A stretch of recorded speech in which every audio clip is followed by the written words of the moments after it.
Guys, it's Sim here. Welcome back to another live stream. Today we're gonna pick up where we left off. Yesterday we left off on round 140, and we're going to. If you guys haven't been here already, we're going to try to push to round 100 and round 999. So far we're flawless, so everything's looking good in that department.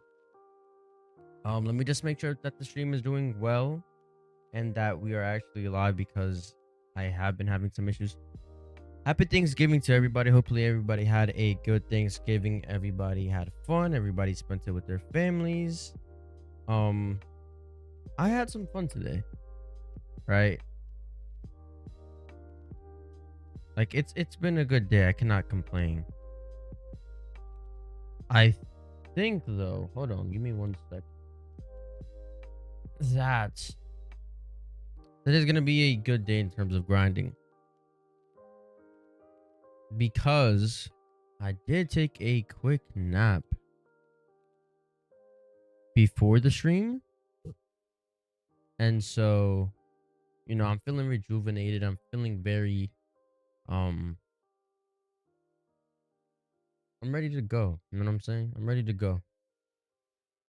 For some reason my stream is saying still okay, hold on. Give me 1 second, chat.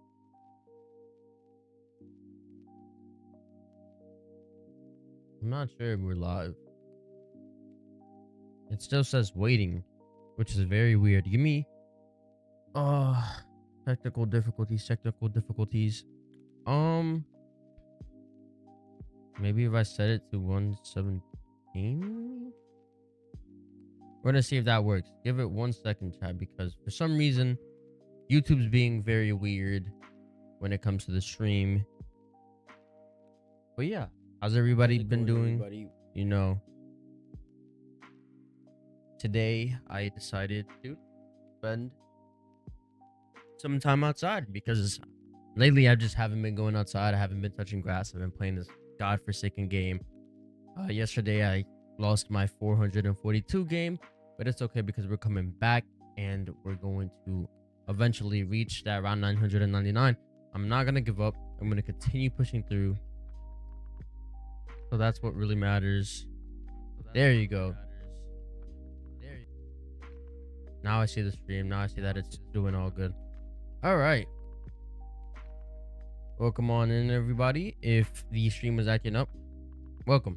I'm gonna just repeat everything that I said at the very beginning. We're pushing for round 999. I lost my 442 game yesterday, but right now we're on 140, and we're going to try to put in some work. Maybe hit like 250 today. We're currently flawless in our game, and yeah. Besides that, that's really all you need to know. Happy Thanksgiving too. We're 5 hours into our game.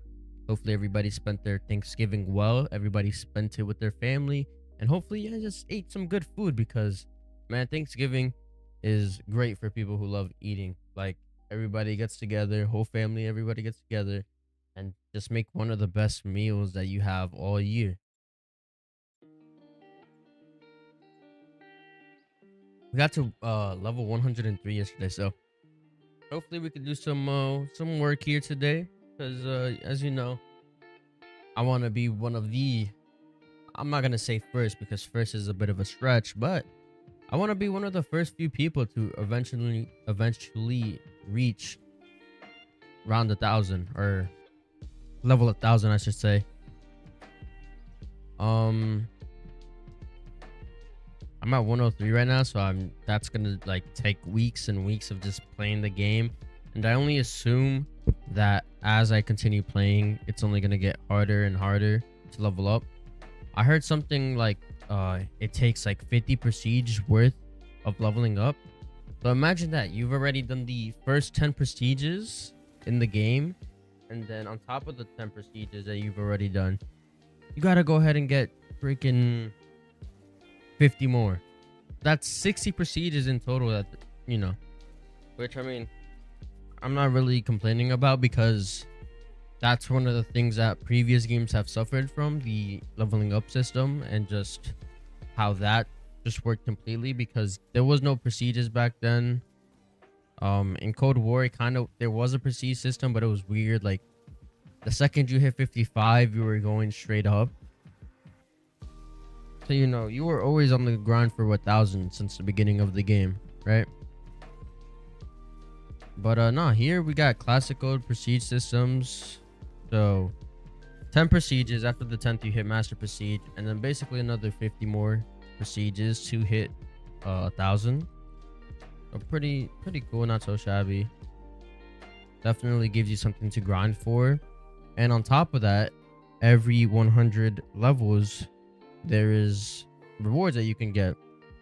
So far I got most of the beginner rewards, anything from 100 and below.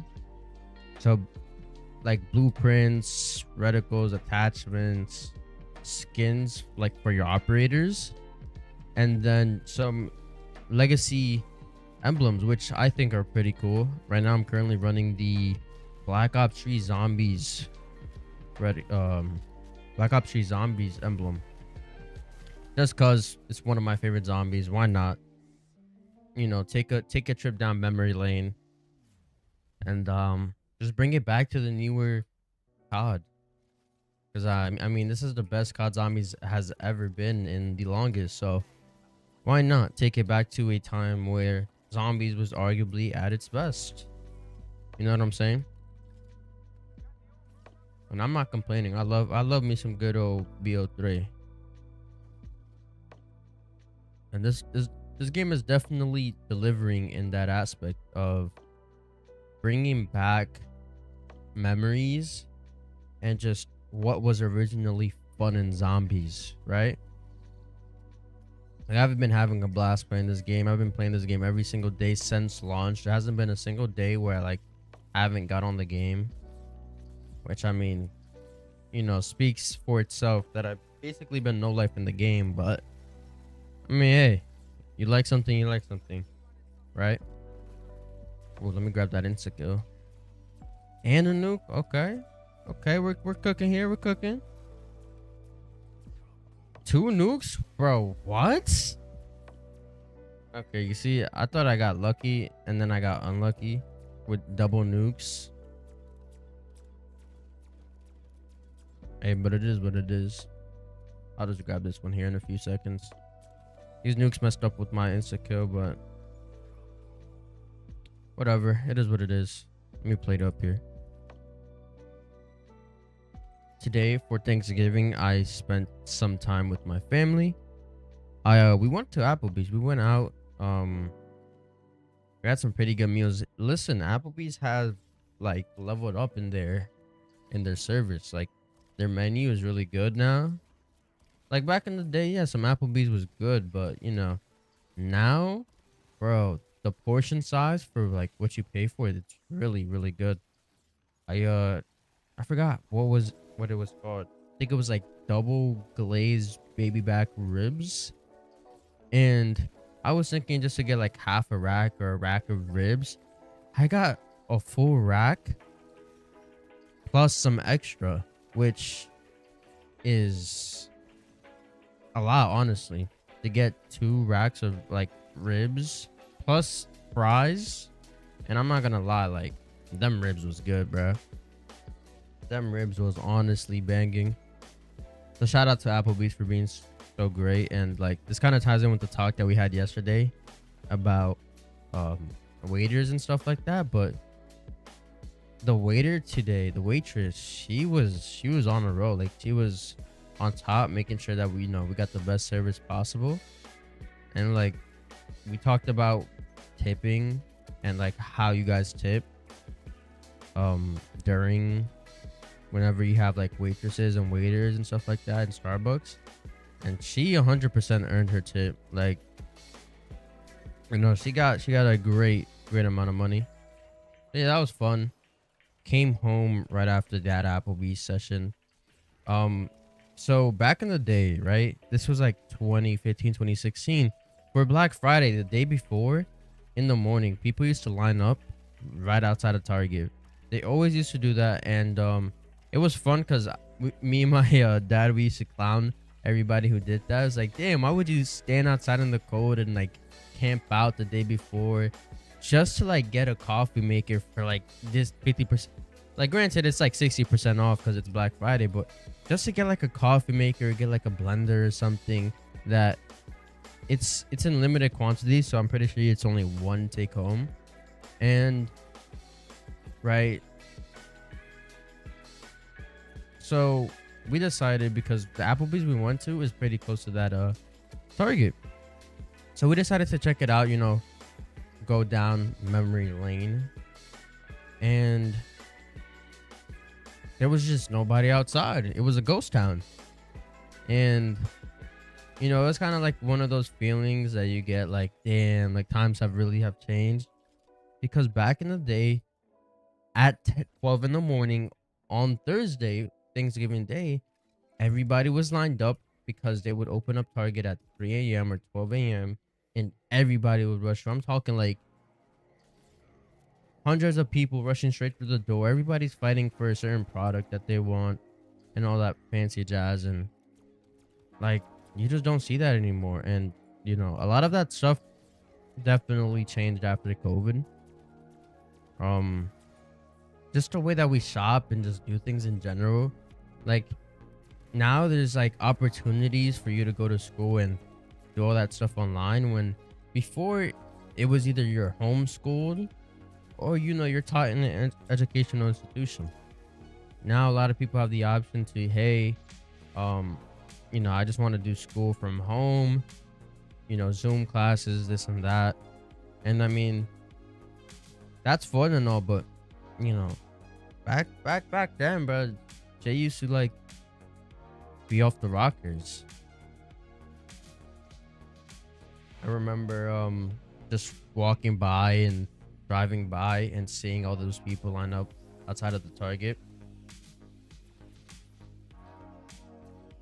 A lot of stores were closed today. Best Buy was closed, Target was closed, Foot Lockers were closed. Like the ones that were open, the places that were open were like mostly restaurants and stuff like that. Obviously because they're giving their Thanksgiving special, and you know, probably the best time to make like extra overtime money or extra tip if you're like a waiter or something like that, you're working on those days. But yeah, most places like the gyms, they were closing early, closing at 1 p.m. Most places like Foot Locker and all that extra jazz, they all closed really early, which sucks for anybody who was shopping. But for anybody who was just, you know, just wanted to go out and make some money because they work at those places, pretty cool. And yeah, it was kind of sad to see everybody not there. Like Target was closed, nobody was outside. There was some people like walking around checking to see if they were setting up, because back then if you were to walk by the Target right before Black Friday, you would see the Target was closed, but you would see all the workers inside setting up. But then when you look at the Target from the inside, no one was setting up. So it looks like if they open for Black Friday, it's just gonna be a regular day. Like nothing crazy. Like there's obviously gonna be a lot of people who go out to those places, Best Buy, Target, and get their Black Friday deals. Me being one of them. Tomorrow I'm going to Micro Center because I'm gonna do some upgrades on my computer. So just gonna spend a little bit of money for my PC and things of that nature. But you know, things are not the same. A lot of people, they rather do online shopping, which I get. It's more convenient. Like, you know, order something online and it arrives at your doorstep. I would do the same, but I'm one of those people that when I want something, I want it right then and there. So I intentionally go out of my way to go find what I want. And that's why I like going out to like physical stores instead of ordering online, because I want my stuff that day. I don't want to wait a week, unless you have Amazon Prime, which sometimes I get some Prime deals and I get stuff next day, or I get stuff in 2 days. But most times when you're ordering off places like Newegg, Micro Center, and those type of places, they charge out they charge hella money just to get next day or 3-day delivery. Like they upcharge you 50 or so bucks. So that's why I just rather prefer going to the source. Plus, sometimes it's just about the adventure that you go on, right? Like sometimes you never know what you might stumble across. You might find like a place that you've never seen before. You might meet somebody new who you've never seen before, and you know they could become a longtime friend or a lifetime partner. It's just a great thing to see. Obviously there are people who like what I do and just go outside and rather buy their stuff in person. I'm one of those, just cause why not? And sometimes it's just the excitement too. Like when you're in store, and I get this a lot in Micro Center, I like get extremely like hype when I see so much computer parts, so many consoles all in one spot. And it's even cooler to see when there's a lot of people in the store, because everybody is there for the same thing. Everybody is trying to build a computer. Everybody's getting computer parts. Everybody's getting electronic parts. PlayStation 5, PlayStation 4s, Xbox Ones, Xbox Series X's.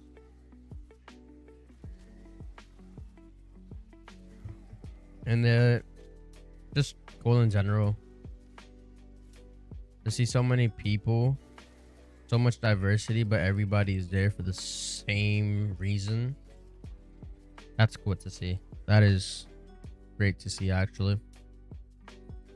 And yeah, I think that's why Micro Center is one of my favorite stores, if not my exact favorite store.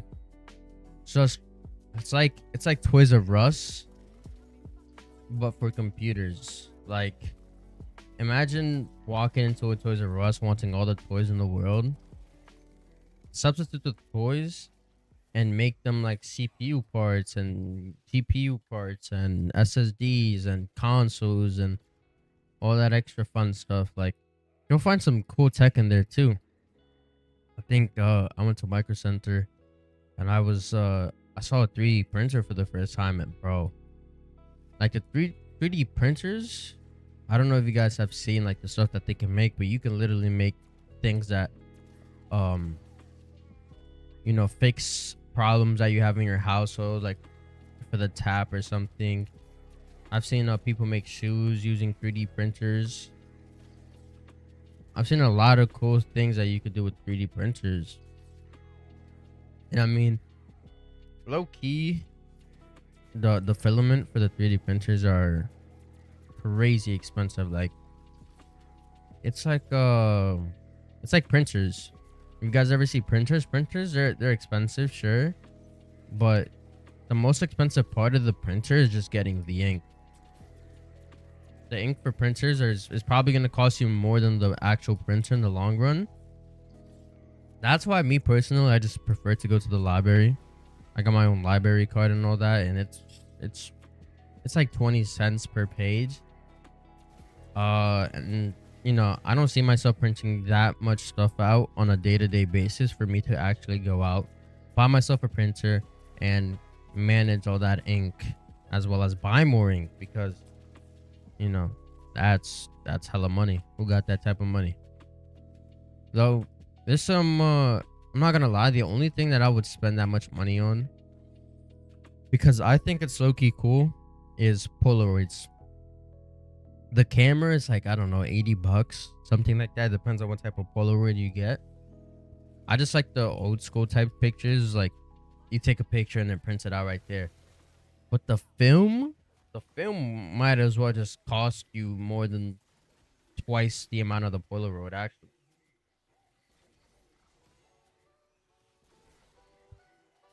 And they be doing that on purpose, because the Polaroids, they could come with an abundance of film, but they only come with like a pack of like 10, pack of 16 sometimes. And it's meant for you to, you know, go out and buy more. Also, just pictures that digital film cameras take, like the old school ones. Like it has like the film grainy type of filter. Like you can always get a I don't know, a Canon camera, or use like your phone or whatever and just apply those filters. Like those are real world solutions that will make those pictures look better. But sometimes it's just a feeling of just taking a picture using an old school camera, or taking a picture using a Polaroid, that you won't get when you just use a picture on your phone.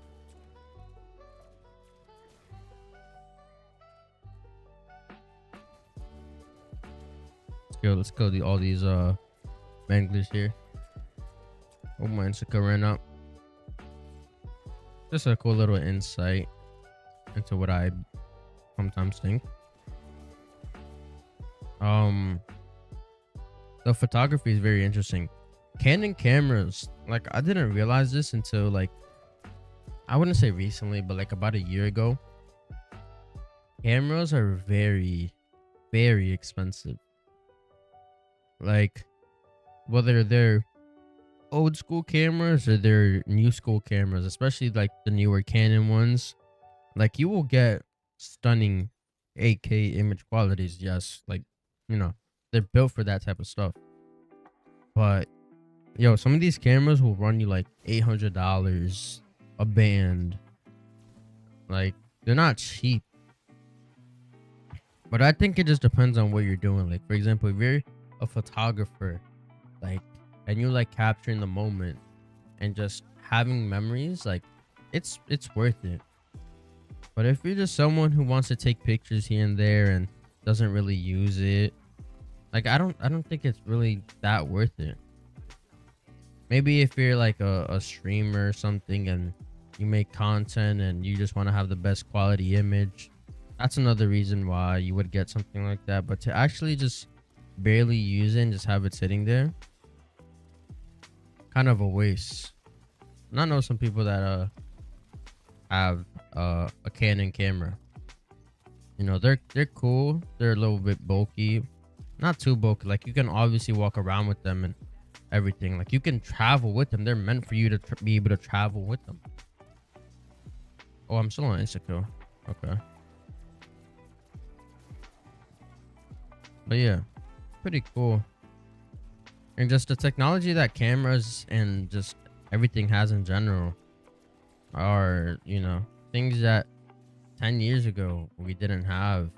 Like if you told somebody 10 years ago that you would be able to capture a picture and it would look identical to if you were just looking at someone in person, they would have probably not believed you, right?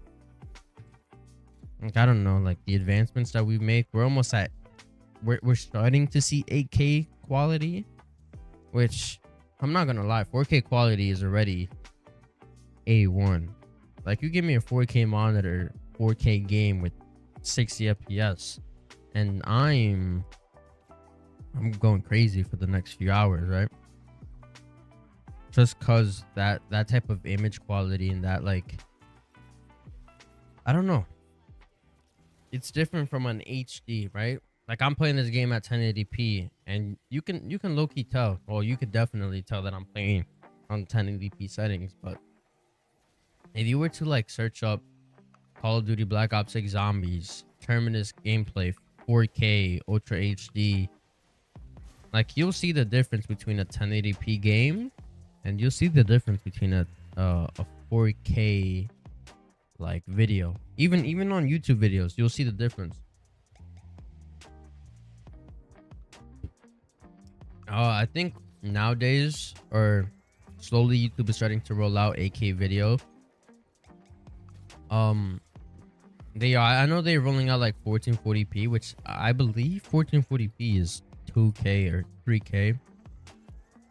But we're starting to see like the crazy 8K video, which honestly, it's kind of crazy that 8K video is rolling out, because even just trying to get a 4K monitor or 4K TV, like you could get a 4K TV for pretty cheap.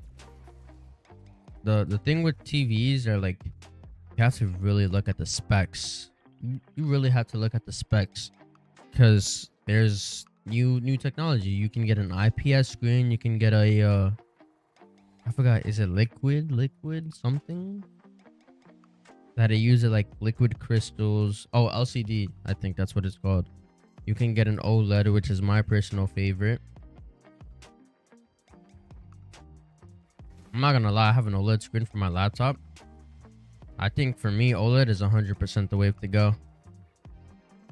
Like, I hear people complain about it sometimes that during the day it looks a little bit muddy, but at night the OLED screen is beautiful. Like, but I think because of how good it is on my laptop, I kind of hurt my eyeballs. Like, white light bothers me, but that just might be like an eye sensitivity thing, and I might just have to go check that out. But white light, for example, all my tabs, I always make sure I have dark mode on, and on websites that doesn't have dark mode, I have an extension for Google that just makes it dark mode, just because, like, I don't know, just like very bright lights in general bother me. Because, sometimes you could be in the dark and you open up a web page and it just blinds the shit out you, like straight flashbang. I think even in Call of Duty, I have the setting where flashbangs, instead of just making your screen flash a bright white light, it goes dark for a few seconds. But like, besides that complaint about the white light or whatever, the OLED screen is my favorite screen and probably one of the best screens I've ever seen. I just almost screwed up there. Can I get out of here? Yeah, OLED screens are beautiful though. The problem is specifically for monitors. I couldn't speak there. Monitors, OLED screens, especially in the 4K sector, bro, they're so expensive. They're like $700, $800 for a monitor. When, sometimes people prefer performance over quality. In my opinion, I'm like somewhere in the middle. Like, I want my stuff to look good, but I also want my things to run at great performance. That's why I think like 1440p is like the right spot. 1440p, I forgot to buy ammo. 1440p plus, like, I don't know, 240 hertz. I think that's the right spot. Like, it's not crazy expensive to the point where you're gonna be broke for a very long time, but it's not cheap. But just like, obviously your computer has to be able to run games at 240 hertz, right? You can't just like fucking get a monitor, it be 200 hertz and the game's gonna run at 200 fps. Oh shit, the shit was ready mad quick. But yeah, that was like my talk for like monitors and electronics. And I'm gonna be putting some new computer parts on my PC. I'm going tomorrow to Micro Center to just get that figured out. And I was debating between two graphics cards, right? Obviously, I want the best performance, best quality. And I want to be able to play games at a very high fidelity, at a very high frame per second rate. And I stumbled across the Radeon 7900 XTX, which is on par or better. It's better than a 4080 in some sectors besides like ray tracing, but it's not as good as a 4090. Like, the 4090 will blow it at the park, but it is Radeon's top tier TPU. And I think that's the one I'm gonna get, and I'm gonna put in my PC. That way, just, I'm getting like 90 frames right now, but there's times when I'm playing this game and like my frame rate is just abysmal. And obviously I can turn my settings down or whatever, like, but guess what? I have my settings down. I'm playing on basic settings right now. Everything is off. Everything is on low. I mean, 90 FPS is not bad. I'm not complaining. Like, this is very playable. There is times though where I'm playing like a Warzone or a multiplayer and the game is just bad. I do think that's optimization for the game though, and not like totally my computer. But I low-key want to future-proof my computer and, you know, have a BCPC to the point where a few years down the line, like I won't have to think about putting anything or like fixing anything for a few years. Like I couldn't focus on that when I first built my PC. Like, yeah, my PC was a little future-proof. It's lasted me like 4 years now without it completely blown up on itself, which it was very close to, because I had a power supply issue like a few weeks ago. I had to go out and buy a new power supply, and that's where I got the idea, like, hey, let me just future-proof my PC in case I decided to upgrade, which was a great idea. I ended up picking up a 850 watt power supply and putting it into my PC. So the power supply had been making it so every time I run any game, it doesn't matter what game it was, it could be Minecraft, it could be Fortnite, it could be anything, my PC would shut off. And no matter what, like I cleaned the entire thing, I dusted it off, and it just kept shutting off. And I was like, well, maybe, let me see, maybe I could fix it. One, it's a power supply. I never recommend anybody open up this power supply. Like, you might do crazy damage to your house, not your PC, to your house. So yeah, I I did not attempt to fix it, and I just went and bought a new one. It was I didn't know power supplies were so expensive. Like they're like 150 in the $800 range, but the second you jump to 1,000 watts, they become like $300. And I don't know where that scale is at, where, you know, you can't put a power supply in the hundreds and it'd be 1,000 watts. But damn, to go from like $150 to $300 in just 150 watts, that's low-key nutty.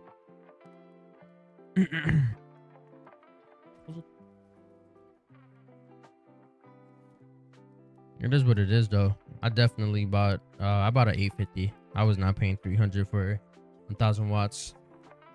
And then I think 850 is enough for my PC. Like, if I'm doing anything that draws more than 850 watts, like, dude, what am I doing? Do I have a NASA PC? Why am I drawing over 1,000 watts? But nah, I think I should be good. 1,000 watts is okay overkill. The power supply I had in my previous power supply was a 550 bronze, which is insane. I don't know why I decided to get a 550 bronze. Like, I cheaped out on the power supply so hard, but I didn't cheap out on it this time. I ended up picking up an MSI Mag 850 gold certified, which is pretty cool.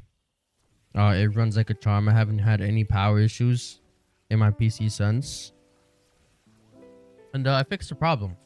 I'm able to play the game now for more than 2 minutes without my PC just absolutely crashing. And bro, whenever my PC turned off, like, I realized I had to get a new power supply because it turned off once and it smelled like absolute nuclear missile was about to blow up in my crib. Like, the smell that came out of that was so bad. That's how I knew immediately that I had to go ahead and change that. So I did. I immediately ran over to the closest micro center, checked out some stuff, and was like, hey, this is what I need. This is what I should get. And then let me get something a little extra just in case I ever decide to change something in the future. So currently tomorrow I'm going to go ahead and get a GPU, which is the 7900 XTX. I prefer it because it's cheaper than the 4080. I'm not going to be playing games with ray tracing. Yo, what's up, Straw Hat Luffy? How you doing, man? How's your day going? Hopefully you spent Thanksgiving well. Welcome on into the stream. Currently just talking about my computer and some upgrades that I'm about to do. So tomorrow I'm going to get that GPU, and it's going to be a 7900 XTX. And then down the line, probably like the month after, I'm gonna go ahead and grab a new motherboard, a new CPU, and some RAM, because you can't put DDR5 in a DDR4 motherboard. So that sucks, but it is what it is. There was this nice bundle that I saw on Micro Center for like $600 that gives you like the top line CPU with 32 gigs of RAM plus the motherboard, which is a pretty good motherboard. Yeah, I had a great Thanksgiving, man. Spent the time with some family. We went out to go eat. We ate at a Applebee's, and it was pretty good. I can't complain. Had some barbecue ribs. They were fire. Yo, hey Zeus, what's good, my boy? What's up, man? Welcome on into the stream. Oh shit, making money moves? Yes, sir. Yes, sir. Not really money moves, more like, you know, losing money moves. But hey, bruh, if it's gonna make my PC better, make the streams better, and give me better performance, it is what it is, you know. I won't complain. I won't complain. I know as this game goes on and new maps get added into the game, my PC is slowly gonna like start destroying itself over it. So we'll see though. I have a feeling that these maps coming out are gonna be way bigger. If not, like, they're gonna require more power and graphical whatever the fuck. Like the other day I checked my VRAM while I was playing Black Ops 6, and the card I have right now has 8 gigs of VRAM. Bro, it was maxed out. So the fact that I'm about to go from 8 gigs of VRAM to 24 gigs is absolutely crazy to me. Is this the end of the round? Yeah, it is. So I should never have another... I should never have another problem with graphical fidelity after this. Though I think that because I'm not putting in a very great CPU, like right now I have the Ryzen 5 5600X.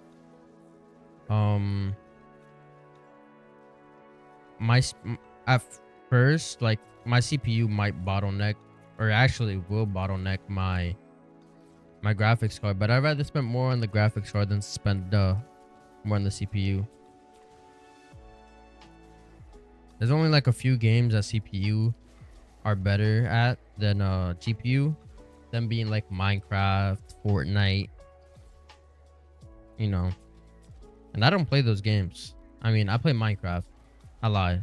I have my own Minecraft server where I be running it up with some friends, but I mainly play, like, I don't play Fortnite at all. I used to play Fortnite when it first came out, and then I dropped it like around season 5. I'm gonna say season 5. I was like one of those early people who dropped the game. Occasionally I get on the game because they have some cool events. Like, I remember the Travis Scott event. That was fire. Good old Travis Scott. I think they got some Juice World stuff going on right now. Speaking about Juice WRLD, I think I saw something on Twitter. Don't quote me. If you guys like Juice WRLD music, maybe a new album soon. Maybe a new album soon. And if that's the case, I'm definitely going to be listening to that because I love me some Juice WRLD. Oh, shit. Wait. I just searched up on YouTube on my phone as I was talking about that, about the Juice WRLD album. Juice WRLD album did come out. Wait. I wish I could play it on stream without absolutely getting DMC'd, bro. Damn. I'm gonna listen to it after stream though. Oh my god. It's crazy too, because just a few days ago I was talking about it. I was talking about how they said the Party Never End album was gonna come out and they just never did.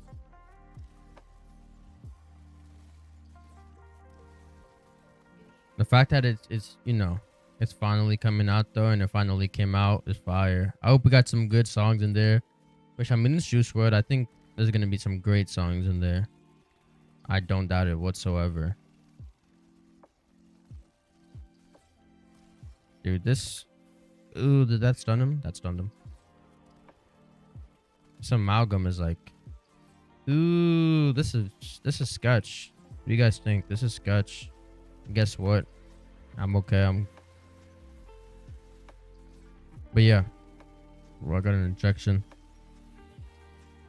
Unfortunately, no trailer came out for the new map today, which I was predicting it would be today. But it just wasn't. So, no trailer today. We still don't know when the new trailer for Citadel is gonna come out. I guess we're just gonna have to wait on that. Sometime this week though, because the map comes out next Thursday. We're officially 1 week away from the new zombies map. So, some exciting news. Let me eat the shout out. It's been a while since I've been excited for a DLC of this magnitude for a zombies map, man.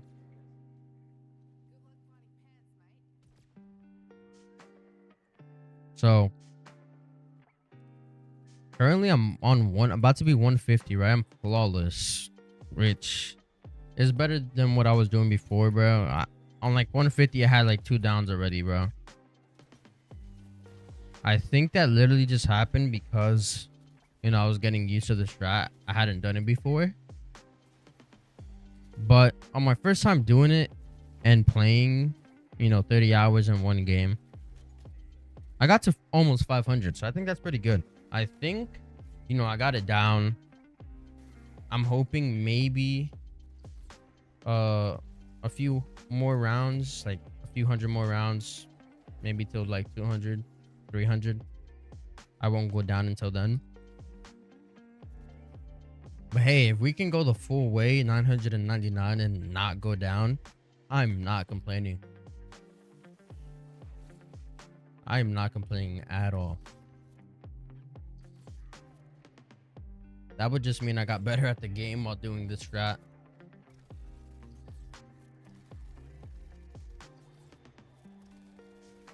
Oh, I don't know if you guys have heard of the game Dark and Darker. I was playing that right before stream. So much in that game has changed. And I just don't get it. I'm not gonna lie. I don't get Dark and Darker. I'm just gonna stick to my FPS games more. I was running some trios with a group of buddies that I got, and they knew what they were doing, and I just did not. So yeah. Unfortunately, it is what it is, though. I'm back on the game that I am actually good on.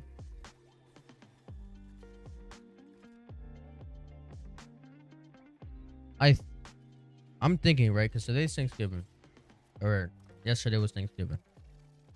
I don't think I've, or at least to my knowledge, have ever eaten turkey. Like, I've always had chicken over turkey.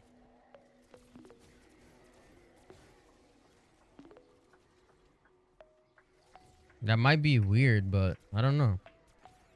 I think it's just like a family thing or whatever, that we make chicken or something over the turkey. But I heard turkey was nasty. Don't quote me on that. That's what I heard, right? From a bunch of my friends. I heard that they said turkey was nasty. Which, to each your own, but I'm a very picky eater, so sometimes when I hear somebody say that, you know, this certain food is not good, I would look at it and just be like, yeah, I'm okay on trying it. I'll pass. Maybe next time. Yo, Missile, what's good, bro? That should be hard as fuck, but I never tried it, bro. But you know what we be getting, right, Missile? That good old pernil. We definitely be on that. I know turkey, though.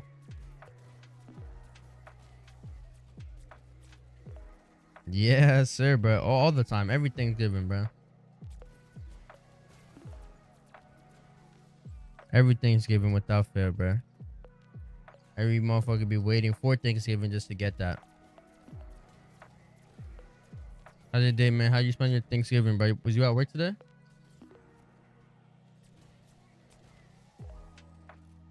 Bro, I checked the Discord, bro. It's looking like a ghost town right now.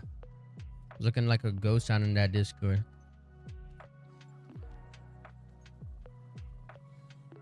Happy Thanksgiving. Hey, bro, I appreciate it. Happy Thanksgiving. Hopefully you spent your day well. Spent it with some family. Playing multiplayer and watching it live. Hey, bro, that's one way to distract you from the fact that multiplayer sometimes could be terrible, right? That's one way to distract yourself.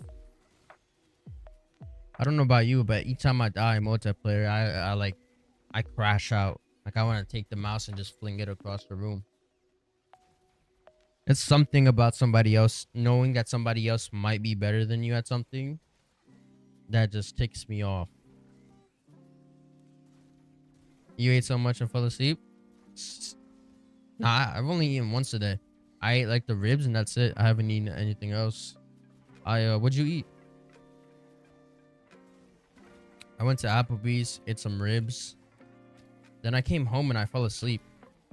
And then I tried to wake up at like 9 o'clock. And then I just fell back to sleep again. And I woke up at around 11. Like, you know, got my coffee ready. Got my game up. And yeah, now we're here. I did start streaming a little late. Yeah, I don't like starting stream as soon as I wake up because I'm kind of like, you know, low energy. But I just give myself some time to wake up and then get the ball rolling. Hella mashed potato and protein. Bro, I ate something that had cheese in it that like usually doesn't have cheese. I forgot what it was, but it was at some restaurant. Bro, that was so good. Usually the mac and cheese on Thanksgiving though is like the one thing everybody looks forward to. Mac and cheese. Because usually when people make mac and cheese, they make like a small portion of it. But on Thanksgiving, since there's gonna be so many people, you like have unlimited portion sizes for mac and cheese.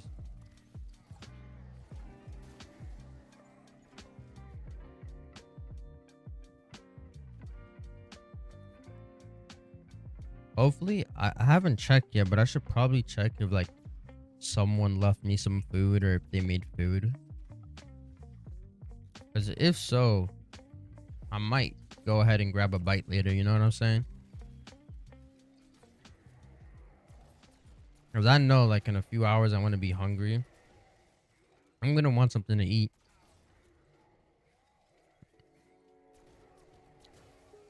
You know what I've been craving? Which I haven't had in for like a week or two. Yeah, probably more like 2 weeks. I want McDonald's breakfast. Yo, McDonald's breakfast slaps. I don't know what's in that breakfast, but it's fire.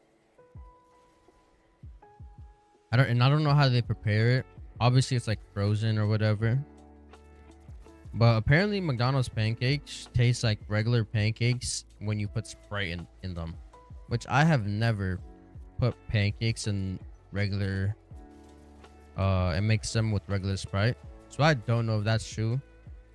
And I don't want to find out because if I eat pancakes with Sprite mixed in and it tastes disgusting, I'm gonna have like a fit. I'm gonna start crashing out. I'm gonna get dumb tight. You had any mozzarella sticks? Yo, mozzarella sticks be slapping, bro. I'm not gonna lie. Yo, whoever made mozzarella sticks, what a great person. I remember I used to get mozzarella stick and like, I think they're called like fish sticks or whatever, confused because, and I didn't like mozzarella sticks for a very long time because I thought that I was eating a mozzarella stick once and I think it was a fish stick. And like it tasted so abysmal to me, like genuinely tasted so nasty that anytime I saw mozzarella sticks, I got PTSD to that moment that I ate that fish stick. And I never, ever again ate fish stick or mozzarella stick. And then this was like, I don't know, like 8 months ago or something. I went to a restaurant and they brought so many appetizers. I'm talking like mozzarella sticks, wings, barbecue wings, spicy wings, and I devoured every single piece of that mozzarella stick. And now whenever there's mozzarella sticks, I immediately go ahead and get them. You know what I'm saying? I don't miss out on my mozzarella sticks no more.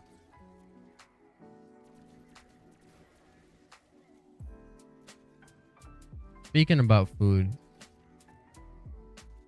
there's something that I heard that people get. I don't know if you guys like eating Popeyes or what, but I heard the Popeyes mac and cheese is pretty decent.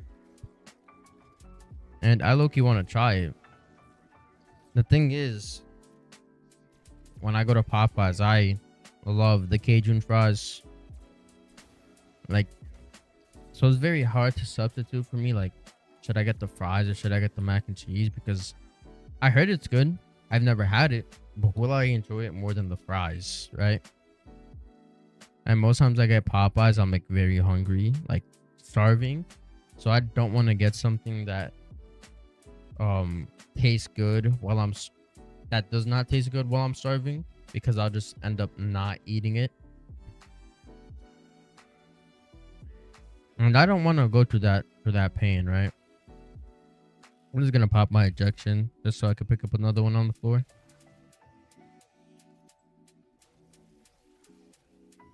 But yeah, I don't know how to feel about that. I would say the Popeyes biscuits, yeah, whoever them Popeyes biscuits be slapping. You do be needing a drink though, because if not, yeah, it should be getting stuck to the back of your teeth. It'd be getting stuck all around your mouth. It'd be hard to breathe. But besides that, it honestly slaps.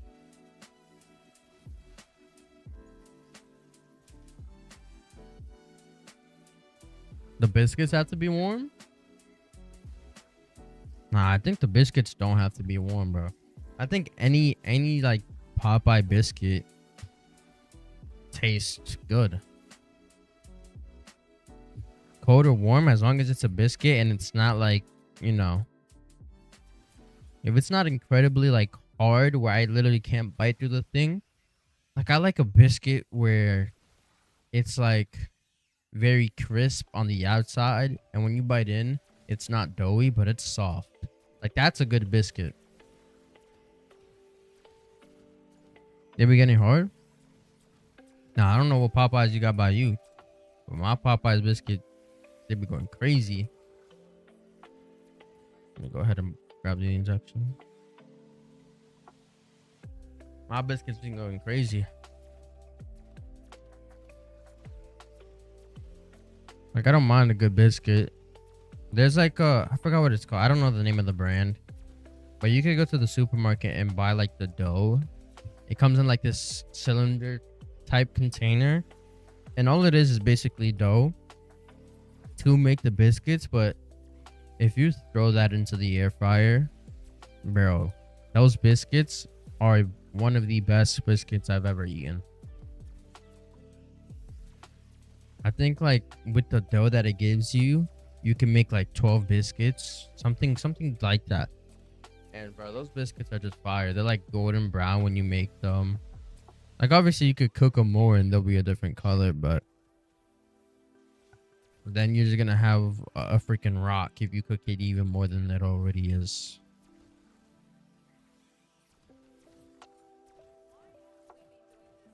I hate soggy fries though. I'll say that. I also feel like fries are something like whenever we go to a restaurant, right? They always give you so much fries, like an actual diner or something. And then I feel like fries are like something that you like just don't take home.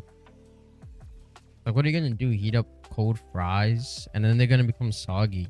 Ew. I hate soggy fries. I do like salty fries though. Fries that are like mad salty, them shits be banging. Like, I like I'm not gonna lie, I've been liking Burger King fries more and more, just because they're salty and they're not too crisp, but they're like the potato fries. Like, inside is potato. Now I don't know how, like, how fresh they are, but they be tasting good.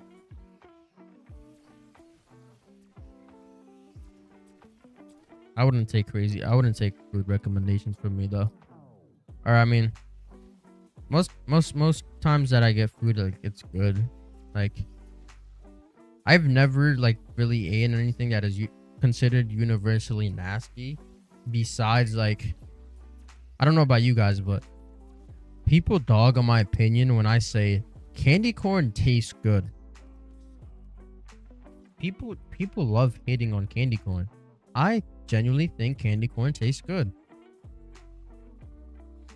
Now look, you could go to the store, you could get like 100 pieces of candy corn for like $2-3.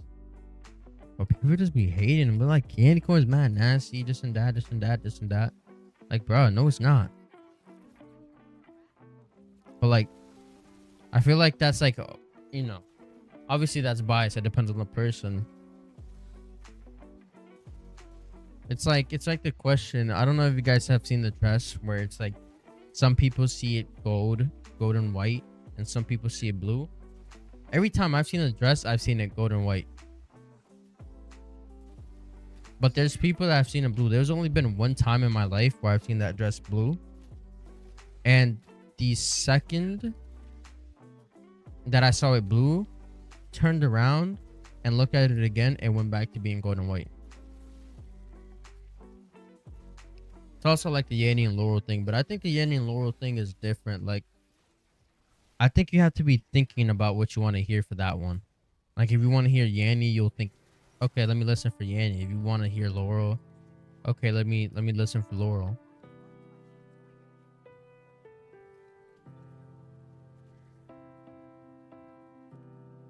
But I don't like those brain tricks. I don't know how they work. Like, there's some images that they look 2D, but they also look 3D, and you're like, wait, huh? I like those type of brain, like, they trip you out. Trippy things are like very fascinating to me. That, and I don't know if anybody here has, I forget what it's called, triphobia, something like that. It's like the phobia of like mass cluster holes. But to me, I don't get scared when I see them. I'm like satisfied. Like, how are there so many perfect little holes in one spot? You know what I'm saying? Like, that is cool to me.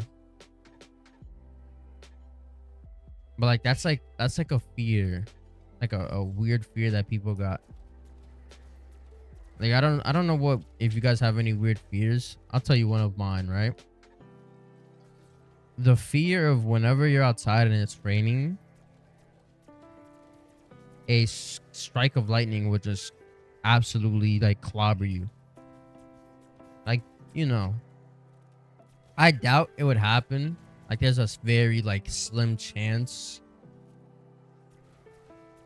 And when I mean slim, I don't mean like 1 of 100 or 1 of like it's literally like 1 in billions of chances, right?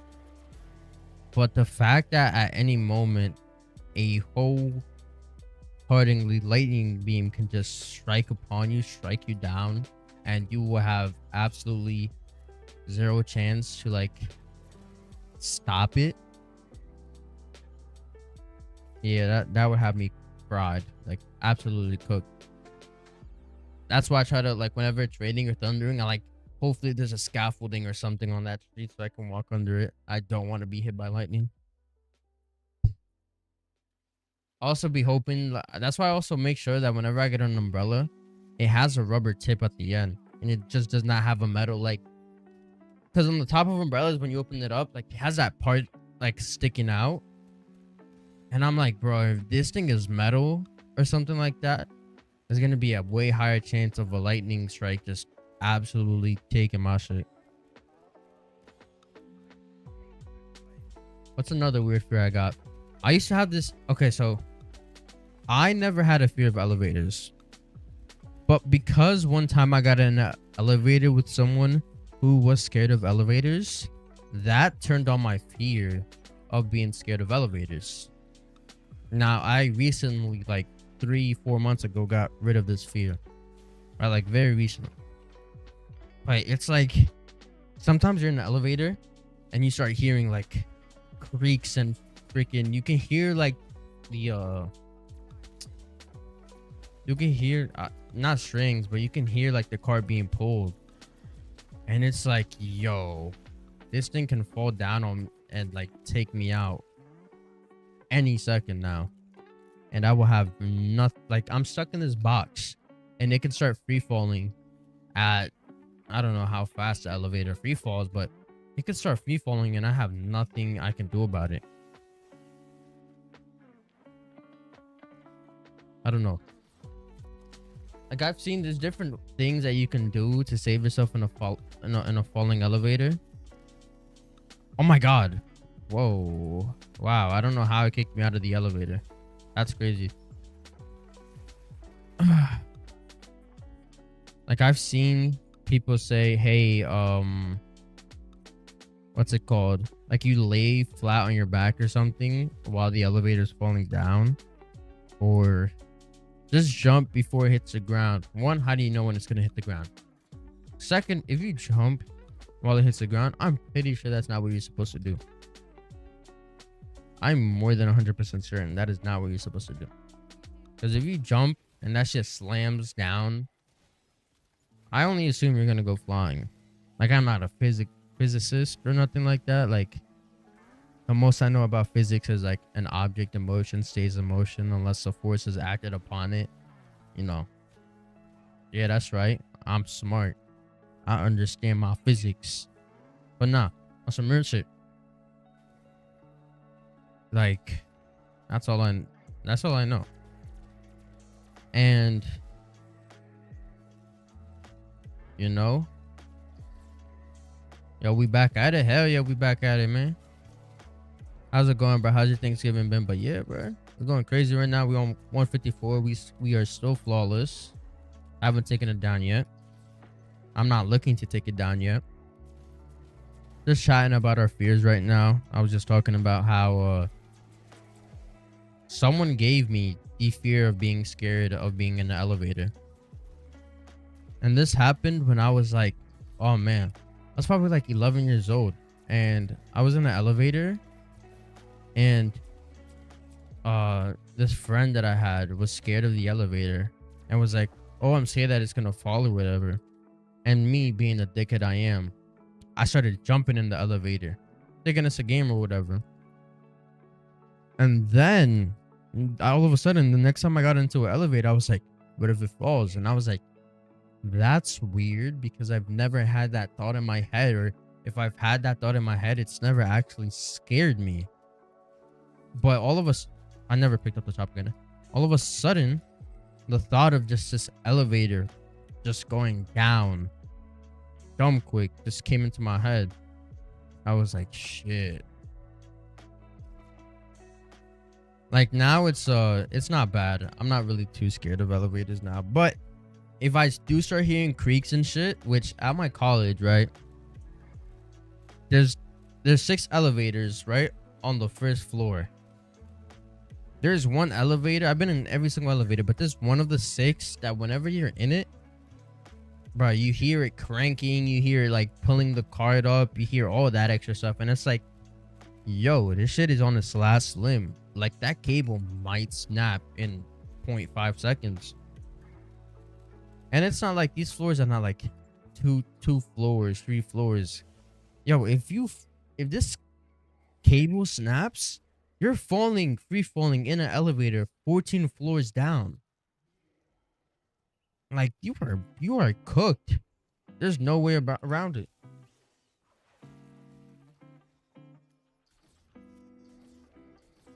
You are absolutely mangled.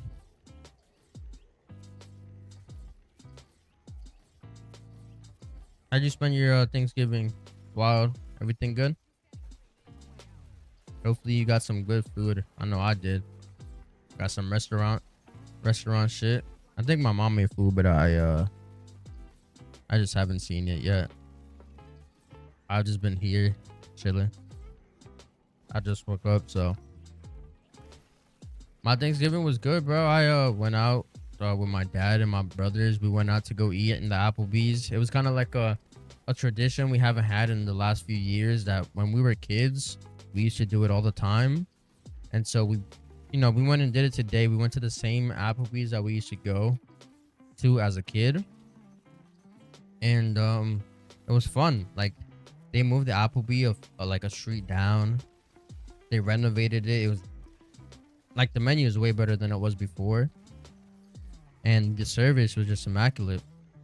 I had some glazed baby back ribs with some barbecue on it. Then like a passion fruit lemonade. Pretty good, pretty sick. And the portion sizing was insane. Like 2 racks of ribs is tough, especially I like an Applebee's. Before, they used to be mad stingy with their portions. Not on some Chipotle stingy. I still think Chipotle is stingy as shit, but ate some good turkey. I don't think I went through this before. Like, I don't know, but I don't think I've ever eaten some turkey before. Like, I've always had better need. That's like our version of turkey that we always have every year.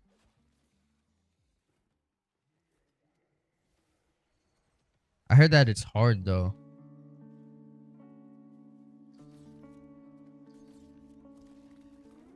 I've never had turkey before. I've heard that it's not good. I guess it just depends on who makes it, right?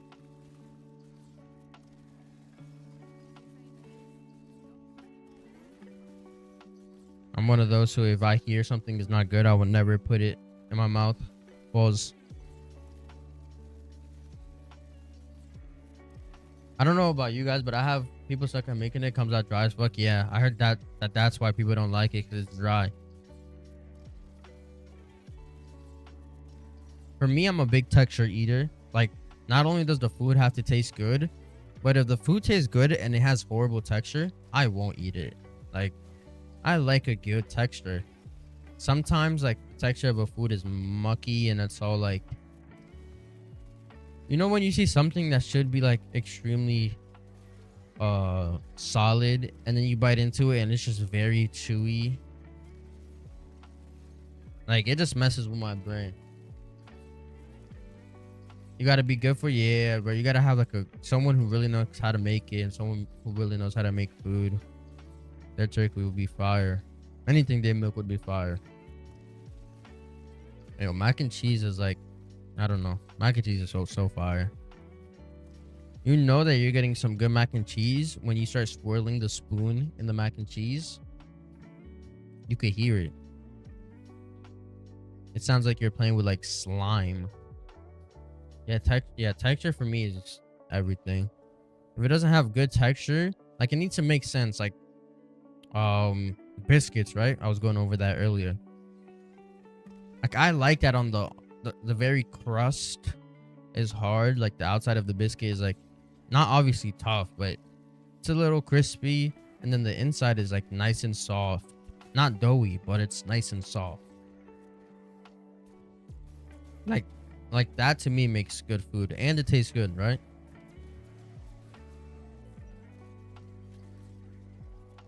When something tastes good, bro, oh my god, I'll run it back so many times. There's like certain foods that you can't really mess up. Like, you can't mess up the texture. You can't mess up the taste. But I see some places mess it up, and it's like, how do you manage to do this? The only food that, like, really to me is like, yo, how did you mess this up this bad? Like, there's no way it could get worse than this. Pizza. I don't think you can, like, obviously you can mess it up, but to ruin the taste of pizza, honestly, is, you gotta be like F tier, right? I had this food spot runs, right, near Micro Center. It was pizza. I'm thinking, it's gonna be a rather expensive place. It's gonna be insane, right? The actual pizza was good. I'm not gonna lie and be like the pizza was bad, but it was topping. everybody knows a good pepperoni pizza is a good pepperoni pizza, right? Pepperoni pizza is just like one of those things that no matter what is always going to taste good. But on this occasion, it did not taste good. The pepperoni was like, it was like spongy. That's the best way to describe it. It was like spongy pepperoni. And honestly, I took off the pepperoni. And if I think I go back to that place, I'm getting a cheese pizza, because the regular no pepperoni, that it tasted amazing. It was great. Honestly, 10 out of 10. But with the pepperoni on, dude, that it was an unbearable slice of pizza.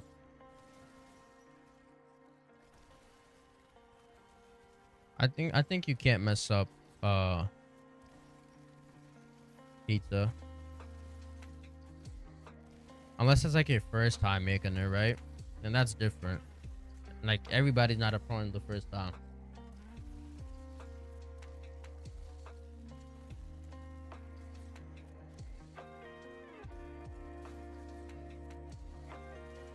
I don't know if you guys drink coffee, but I'm not like a, not really like a, nah. I was gonna say I'm not a fiend. I might be a fiend, but like, I like me some good old coffee, right? I know some people don't like it or whatever because it has caffeine or just tastes nasty to some people. But to me, it genuinely tastes good. It depends though. There's some coffee that's like mid. And then there's some coffee that like, it's like made from actual roasted, like the coffee beans. Those are really good. Coffee shops usually make their coffees like that. I'm not sure if Starbucks does, but those are generally good coffee. And yeah, I'm not sure if I'm like a fiend or something with coffee, but I think I am. And I know it's getting fiend status because I'm using it. I'm drinking it every day. And sometimes I change it up.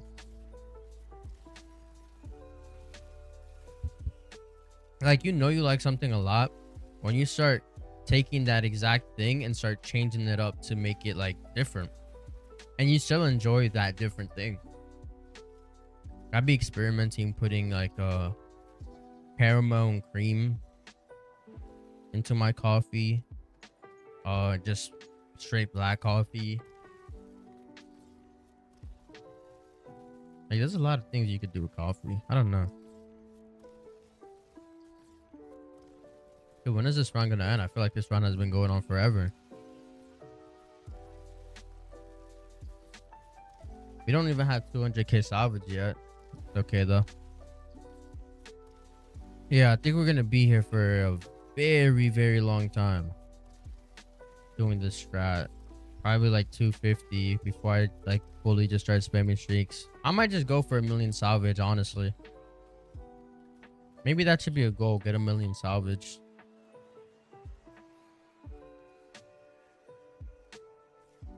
Get 1 milli. Copper gunner, never mind. So the chopper gonna give me some salvage. I'm not gonna lie. Yo, so I was doing some yesterday, how I was using the hand cannon, right? I didn't realize that the headshots for the hand cannon is very weird, right? If you shoot the arm of the mangler using the hand cannon, you one-shot the mangler. But if you shoot the mangler in the head with the hand cannon, it's like 2 to 3 shots. I don't know why it is.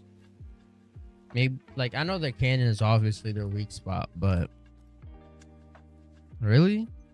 It's the head. Like, the head is also a weak spot too. Maybe it's because they had armor on or whatever, and the first shot just takes off the armor, but come on, man. They really be taking the armor thing seriously too. Like, the armored zombies, they're so strong. They're so strong. Is there another mangler back there? There.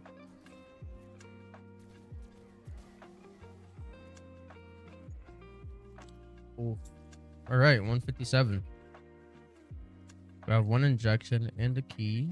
So we're gonna hunker up, do some math right here. 2x plus 11, find x, right? 2z plus y minus 5. All right. You guys got to remember the order of operation here. You got to always do what's in the parentheses first, right? We have no exponents. And we're back to killing the bugs. That's the lesson for math today, guys. Next bug round, I'll teach you the rest. I'll teach you how to actually solve the problem, okay? You know, this is gonna be an educational time. As we're killing zombies, I'm gonna teach you how to do algebra. Let's see. We have no exponents, right? We just have to do the addition, really. And we can't do the addition because you cannot add y to z, right? We're trying to find z.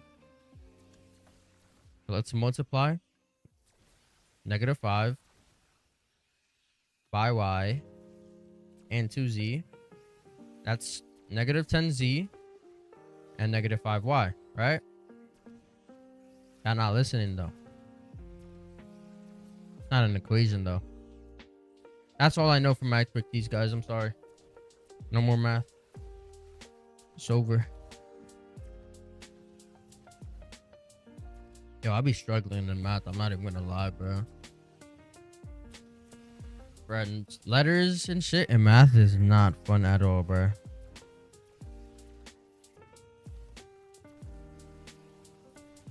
What do I do with the keys in Liberty Falls? The bank vault. When you open up the bank vault and you walk in it, there's gonna be like safes in the wall. Just walk up to a safe with the key, and you'll be able to use the keys in Liberty Falls.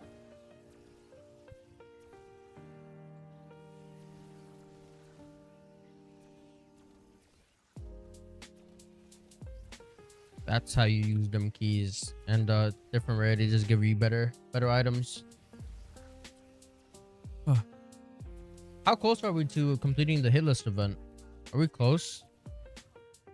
I genuinely don't think that we're gonna get the siren. Like, they're gonna have to just release it some other time and be like, hey, just take the gun because you guys suck at the game. Or just take the gun because we had higher expectations for you guys. And you guys absolutely cooked our expectations, right?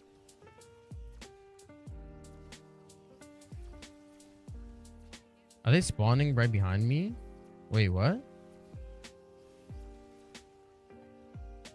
Oh, I just let them get out the window. I thought they were spawning behind me. Yeah, they're not. I'm tripping. I'm tripping.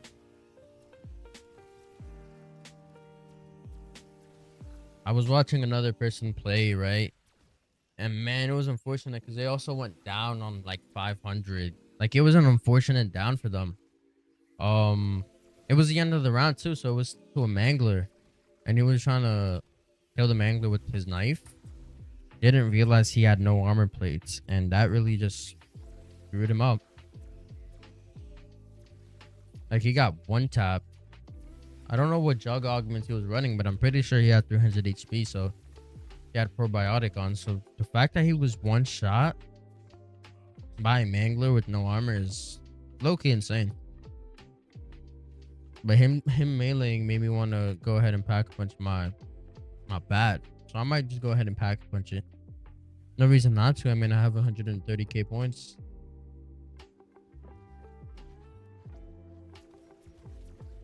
Well, I should have been doing.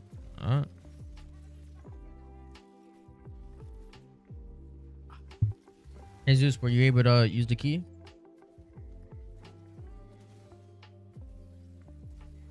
We're 6 hours, almost 7 hours in. Not too bad.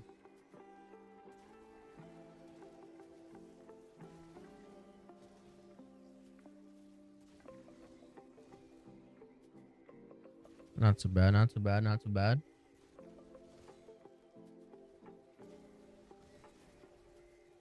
All right. Dude, all these manglers in my face. I wonder how many manglers actually spawn per round. Like, it's got to be like 50 to 60 manglers, right?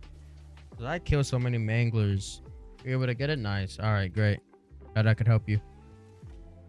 There's like genuinely, I kill like 30 manglers in this one room. There's no way that more than like 60 don't spawn in per round, because I also kill like 15-20 manglers at the end of the round.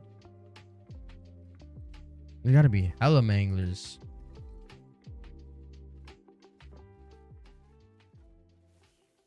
that the end of the round? It might have been. I don't know why the amalgam is immune. Oh, there's 2 of them. Oh my god, I'm gonna get trapped here with them. Ooh! I thought I was gonna get trapped there with them. Oh shit. Yo, look at them, bro. They're running in together. I found out that if you throw Semtex at the Abomination's head when it's open on Liberty, you can one-shot the head. Enemy near. Like, I didn't know you could do that. I found that out. I was watching, who was it? I think someone was they were doing the 4-player Easter egg on round 1. And I saw them do it to the elite zombies. Basically, whenever the Abomination's mouth is open, just throw Semtex in there and it blows up.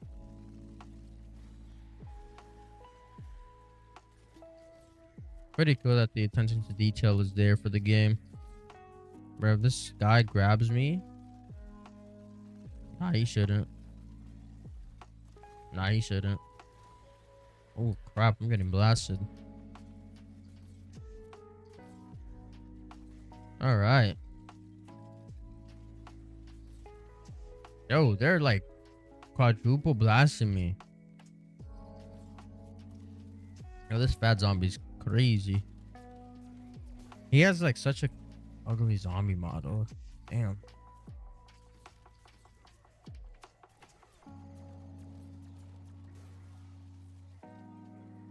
I need to change my my tactical because I'm running Kazmats right now. And Kazmats are just no bueno. Like, you rarely get them. There's no reason for me to be running these Kazmats right now. I probably should also get Tomahawks over the Semtexes. Maybe the Semtexes are better, actually, now that I think about it. It kills more zombies in the same time frame. I said time frame.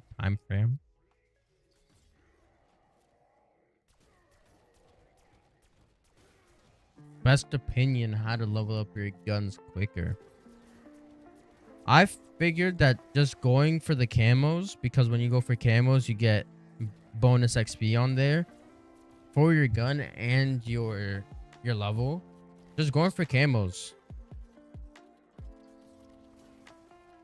When you're going for Nebula and say you get gold, you get like plus 5,000, which with double XP you get plus 10,000. And you get plus whatever, plus the XP that you get for playing the game and getting those headshots. I found like that was the quickest way to rack up XP. Yeah, grinding camos, because on top of getting XP for your guns and your level, you're also getting XP for your augments.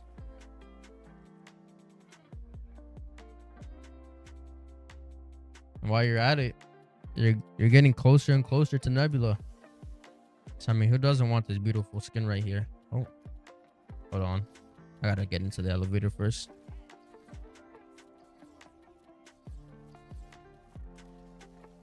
Another way to get XP for your stuff is complete some Dark Ops challenges. Every time you proceed, you get some special calling cards that give you like 5,000 XP each one that you do it, and they have stages. So for the first stage, like, you might get 2,000 XP. The next stage you might get like 4,000, and then the last stage you get 5,000 XP. So doing those calling cards, and they're not hard calling cards. Like, I think one of them is like kill 2 abominations with 1 shot or something like that. Like, just activate an insta kill, pack a bunch of guns to like tier 3 rarity, legendary rarity, and tier 3 pack a bunch, and that's something you could do really easy.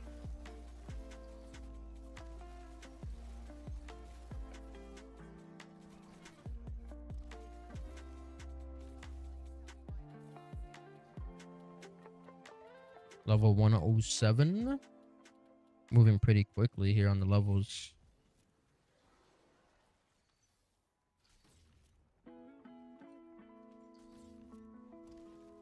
Besides that, let me think. What's other methods? Other methods to get XP pretty quickly is that what I always do is I always hop into multiplayer in Warzone and I look for easy challenges. For example, if one of them is like get 15 kills in multiplayer with like an assault rifle, I bang that out because with double XP, that's 5,000 XP right there. And if you complete all your missions, that's whatever XP per mission plus the XP that you get for completing all 3 daily missions, which is 7,500. And some of the challenges are really easy. Like in Warzone, it's like get 10 kills with ground loot. Multiplayer will be like get 10 kills with recon perk activated or something like that. Like really easy things that will give you a significant amount of XP.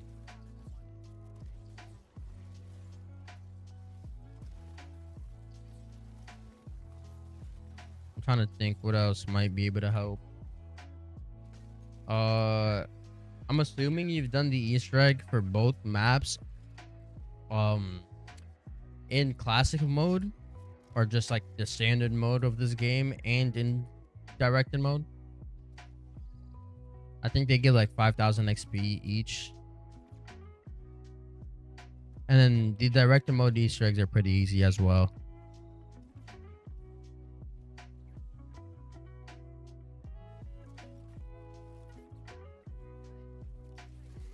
It's at the same rate, honestly. The thing is that like in a zombies game, you're in there for longer. But in a multiplayer game, like the games are shorter. Like it's weird, but most of my levels have come from zombies. Just here and there, I complete the daily challenges though, because daily challenges are a good way of getting XP. I mean, they're in there for a reason, right? I think now that I'm Master Prestige, I'm not focusing on the daily challenges. If they come, they come. Like I've done one of them here, and I haven't done the other two. I think add it all up, it's like 30k, 25k XP just for doing things that you probably would have done anyways while playing the game.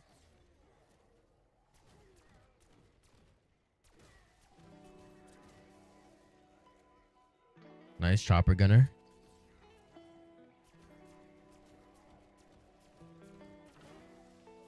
I also think that if you're better at multiplayer might be better for leveling.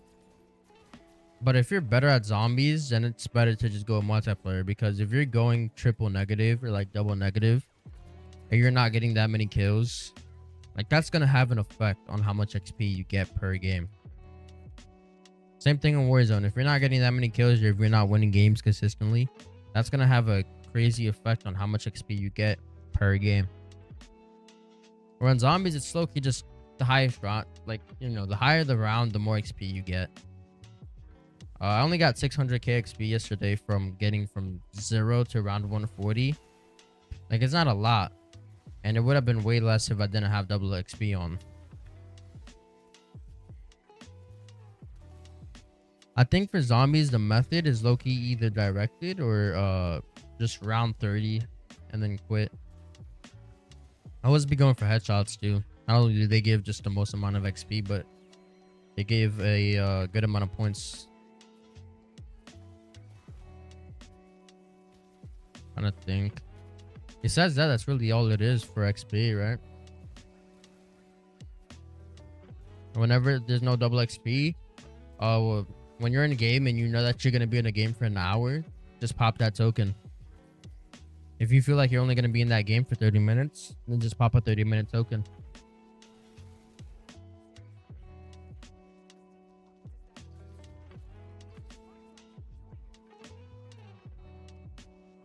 Right now, you can't pop any double XP tokens just because it's already activated, and I guess they don't want to have the shit that used to happen where before, I think it was a glitch low-key, but you were able to stack double XP weekend with double XP tokens, and it was giving you 4 times the XP. And I guess they're just completely avoiding that in this game.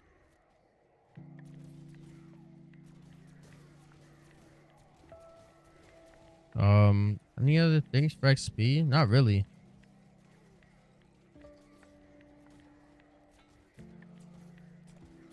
Oh, another thing that you could do for XP, which is what I did too.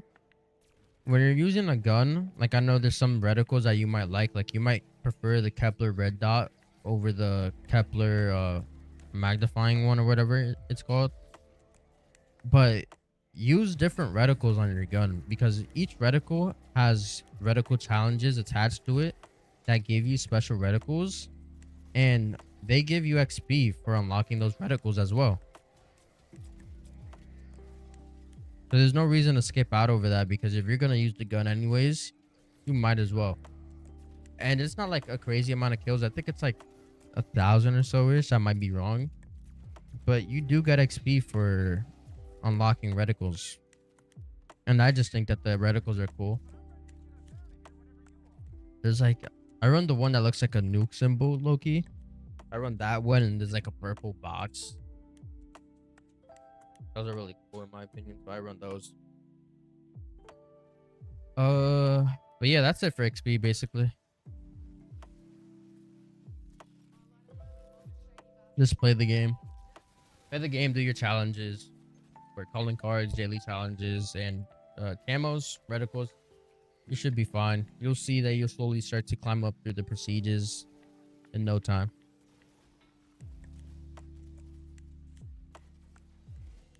Also, having the battle pass, if like that's something that you want, gives you a 10% boost in XP. Like, it's not crazy, but it is a boost.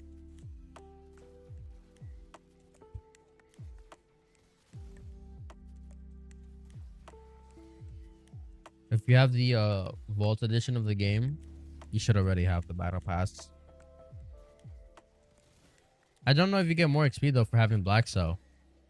That's something that I should look into. Because I have Black Cell, but I don't think it's giving me more XP than if I just add the normal battle pass.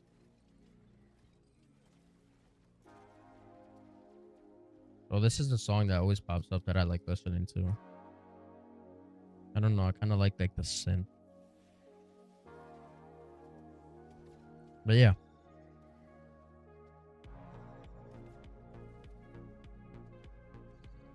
I saw there was a new bundle in the shop today for the siren.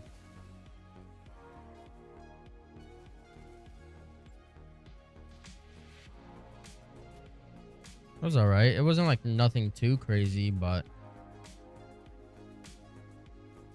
I don't understand how they're doing some of these bundles in the game though, because there's some guns like the M4 that you can buy like 5 different blueprints for that gun.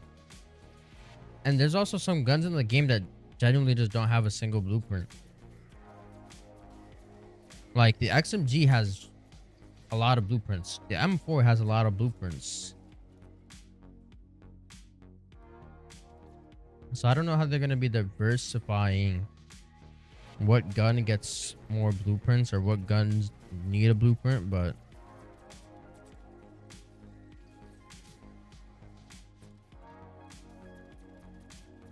I mean, granted, I doubt.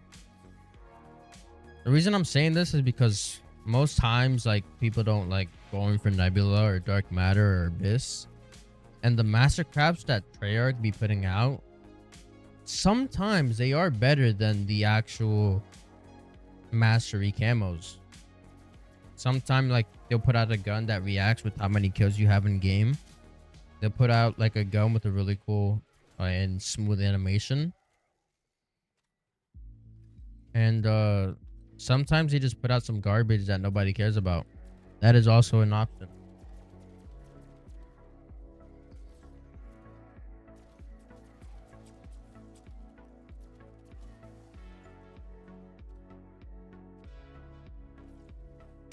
Yeah, the tokens would just unlock like free rewards here and there, but you get a 10% boost, like a permanent 10% boost. I don't think it shows me here. But if you go to your battle pass, I think at the very beginning, or at the very beginning of the battle pass in the black cell section, it should say that you get a 10% boost for owning the battle pass.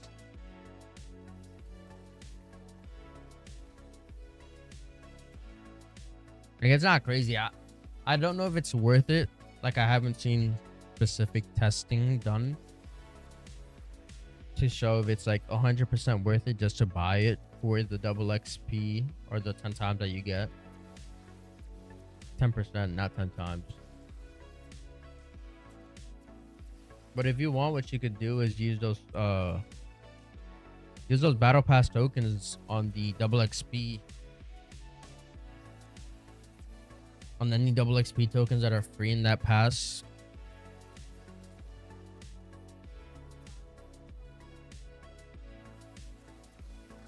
Or use it to get some blueprints that you don't have and that a gun is locked for. So if you have like, if you need to use the LMG that unlocks at level 54 and you don't have the gun unlocked, just go get that blueprint in the battle pass. It'll unlock the gun for you permanently too.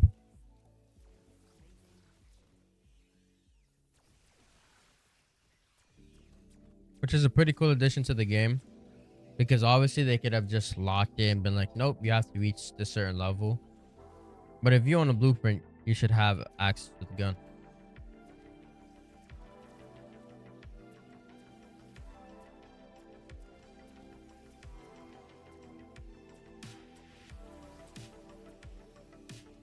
This Warzone-ified as Call of Duty Zombies.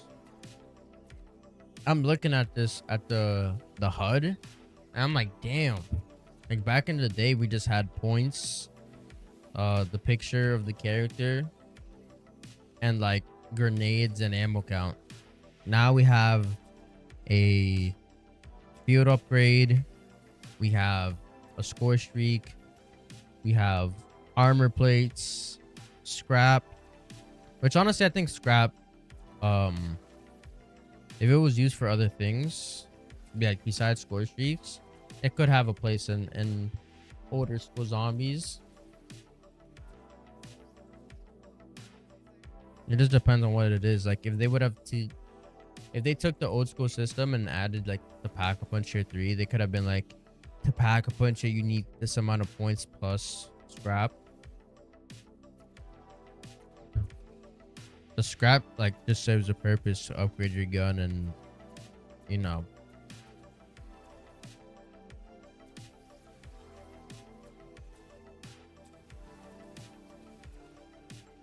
I don't know why they like the plate system so much. Like, even in Call of Duty World War II, they were using the plate system in that game as armor. I can't remember if they replaced Jug for it, but I think they did replace Jug and they just made it plates. Which I don't understand why they prefer the... I think now obviously it's a Warzone thing, but like before, Warzone wasn't even a thing for there to be armor plates. It needs to work differently. Like, you would have to go up to a machine and just buy the armor every single time. Now the zombies drop plates and you just start plating up.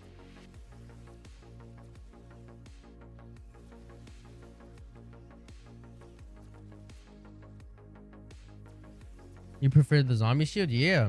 I mean, the reason why the zombie shield was so cool is that not only did it work like armor, like how armor kind of works now, but it added like another thing to find in the game.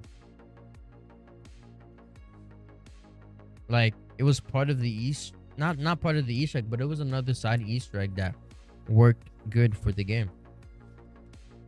Like, now you just go ahead and buy armor, and you just I'm not gonna lie, some of the side Easter eggs are like very pointless. Like, I don't see a reason to do some of the side Easter eggs. Like, there's some cool ones like get free perks or whatever, but honestly, just play it through rounds and you'll have the points for the free perks, right? Unless like you're going for a speedrun or something, then that's when it's cool. I think the permanent double points though, the talisman or whatever, I think that one is a cool one. That one's cool because sometimes... Ah, Insta ran away. Ugh. It ran away. It disappeared.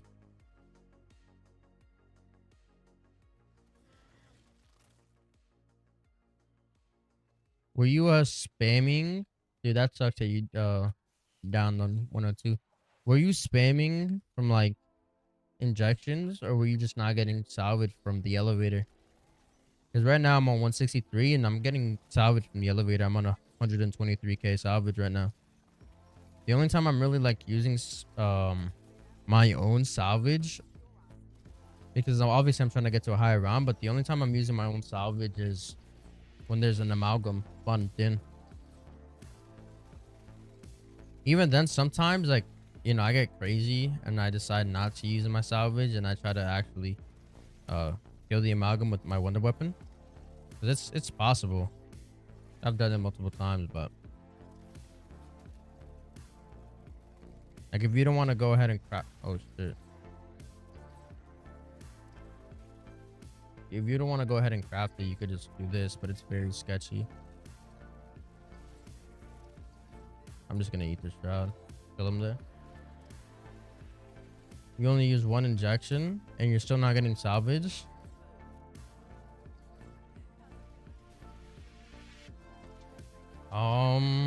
That's really weird then.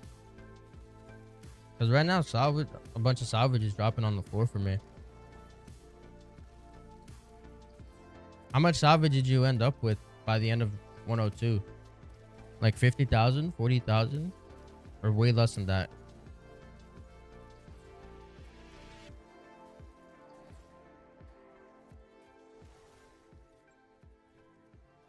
Wait, can this guy get out the way, please? 15, only 15k?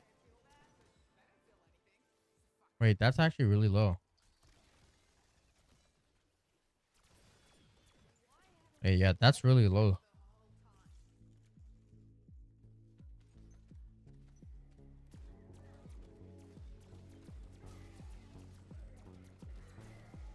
I'm actually not sure why you were getting such low salvage. Cause I'm getting a fair amount right now currently. Yeah, that's really weird.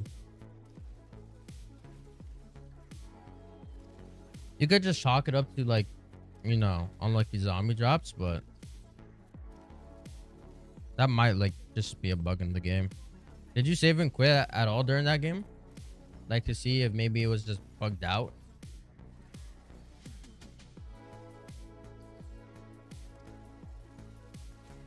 That's because you wanted to hit your go.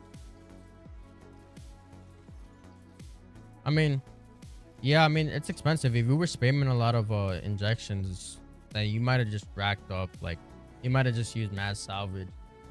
Yeah, saved and quit multiple times. Yeah, I don't know what it was then. Because I'm getting a bunch of maybe it was just if you were using any score streaks before then. Like, I don't know. I am getting less salvage than I was before, but it's still a good bit. Like, I'm still at almost 130k. But I do remember at around 160, I had 200k salvage last game. The rates could have just been secretly nerfed. The last round I used one per round. Yeah, I think the rates could have just been nerfed.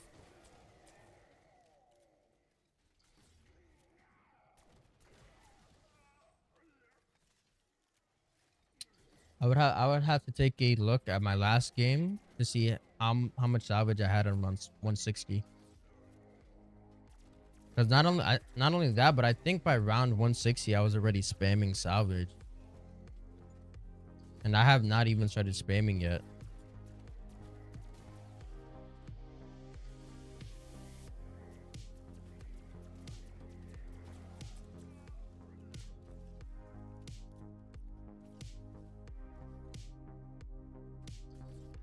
Did you what's it called?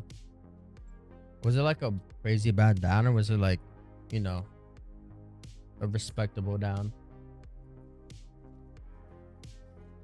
'Cause I be getting so unlucky with my down sometimes. I like don't pay attention. There's one down. Now one down.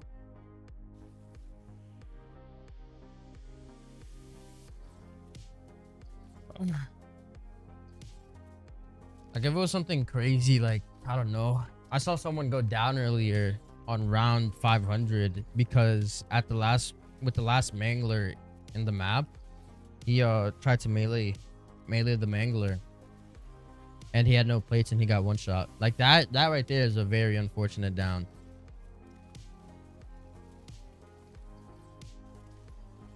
Like, but that's one of those things where you've been playing the game for so long that, you know, you kind of get tripped out and you lose your focus for a few seconds.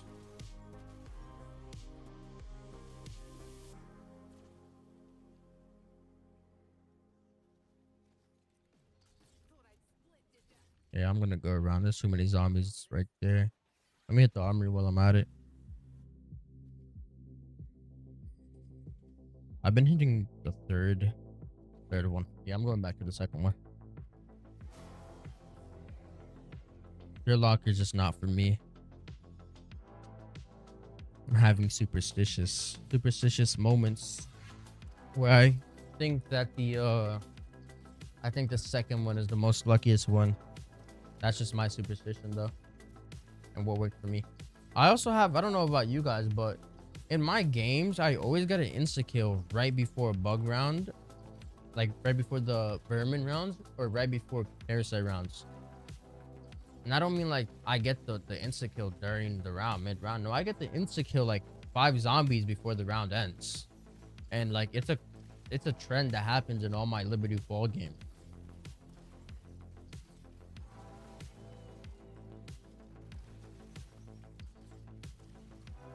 I try to look up on Reddit and stuff like that if that's something that happens to other people, but I did not find anything that says that, hey, my shit is, I always get insta kills right before vermin round. How often should you eat the shroud? I just eat the shroud whenever I get in a sticky situation. Like if I have 1 plate left and I'm surrounded by zombies, I just eat the shroud.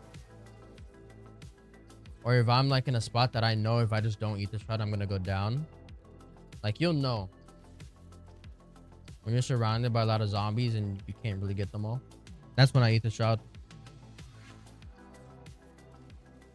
When I'm low health, like very low, like one less than a plate, or whenever they break my armor too.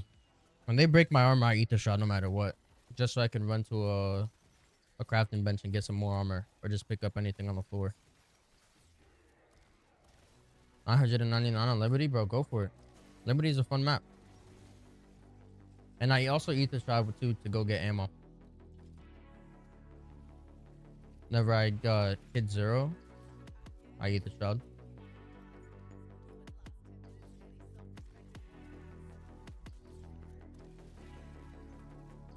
Currently, what's your highest round on Liberty?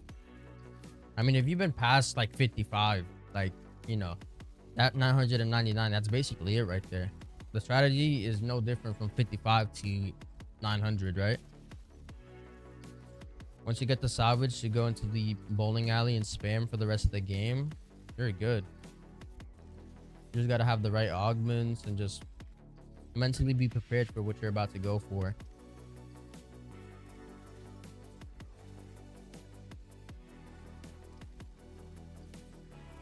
Zip line strat, yeah. For me, that's what I did. Like I wanted to go for 200 on Liberty, and then just call it quits. Like I'm gonna go back and do 999. Not anytime soon, but Liberty is fun. It gives me a survival type shit, survival map feel. You train in the bowling alley. I used to train in the bowling alley, but I figured that just doing the zip line is very faster, and then just spamming at the crafting table with the door to spawn closed and just camping in there is faster as well once you get the salvage for it. I honestly enjoyed my time on Liberty Falls. It's honestly why I spent the first, I don't know, month of the game just playing straight Liberty Falls. I just very recently, like a week ago, started playing Terminus on a day-to-day basis.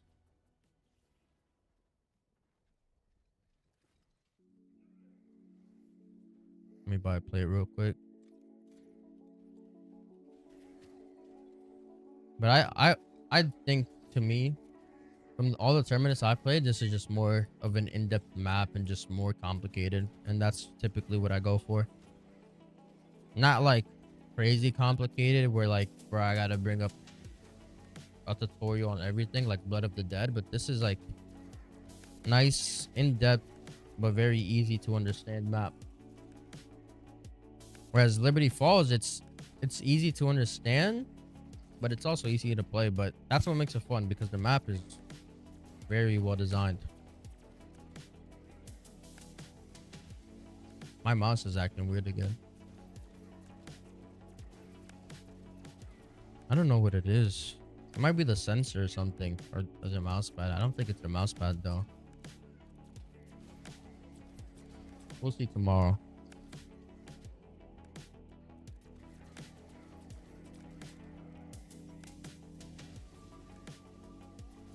I think the worst part of the Liberty Falls high round, honestly, just might be the vermin rounds. Because they take so long, and unlike the one on Terminus where they spawn from one window, they spawn from 2 separate windows, and only a few, like 3, 4 spawn in at once. And then once you instantly kill them, like only 2 spawn in at a time. So you're there for 45 minutes on one vermin round.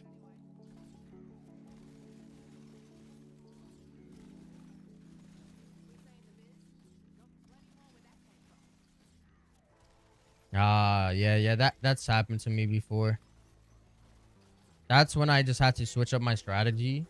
That happened to me when I was high rounding. I was on like 70. I just ended up having to run around and do the trap strat and the spawn room. That's what pushed me to 100.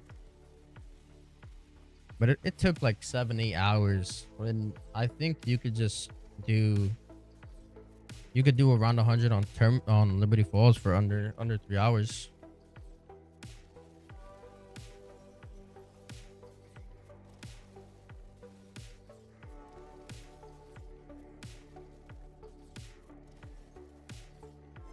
Yeah, for me, I just like you know, the more in depth, and how like not super crazy complicated, but like it's complicated to the point where if you know what you're doing, it's easy. Liberty for me is like one of those maps where you like, you know, you want to chill, you want to have fun, you don't want to like focus up for a few, you know what I'm saying? Like obviously if you're going for high rounds, you still have to focus up. But if you're there just to play casually a few rounds of zombies, like Liberty Falls is the go-to map. Because on Terminus, the setup, it doesn't take long, but it takes like a few 30 minutes or so, 20-30 minutes. Whereas in Liberty, you have the jet gun and everything power on 15-20 minutes in.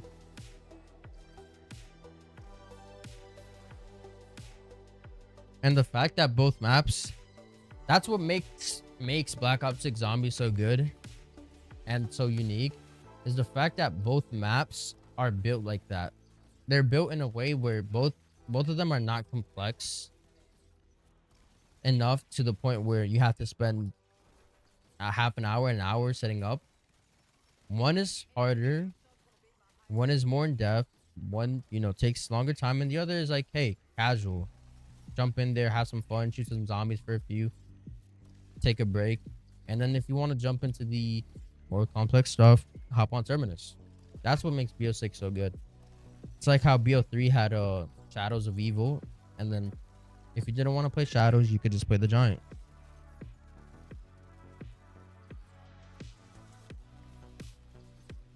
Here you just have to be careful, because you see how the zombies, they're pathing weird. Like I'm on the left side of the elevator, but they're running through the right side of the elevator to get in. You just have to be very careful in this scenario, because a few zombies get in here, 3 or 4, and like your whole game looks different after that. You could take it down. Usually I just eat the strat when that happens. It's like BO3 in that scenario, right? I don't think it's gameplay wise and feel wise, it's not like BO3, but like, you know, to some degree, it feels like BO3.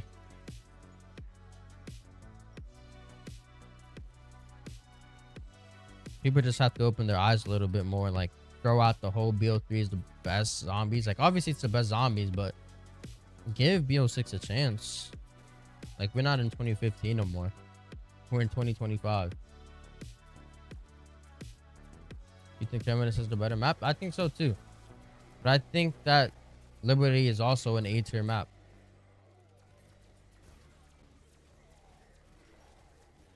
See, I am an idiot. Don't do what I just did.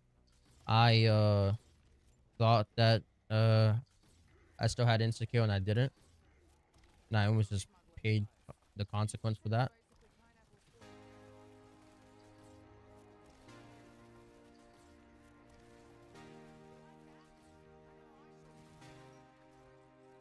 The game does have a lot of potential, and I think not only because of the gameplay and how fun it is, but because the zombies community gives it that potential.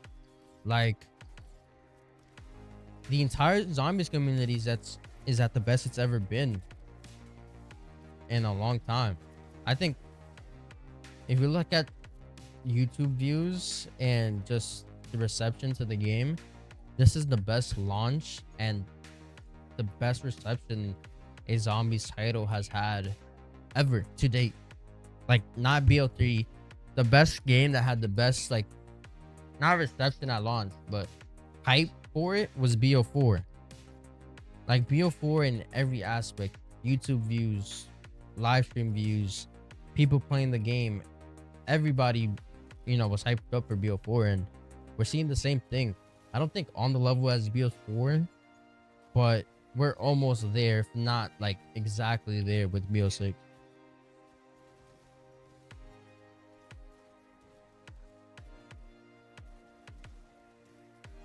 Yeah, you can't compare something that is brand new and shit on it to something that came out, like, you know, that's like saying I don't know, that's like saying that one of the rookies in the NBA and comparing them to Michael Jordan. Like you can't really do that, right? Michael Jordan, 5 NBA championships. Like, yeah, he's averaging the same numbers as Michael Jordan as a rookie, but like look at everything that Michael Jordan has done, right? Like the kid couldn't end up like a Michael Jordan type player, but you know, he's just a kid at the end of the day. But give him a chance, right? Let him grow. Maybe he could be the next. Oh my god, how many injections right here?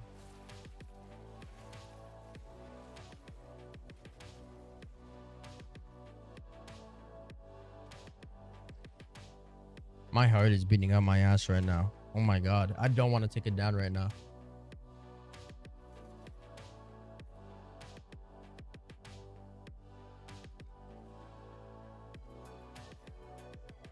Yeah, every map was unique. Yeah, BO2 definitely and BO1 had some bad maps. I'm not gonna lie. Like, um, looking back at it now, I enjoy Nuketown, but I would not play Nuketown Zombies. I'm gonna be honest. I would not play Nuketown Zombies. I wouldn't play like any of the bus depots. I would play Farm in Town, but not Bus Depot. BO1 personally, I didn't like Shangri-La. A lot of people did, but I didn't. I think that BO3, just every map was unique designed, and you know, a big portion of that was a story. Like each map was for one person. Like Dempsey, we had the castle and we were saving Dempsey. Tokyo, we were in, I think, the Philippines. I'm not 100% sure. We were like, you know, we were on one of those Japanese islands, like, and it was like spiders and all that. Garad Krovi, all about Nikolai. We were in Russia. Um, you know, we had the Russian Manglers, we had, and then Revelations, like the everything combined, Origins, Mob, Kino, like a little bit of what made zombies good, and just combined it all for a big nostalgia trip.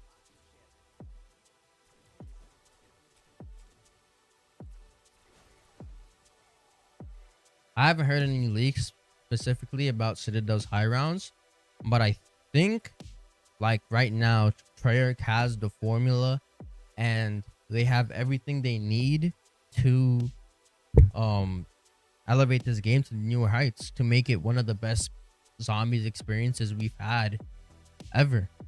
And it's gonna be real fun to see what they do. The only way they can ruin the hype that this entire mode has around it, is if they like drop another version of like Outbreak and it's terrible. Just stick to round base. Make great maps, make good maps, make them fun, make them unique. I think now that we have the launch maps and we have Liberty Falls, which is an easier map, I think they should go down the more complex route for the rest of the maps. Like I think Citadel, DLC 2, DLC 3, and especially DLC 4 should be harder maps. They shouldn't be like beginner friendly casual. Like let them involve lore, let them get deeper into the you know, the story. Take it a little bit more the complex route. Like for the Easter eggs, like you can get an elemental wonder weapon, right? But you can also upgrade that elemental wonder weapon, right? Add more steps. Like don't make the steps like stupid, right? Still make them like fun and good to do. Like there's a difference between stupid steps that just add unnecessary difficulty to the Easter egg, and then steps that are good, fun, and just make it a little bit more complex.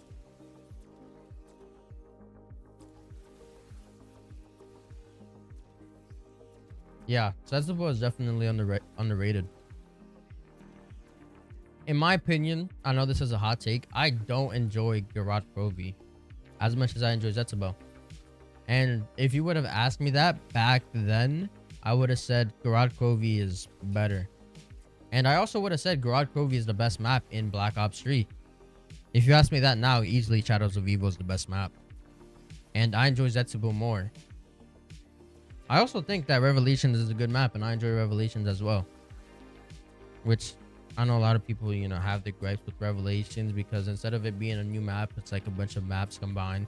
But people are forgetting, like, yo, back when Revelations came out, everybody was excited to see Knocked back. Everybody was excited to see Verruct, Origins, Mob, Eno. All of that in the same spot, same place. Shinonuma, Dryasendrock. Yes, I know about the Sentinel artifact and I know about the elemental wonder weapons.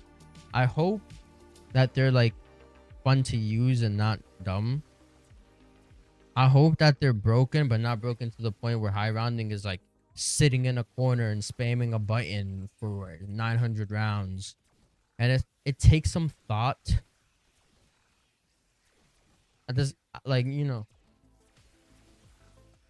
I don't want it to be the easiest thing in the world.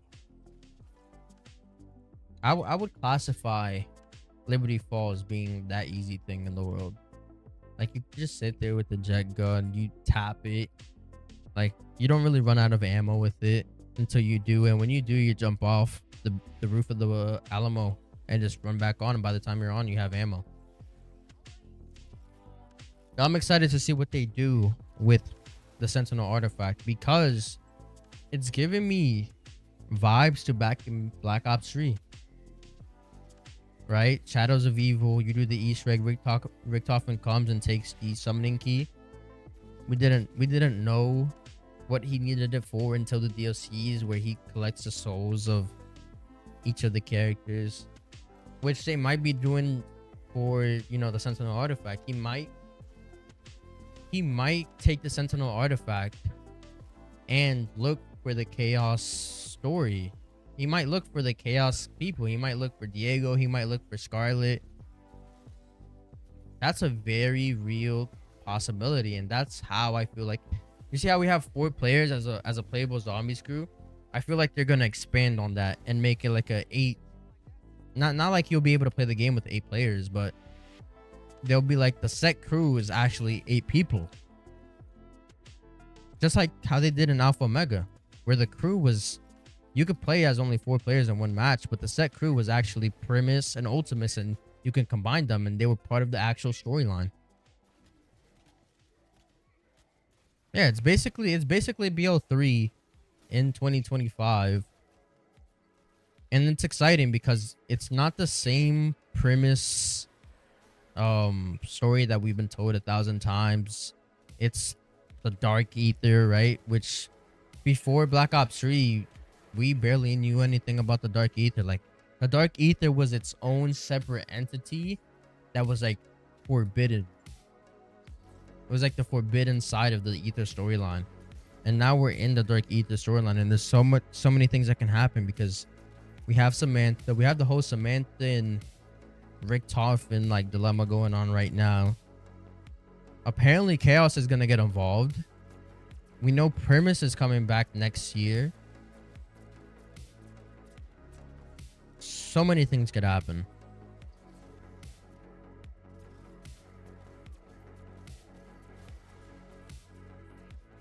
I feel like BO4, like, it wasn't really a cliffhanger. We got to see the happy endings for the characters, but I think the cutscene was just underwhelming. Like, I wish we would have gotten a more Black Ops 3 type of cutscene. Obviously, they had their budget cuts, and we got what we got. We got the art style drawing and cliffhanger for. Oh yeah. Like, they left them all dead, I think, right? Like, Medusa absolutely like destroyed them.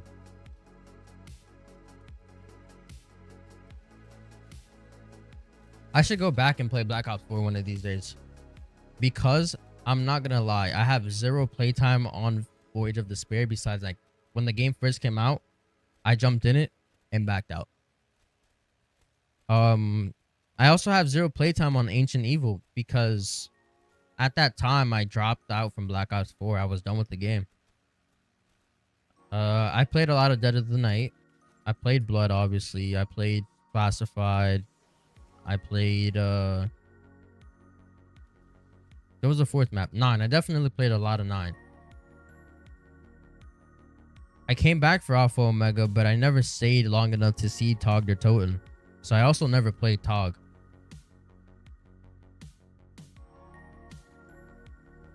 The reason why I never played Voyage was because I know I played it twice, at least twice. The first time I hopped in, played 5 minutes of the map, and never played it again.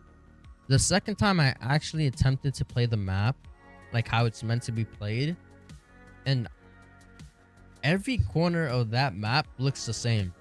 Like, I could not tell what room I was in. I could not tell where I was. And after like 45 minutes to an hour of me just running around trying to figure out where I was, if I was in the same room I literally wasn't 5 minutes ago, I just gave up and called it quits.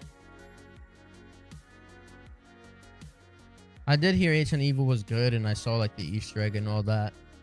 I saw the boss fight, and it looks fun. I just have to wait for Black Ops 4 to go on sale because I'm not buying the game at full price.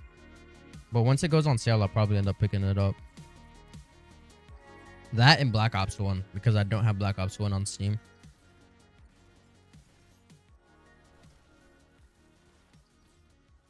The BO4 had some great maps. 9, which I think is one of the best zombies maps of all time. It's up there with Shadows. It's up there with Origins. It's up there with DE. I think 9 is top tier gaming. I think Blood is a great map. I think it was good for like the old map with the dead vibe it gave us. I think the only thing that ruins that map for me is the Easter egg.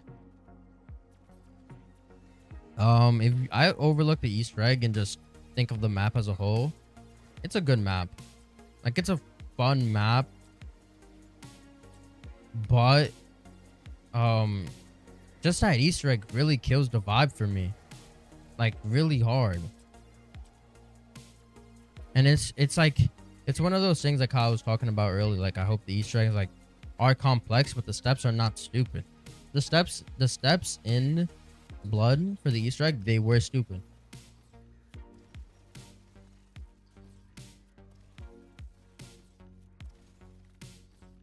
Like I don't wanna be in the middle of a game and then have the game pause for 30 minutes because I have to like look at a guide for more than 30 minutes to figure out the step.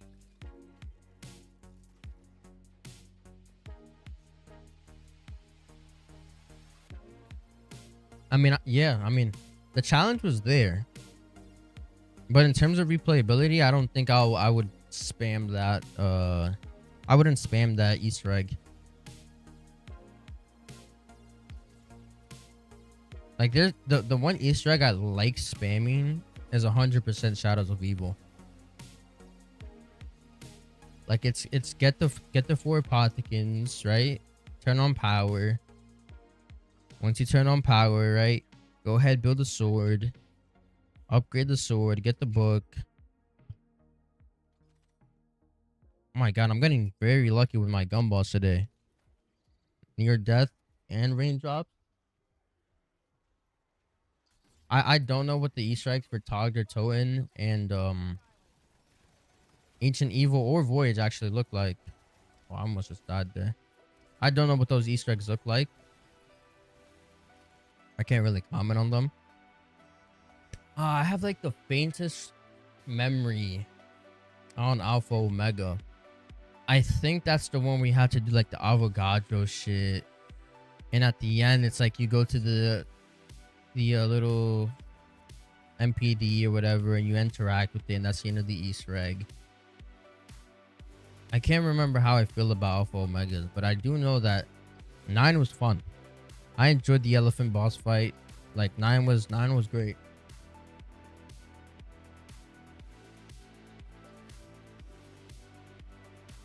Shadows of Evil, yeah, Shadows of Evil is one of those maps that I could go back any day of the week and play. I remember I did the round 100 on that map was so fun. It was like 8-9 hours, but round 100 on Shadows was so fun. And I think a big part of that is the Wonder Weapon. The Wonder Weapon plays a huge role in Shadows. Like, obviously the atmosphere, the characters, the quotes, the dialogue, just the backstory of the entire Morgue City. But the Apothecon Servant is such a strange, unique, and diverse Wonder Weapon, and it works so well. Like, it works so well for what Shadows of Evil is. I think that Wonder Weapon makes Shadows of Evil like go from an A tier map to an S tier map, because it's a fun broken Wonder Weapon. Not broken to the point where, like, if you don't know what you're doing, you don't have any alchemical, you might struggle. But if you have alchemical and you know what you're doing, it is just a fun Wonder Weapon. And you can optimize that map so well. Like, there's so many little things that you can do and so many tricks that have come out over the years that you'll be like, damn, you can make that jump, or damn, you can do this move quicker around the map. That back at launch, we never had. And Shadows was very fun because I remember back in the day, brother, everybody would try to look for you know, the Easter egg, how to upgrade the Apothecon Servant. So they were just running around doing little shit, and because of that we found extra side Easter eggs that we probably wouldn't have found. And then all that work turned out to be for nothing, because we eventually find out there's no way to upgrade the Apothecon Servant. And honestly, that was a little sad, because you could pre-patch. There was a way to upgrade the Apothecon Servant pre-patch. But, like, in the end, it didn't matter, because eventually in Revelations, we were able to upgrade it.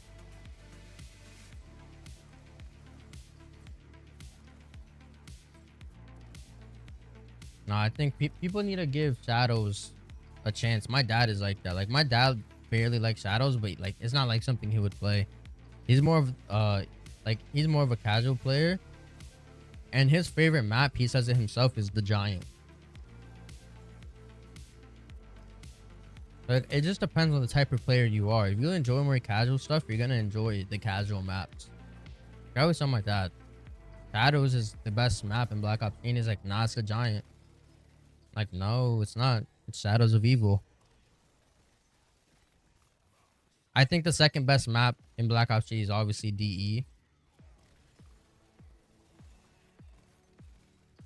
All right, it's like a mix. They're both at the same level. Cause I've played DE for so long. DE, I spam DE. A big portion of that is like for like the first 2 months of DE. I for the life of me could never beat the Derice and Rock Easter egg.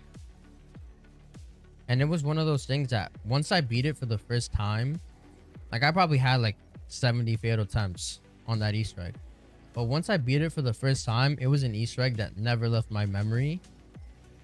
Never forgot the steps. And I can do every single time until the end of time without failing.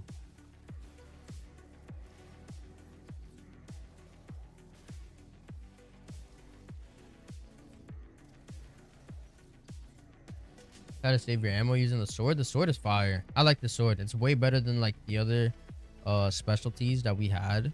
And it was unique. Like we had the gravity spikes, which I mean we saw in multiplayer, so that wasn't really new. We had the Annihilator, which we saw in multiplayer. That wasn't really new. The fist and garage Kobe's were actually pretty dope. And then we just didn't get anything new in Revelations. Like I think we just got the gravity spikes again. Which is something that even to this day we see recurring. We keep getting like the same. I don't know if they can't think of ideas or something, because I doubt it. I doubt that's not the case. But they keep putting the same field upgrades in the game. Like Ether Shroud is still in the game from Cold War, Healing Aura, and like it's kind of copy and paste. But and I'm not sure if we're gonna get any new ones. I hope we do. And they took out Ring of Fire, which I think it was good that they took out Ring of Fire, because if they didn't, these high rounds would be looking way different right now.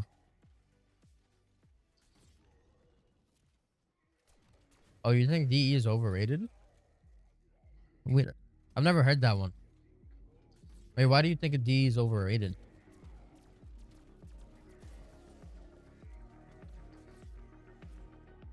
I think for me, I just spent so much time on DE that it like became a core memory. And I will never just forget how much fun I had on that map. I've hit 100 on that map, like, I don't know, over 10 times already. You could probably throw me in that map right now and I'll be able to hit 100 pretty easily.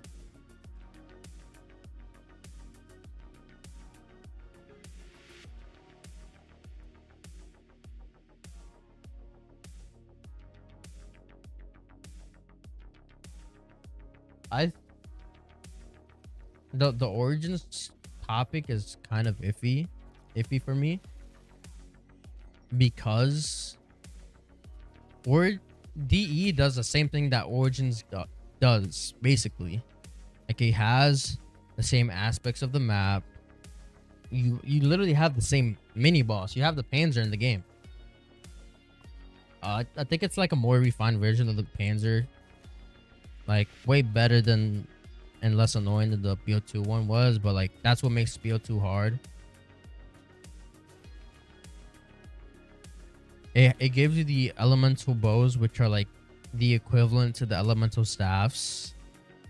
I think the bows are more broken though, in my opinion. Like the storm bow, pre-patch storm bow was an easy round 100.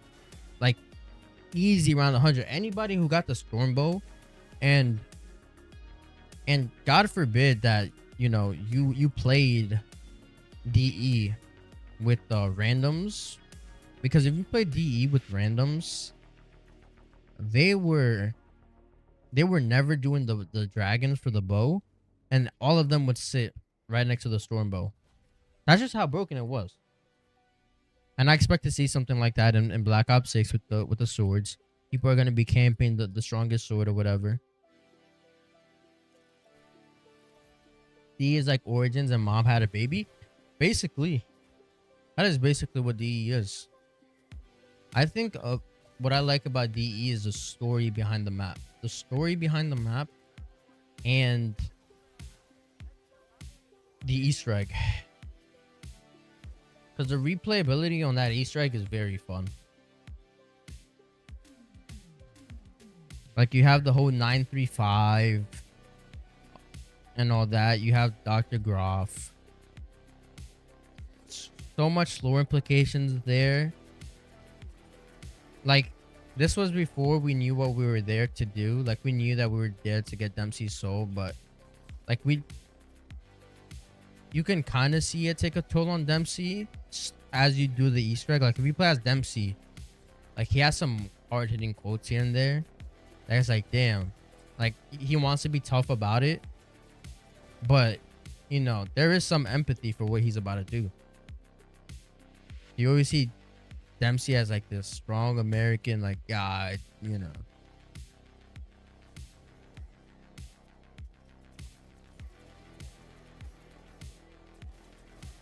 Yeah, basically. Like DE is like the little brother to Origins. I don't think without Origins DE would have been a thing. Like there's no way without Origins DE is a thing. Because you can see how much Origins inspired DE.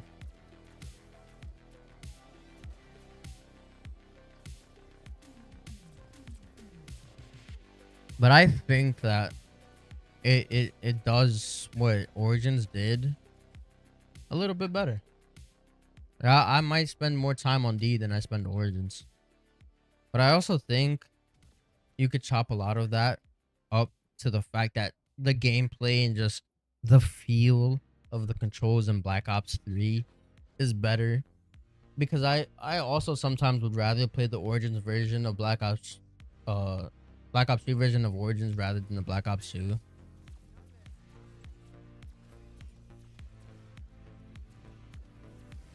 It literally just depends. Like they're all three great maps: Mob, Origins, Andy, and Shadows. They're all up there with the best maps of all time. In my opinion, I like Mob the less out of all of them. But I think they're all great maps.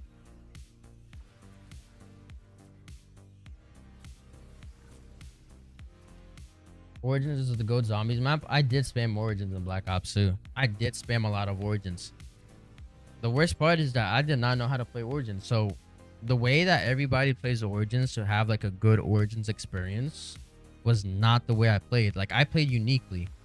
Whereas everybody would spawn in and then immediately run for the ice staff.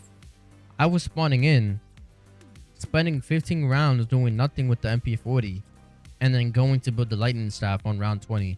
And best believe my games were not long. My games for Origins were not long. Obviously, by the time we got to Black Ops 3, I kind of learned that, hey, the ice staff is broken. Best staff. You know, go ahead and craft yourself like the fire, the wind, just as backup in case you run out of ammo. But back then, it was more simplistic.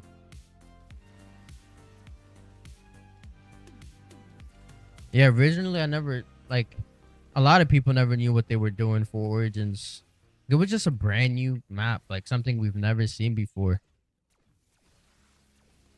And the scale of the map was huge. I mean, you start off in like the trench area. There's, I can't remember, 8 generators, 7, 8 generators, and they're all across the map.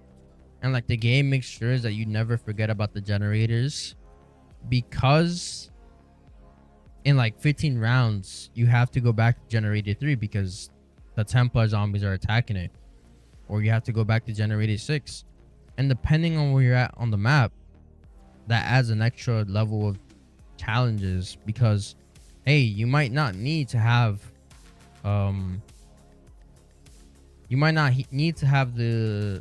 the generator for Speed Cola activated, because it's not a perk that you see yourself needing.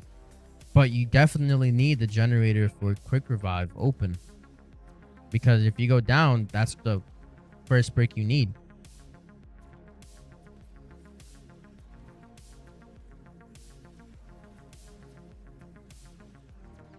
Yeah, I think Mob of the Dead was where like Easter eggs finally had like a complex developing story behind them. Like we had the old story, like with, but before then it was a lot of just Richtofen and Maxis. Like Maxis this, Richtofen that, power this, power that. And it wasn't until those maps where we started getting, hey, this is Terminus. This is what they do. This is how they came together. This is how it started. Hey, this is Ultimus. This is what they do. This is how it started. Premise is Ultimus. And they became, you know, Premise became Ultimus eventually and all that extra jazz. And that was cool.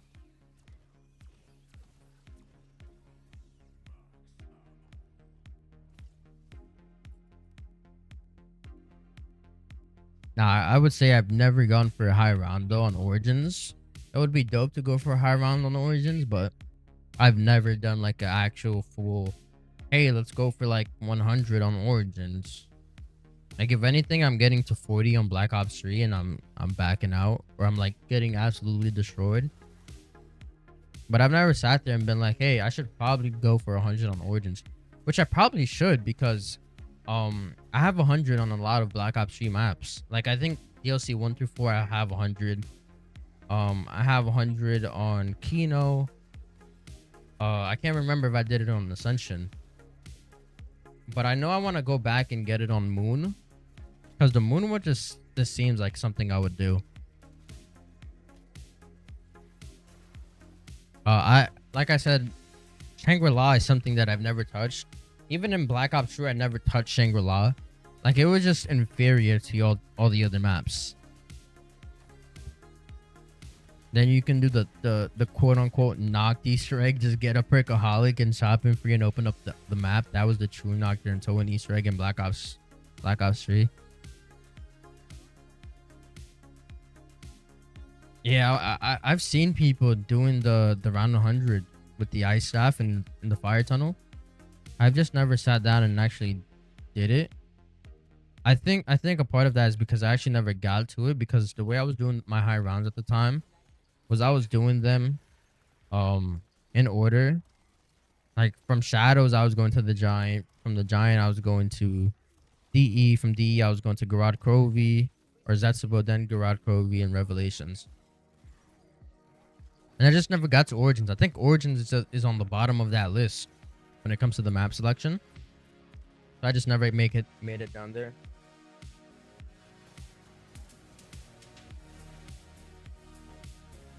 But Origins is so fun, man. So fun, so fun. And then on Origins too, there's like a lot of little tricks that you can do. Like every zombie maps has their like little tricks, right? Like even in modern day zombies, if you watch the speed runs for Liberty Falls, you can eat the shroud, or if you strafe correctly, you can jump from the car onto where like PHC is at, or eat the shroud. You could eat the shroud up there, and it just makes movement on the map quicker. Same thing with Origins. Like if you know how to play Origins correctly and you optimize it, it's like a whole different ball game compared to somebody who does not know how to play Origins and somebody who's like played the map casually sometimes, and gets two different experiences. And it's the same thing with Shadows. Shadows is one of those maps that once you optimize everything and you learn everything, learn all the Easter eggs, you're in for like the funnest zombies time ever. Like I remember when I first learned you can do the box jump and spawn, where you can jump on the car and jump back and you don't have to like open that door and grapple up. Like that's a time saver, and it saves another beast mode that you can use at a different place. Rainbow Prayer Challenge, yeah, stuff like that is what make the game harder.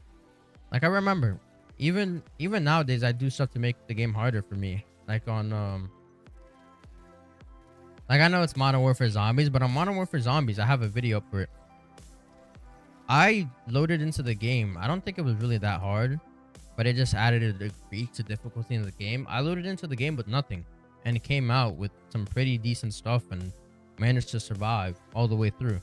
Like, there's things in these games that you can do to make it harder. Like, I can play without gums. I can also play without mangler injections and see how long I survive, right? And now I don't have an easy solution to deal with the amalgams, and I have to take them head on. A lot of things that make the game fun.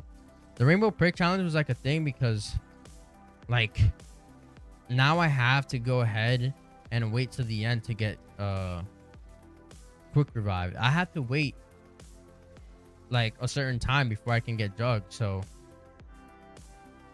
like, it changes up the gameplay, but that's shit that makes it fun. Like, the augments do a very good thing in this game. They fixed the Cold War crystal system.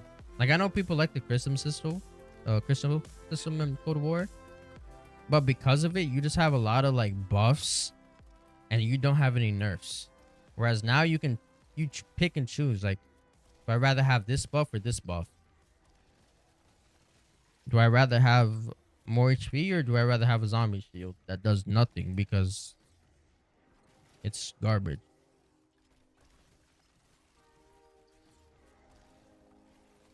Though I think that with the support that we're getting for this game and just how Treyarch is treating this game, like, they're not treating this like a side project. This is zombies. Like, this zombies dictates the future, and if this zombies is terrible, then the future of Call of Duty Zombies is over. We're not looking at ever, because if the zombies are bad and they're just wasting money making this, Microsoft or Activision could literally just stop making zombies. Don't support it. There's no reason. We're losing money making zombies. We're not gaining anything out of it. And let's just, let's put our money in other places that will make us more money. We'll take the zombie team and we'll throw them into Warzone and we'll see what they could do. But no, Treyarch right now, the zombies dev team, they're locked in. Their vision that they have right now seems pretty good. And the support that we're about to get for zombies is insane. Communities that is at the best it's ever been. Yeah, Warzone is terrorizing zombies right now. Like, if Warzone was to add a new feature tomorrow, I guarantee you we see that new feature in zombies either in the next Call of Duty game or in like some extra DLC. And that's just because they're trying to get players from Warzone to come to zombies, and giving them that Warzone feel makes it like, something they're familiar with, which if you haven't played zombies before, you shouldn't be familiar to zombies, right? Zombies is a whole different mode with something that literally has never been seen in multiplayer or nothing like that. Like, it should feel different. There's no reason for it to feel like Warzone.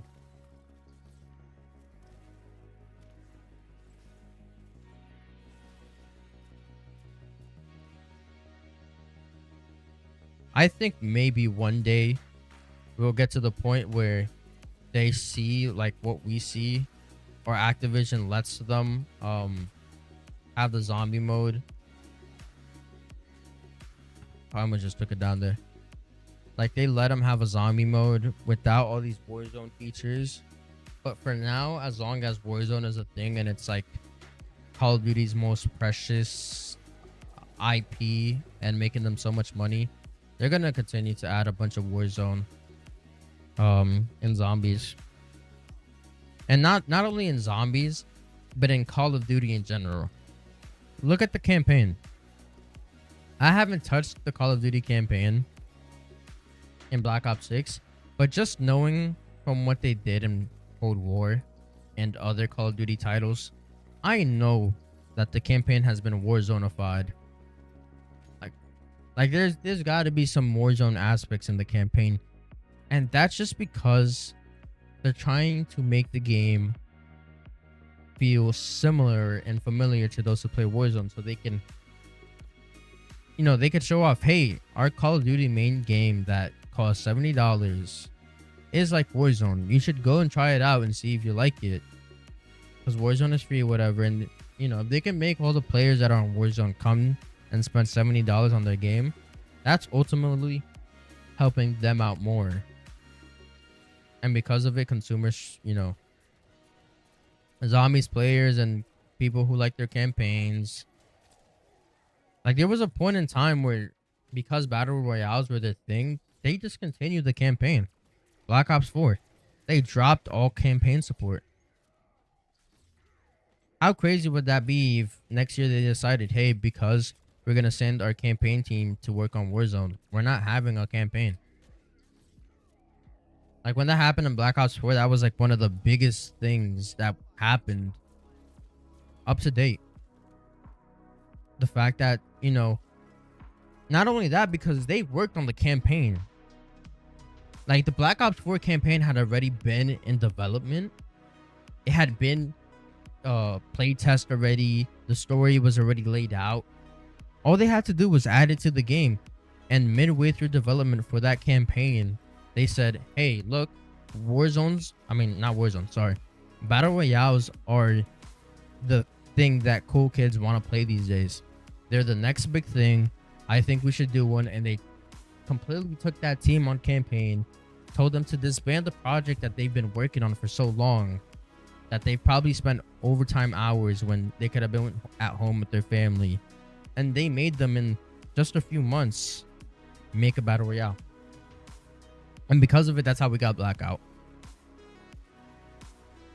Which I don't want to shit on Blackout, because there was some genuine, like, fun aspects to Blackout, but it just wasn't Warzone. Like, I feel like Warzone was the actual big picture battle royale that Activision and Call of Duty wanted, and they just didn't receive that with their iteration of Blackout. But if you look at Blackout was fun. One, I'm gonna be honest, people, there were some sweaty people on Blackout, but it wasn't like how it is in Warzone. Also, I don't think cheaters were that rampant. Like, there were obviously cheaters. It's a Call of Duty game, right? Let's be honest. But yo, Ricochet sucks. I'm gonna be straight up. Ricochet sucks. The Ricochet anti-cheat is horrible. Playing a few multiplayer matches, you'll realize that. Or playing a few zombies matches, if you're on console, turning on crossplay, you'll realize that the anti-cheat is horrible. And you know the anti-cheat is horrible when you have other developers. I swear to you that the developers and from Riot, they commented on how Activision can make their anti-cheat better. Like, you have other game studios telling you how to work your anti-cheat and telling you that AI tools don't work for a good anti-cheat, and that's why your game struggles so much. Whereas Ricochet is all powered by, like, AI. If you didn't know that, a lot of Ricochet is using AI. So if AI does not detect your cheats, hey, guess what? You can cheat in Call of Duty. Whereas Riot and their Vanguard anti-cheat, they look for specific cheat software and they completely code for that cheat software to ban it and detect it. And using that, I think it solved a lot of cheating problems in like Valorant and games like that. Obviously, there's still cheaters, but like, it's not like how it is in Call of Duty. The cheating problem in Call of Duty is so bad. Generally, is the worst I've ever seen. Blackout was better. Blackout was fun. Like, you had some genuine fun things that you can do in the game. For me, I personally like the fact that you can pick up your attachments, and the game was a little arcadey. I kind of liked that feel of the battle royale, the arcadey feel. Like, it wasn't like Warzone where I feel like I'm actually in like a modern type beat game, but I like the arcadey version of Black Ops 4 and that entire game.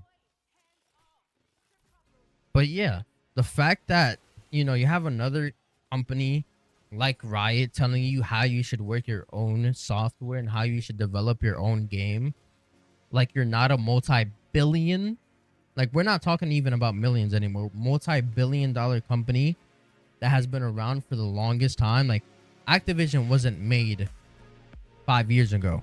Activision has been around since the 90s, and they have been running a lot of these games since the 90s.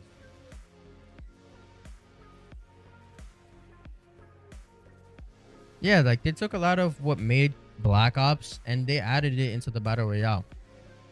They tried to do some cool stuff, which sometimes worked out, sometimes didn't. Like the ray gun being in Blackout.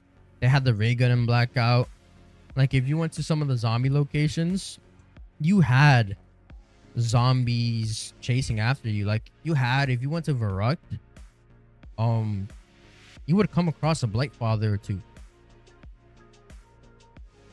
And a lot of people landed at these cool locations that are from, like now, what they do is they low-key make Warzone, right? They make Warzone and they take parts of Warzone and throw it into multiplayer. When back then they were taking parts of multiplayer and older multiplayer, not like even just maps that are in the game, but they were taking like OG legacy maps and throwing them into Blackout.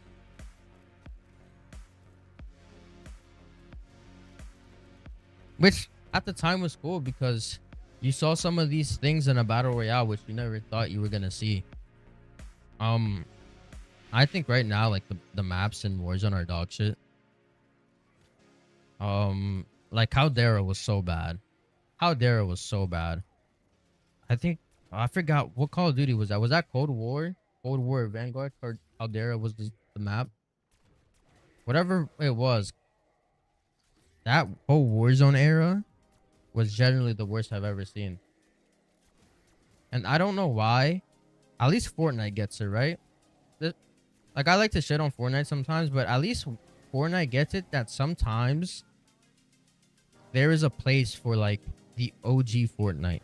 Like, I think this month or something, they're going back to the old Fortnite. Old map, old, like, systems, double pump. Where, for some reason, I know it's been leaked that, you know, Urzikstan is coming back. Or not Urzikstan, what was that old map? The best map there was. I forgot the name. Damn, I really forgot the name. But obviously, the first map, like with Stadium and all that. The best map there's ever been for Warzone. I know it's been leaked that it's coming back, but at least Fortnite and Epic understand that people want to see the OG stuff. People want to see the things that made them happy before. And I think that's why, you know, maybe they're seeing it now. They're going to bring back the old map, but they always find a way to fuck it up. Because they did the same thing with Resurgence on Rebirth. They gave us Rebirth Island for Warzone, right? And listen to this. Instead of allowing you, I don't know if they changed it by now, but instead of allowing you to play Resurgence, right, on solo, they made it so if you want to play Resurgence, you have one option and you have to play with the 4-man team. Hey, come on. If I want to play the game solo, let me play the game solo. There's no reason to be forcing me to play a game in a certain style when I don't want to play like that. And honestly, I'm going to be honest. I think they should change the way they integrate Warzone. Because they do it every year where they integrate Warzone. And I guess it drives sales on the new Call of Duty games or whatever. But the way they integrate Warzone is so bad because they break Warzone every time they do it. I kid you not. Every year that they integrate a new Warzone, they destroy Warzone. Because what would typically happen is they destroy Warzone, right? Then they spend 8 to 9 months fixing that version of Warzone. They fix that version of Warzone, and Warzone is at its best it's ever been the whole life cycle. For like 2 months. And then they integrate a new Call of Duty and it's over. They absolutely destroy Warzone. And that's what messes it up. That's why, to me, Warzone is not fun no more. None of the places on the new map are like any like iconic places to land. Like, I kid you not, when the OG map comes out, half the lobby's landing at Stadium. Half the lobby is landing at Superstore. Like those are places that are iconic and symbolic to Call of Duty Warzone. If you could remember any spot from Caldera, like you are a true Warzone fanatic, because I cannot even picture how a single frame of Caldera looks like to me. And I think the only reason why I remember Urzikstan is because it's literally the map of right now. Not only that, they integrate the game, right?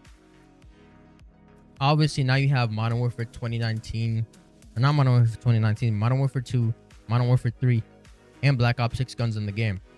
Why do you have Modern Warfare 2 guns in the game if they're not even viable? Like, I kid you not, if you have a Modern Warfare 2 gun, anybody with a Black Ops 6 or even Modern Warfare 3 gun is going to shit on you. Like, genuinely destroy you. Yeah, Fortnite is the reason why a lot of battle royales even exist. Like, Apex. And the reason why Fortnite gets bigger than what it already is because you see these other battle royales that came out because of Fortnite. They innovated on what Fortnite didn't have. The thing is that Fortnite just ripped off their systems, and because they ripped it off so well, it just made Fortnite quote unquote better. My game just crashed. Ugh. My game just crashed. My game just crashed. My game just crashed. But it made Fortnite better.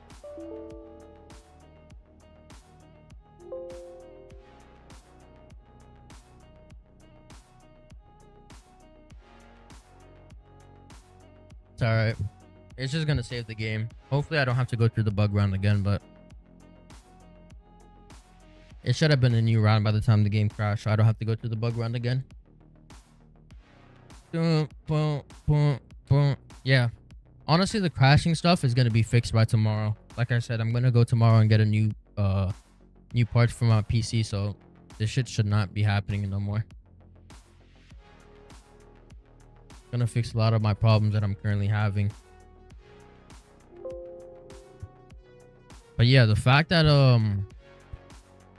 you know, Fortnite's able to innovate. The only thing I have with Fortnite is like it's muddy and murky business practices.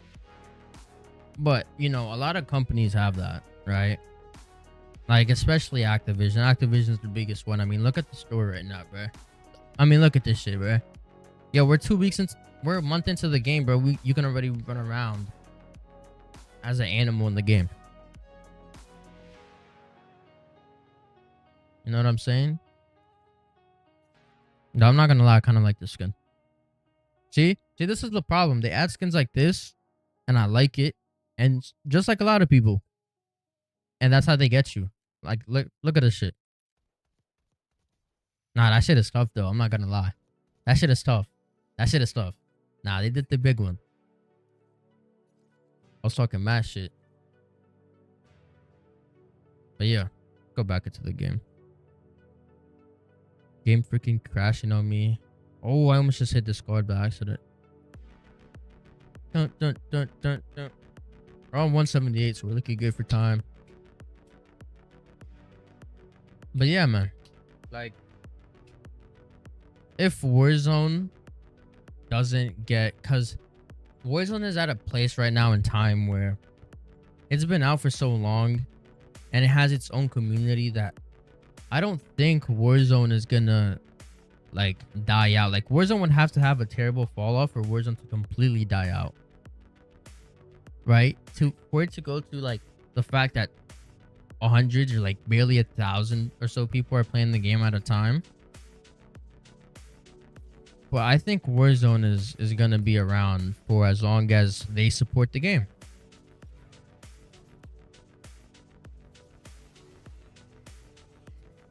Seven finishes in one match. Good fucking luck, bro. I've seen that calling card. That's the one with the girl laying down on her side, right?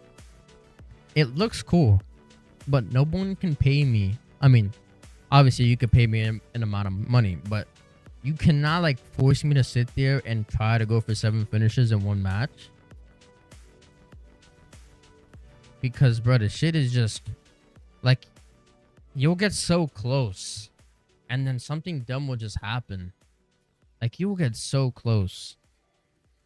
The only way I see it's worth it is like if it counts if you do a finisher move on someone that you down in Warzone. Like, that's the only way it's worth it, because you just down 7 people in Warzone, which is pretty easy in a plunder game.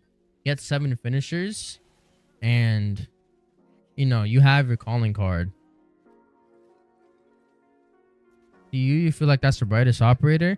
Yeah, there's some maps that are genuinely dark. So you know, having the brightest operator is probably not the best decision. But low key, I just don't care, because most times I'm playing zombies.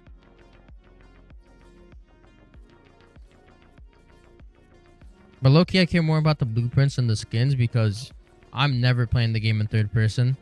Like, you don't see your character. So what's the point of me getting like a ridiculously cool skin if I'm just not gonna look at it? At least in Fortnite, you can look at your skin, because the game's always in third person. But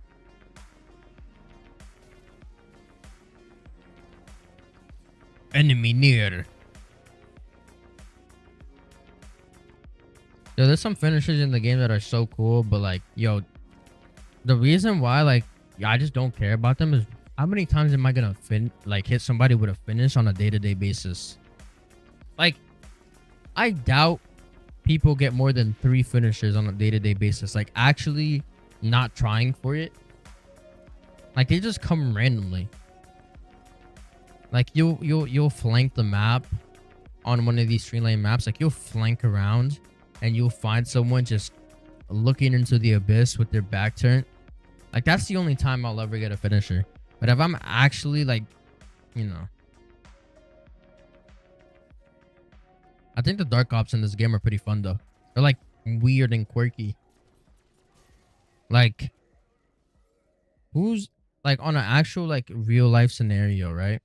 Who in game is gonna go ahead and kill two abominations, right?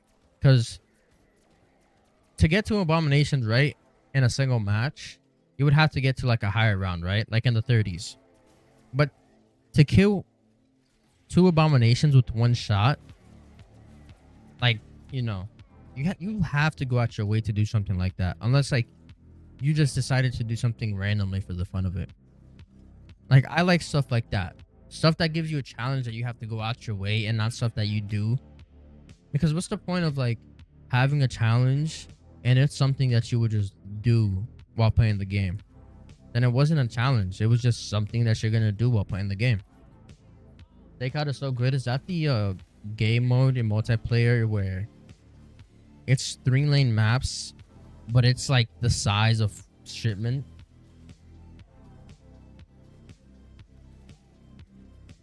I think I might know what game mode you're talking about.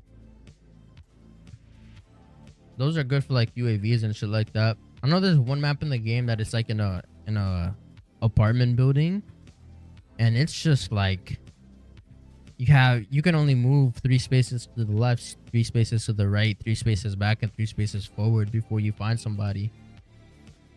Like a super small house map. It's probably the map that I'm describing. It looks fun to play, just not something that I would play. Unless I'm going for like dark matter. Like, I know that map for the goblin would probably be very easy. Just play that on hardcore with the goblin. Oh my god, another insta-kill?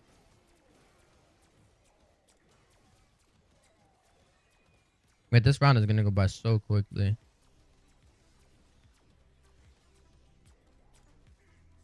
Yeah, look, end of the round. That was a really good round.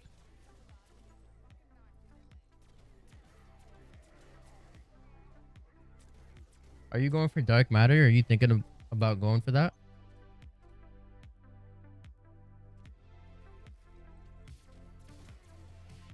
That's something I really want to get, but it'll be like a side project. Yeah. How deep are you in right now? Yeah, where are these manglers, bro? Like that's a super side project for me. Like I would have to like randomly play with my friends, and while I'm playing with them, just get the camos done, and eventually one day I'm just gonna unlock it from all that. Only 6 gun. Yeah, I only have about 6. All my ARs basically. Besides that, nothing crazy. But dude, I just like anything dark matter. Like I don't know, but the dark matter, the whole like shaboom behind it is cool. I like how it's purple is one of my favorite colors. So the fact that it's purple and like it's moving at the same time, that's what I think I like the most. That's why it sucks that to me it's not a zombies camo, but I'm not complaining because Nebula looks great as well. It's like a bluish purple camo, which two of my favorite colors. Like I'm not complaining too much.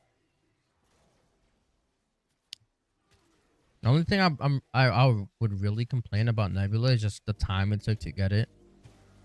Like about 80 to 90 hours. That's a lot of time for one camo.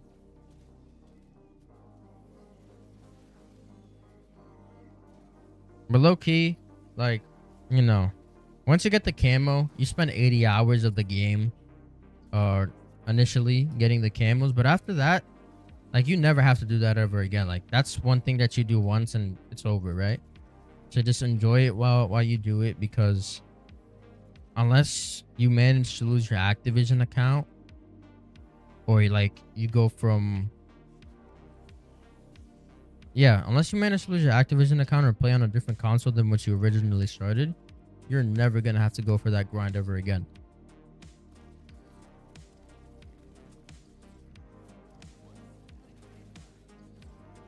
And then once you have it, it's pretty sweet.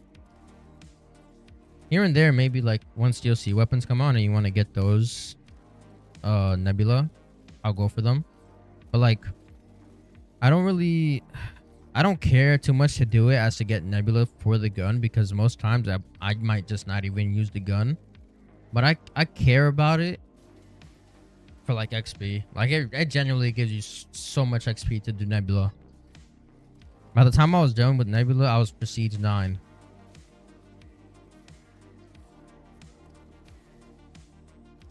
So to be able to go from like level 1 to Prestige 9 just by doing camos, that I might as well do because I'm playing the game anyways.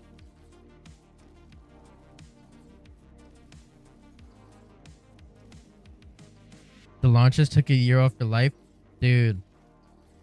Thank goodness I was never so down bad for the launchers, man. I know that there's like people were struggling for the launchers, but for the Strela P, right? For that one specifically, I just somehow knew how to hit the UAVs. Like I just knew how to do it.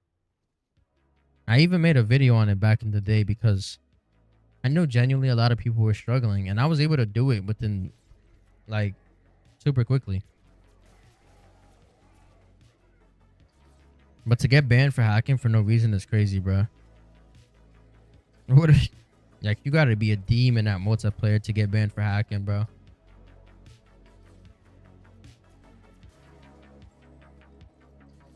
Nah, honestly, what was really annoying for me? The noob tube. Yes, I remember the noob tube. That was annoying. Because people wouldn't place their fucking score streaks on the ground. And I'm pretty sure you needed to destroy like ammo boxes and shit on the ground, and people just would not place it.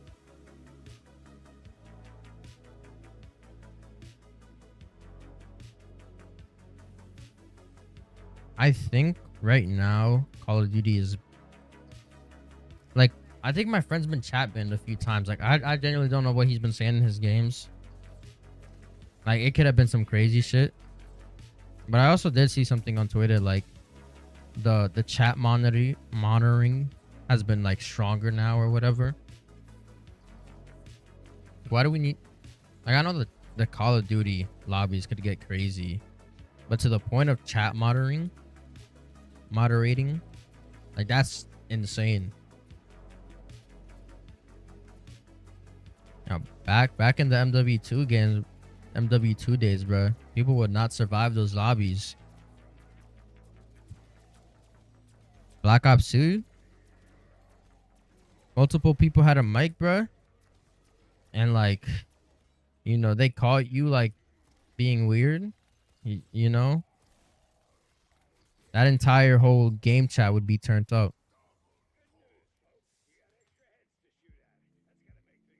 Yeah, I'm not. Yeah, I'm not getting that much salvage, bro. I'm almost on round 200, and I'm about to crush 150k.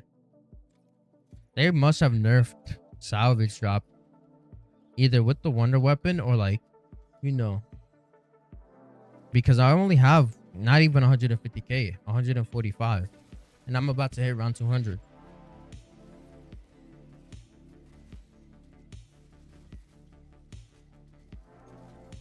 It's so soft now. Yeah, genuinely, it's so soft.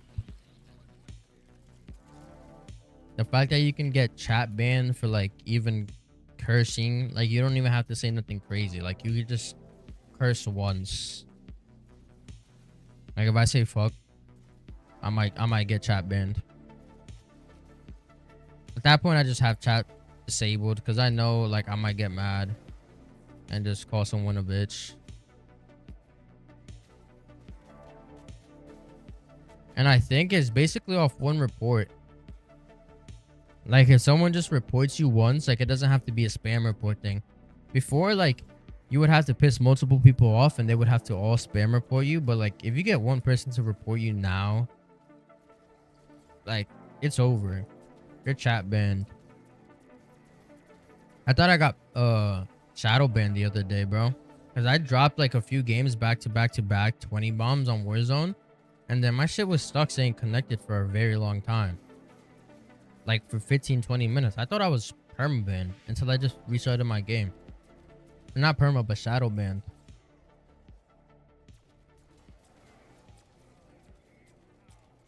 Whole country is soft. Just cancel culture, bro. Cancer culture and that whole 2020 thing really just flipped everything on its head.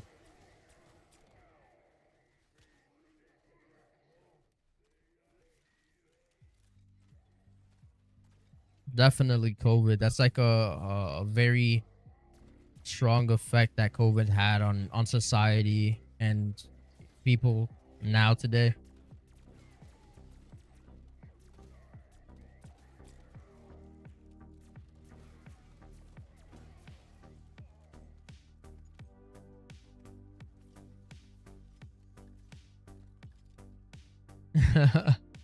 Yeah, people were going. People back in the day, people did not care. But you would hear the most outrageous things on the Xbox game chats. Just because your name was Killer Diablo. Like I'm saying, like back in the day, people would take the little. If you had numbers in your account, like you would get shit on just for having a number in your account. Like if your name was like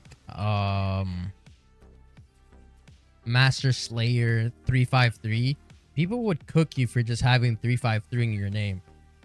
Like why you got numbers in your name? You're about to get shit on. People with numbers in the name suck. People just start going crazy. And like it wasn't like not even personal attack, but someone will bring up your entire bloodline in those chats. Like you'll be in game chat and someone would just casually start speaking down on your bloodline and your previous generation of lineage and next generation of lineage. I guess it was genuinely jokes. This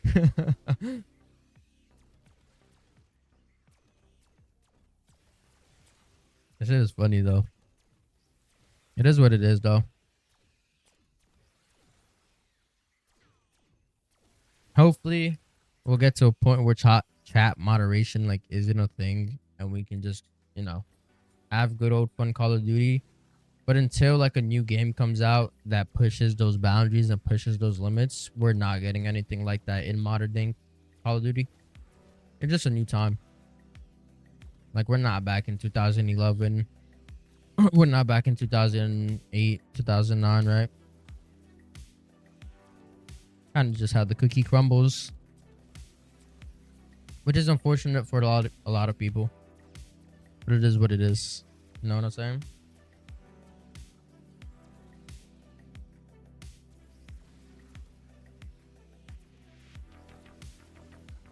It doesn't help too, because I honestly I think if the lobbies would be even crazier nowadays, now that skill-based matchmaking is up to 1,000, because people who are genuinely good at the game are gonna go against people who are also genuinely good at the game, and people who are good at the game love being toxic because they are good at the game. Like, that's the reason why people are toxic, because they're good at the game. Have you guys seen them clips of like Nick A30 hopping on Black Ops? Like, that shit is genuinely jokes.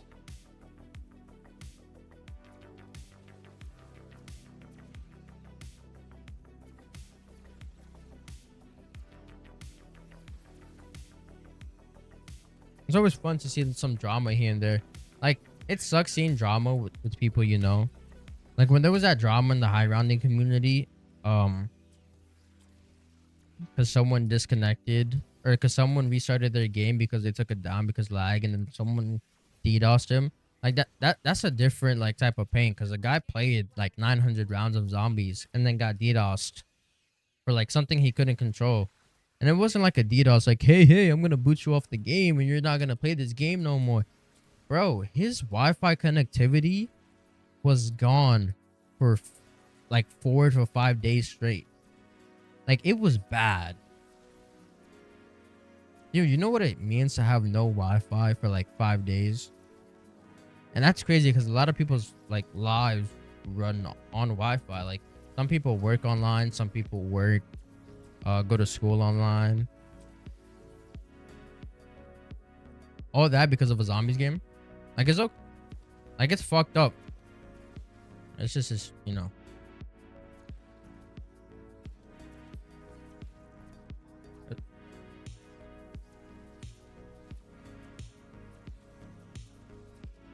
I like it, but it's a situation in which it happens. Because, like, say someone is talking mad shit and it's like a, you know, something like that, that's fine. Like, I would understand it. Like, if it's for example, you guys are chatting shit on NBA 2K, right, about who's better, this and that, like, that's different. But when you're like doing it because someone just restarted their zombies game because you know, they were lagging, that's when it's fucked up.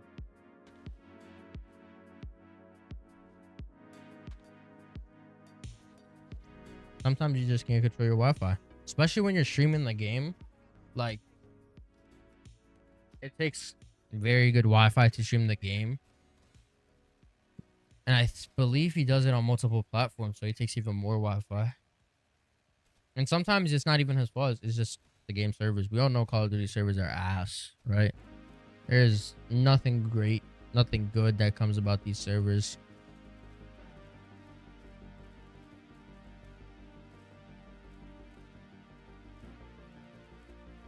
If Call of Duty had good servers, my god, society would probably be thriving right now.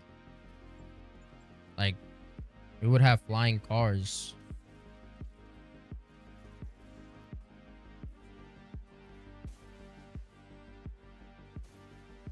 All right, this is gonna be a tough situation right here because I have insta kill.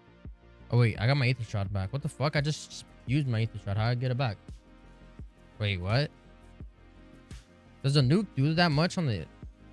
What the hell? Okay. I did not know that the nuke refilled your your ether shot. All right. Never mind. We're back in business. Look at that. Siege Master 111.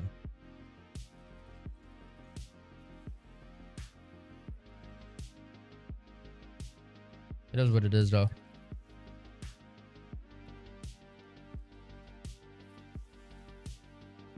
No, I don't like cracking jokes is funny as shit though. I do it with my friends all the time, bro. Like, genuinely, it is just fun shits and giggles, right?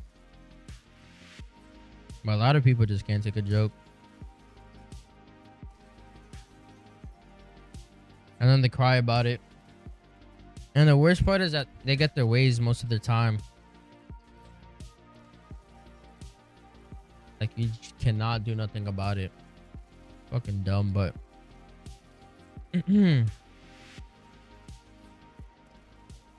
people are gonna cry. People are gonna cry in everything nowadays, bro. People, like, genuinely, people are gonna cry in everything nowadays. Like, it doesn't even have to be gaming.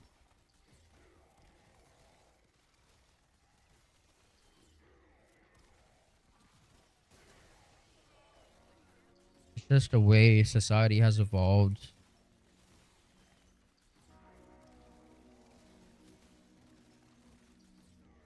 I'm not gonna lie. I don't think, like, gaming isn't as harsh. Like, how can I put it? Like, the general online gaming community, when it comes to toxicity, like, they understand it more than the actual general public. Because if the actual general public heard the type of shit that gamers say, they'd be like, cancel culture, cancel culture, cancel culture. But, like, I feel like gamers generally understand that what we say and do online and on the internet while we're playing the game, you know, it's just a game, right? Like, no one's gonna generally come outside your house and fucking, unless, like, I say, like, look outside your house. You wonder why it looks like it's daytime when it's 3 a.m. at night? Cause I just shot a cruise missile at your shit, bro.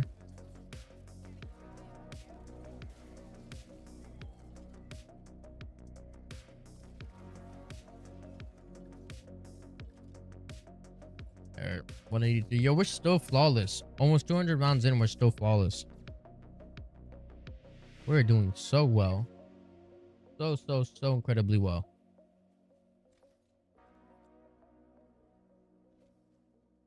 Have any of you guys tested out the new hand cannon in the game? Also, wait, is the hand cannon in multiplayer? Does anybody know?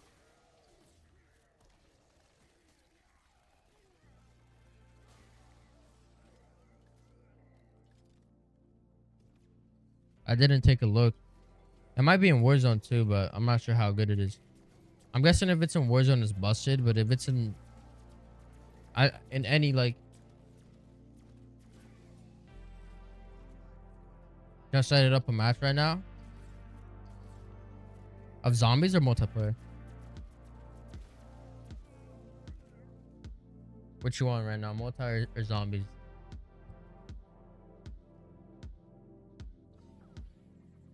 All right, cool. Zombies. Yeah, I was able to use the hand cannon in zombies. It's all right. Like, if you have it there, like it, and you have a boss zombie, use it because it's pretty good at killing those. But, like, I wouldn't replace anything else over it. It's not great. So I want to know if it's low-key viable in Warzone or something. Because it could be one of those things that in Warzone, not only it does it break your plates in one shot, but it just downs you. Which I doubt would happen because that would just be nutty. Like, there's not a score streak that would just one tap you. Unless it's like a precision airstrike, which that's different.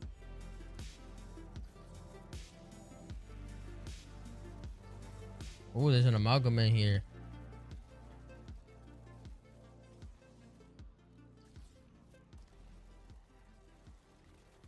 All right, yeah. I'm not gonna test the waters. I was about to test the waters to see if I can just destroy him, but I'm all right.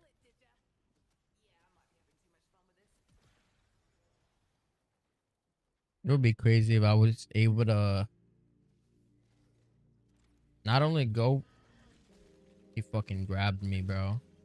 I have no plates, barely. It'd be crazy if I'll be able to get up to the same round that I was on without taking it down. That'd be pretty cool. It just depends on how I play.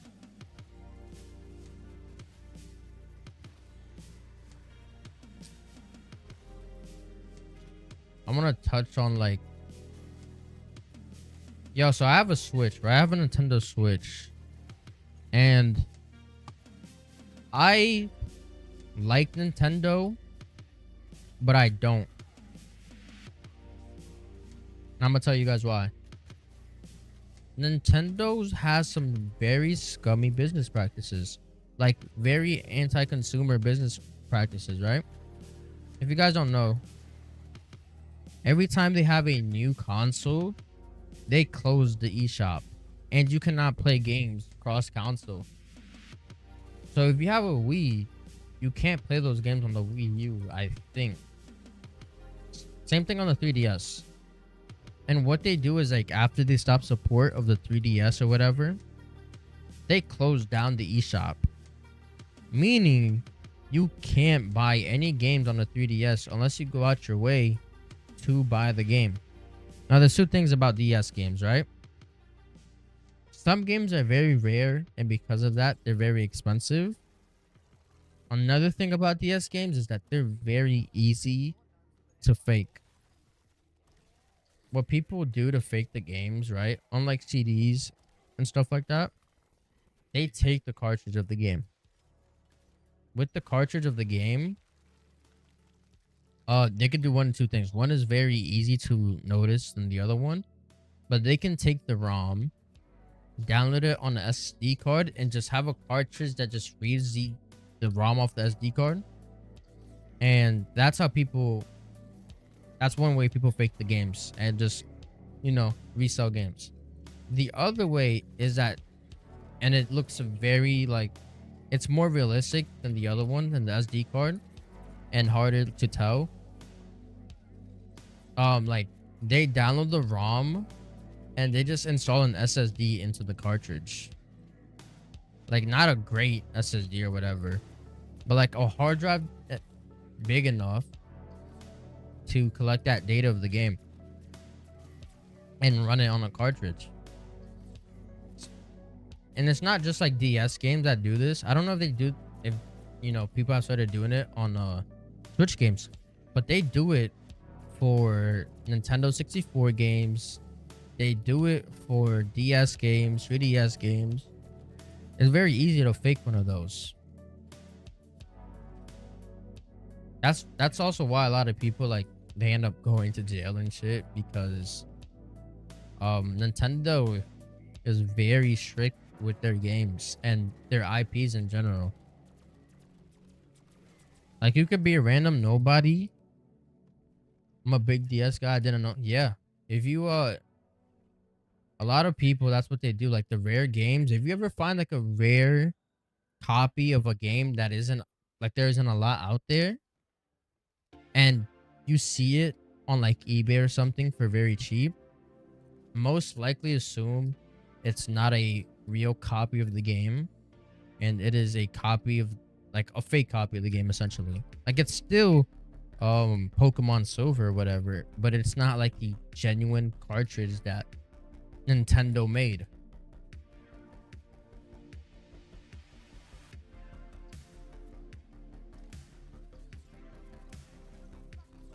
Our goal was at a local retro games.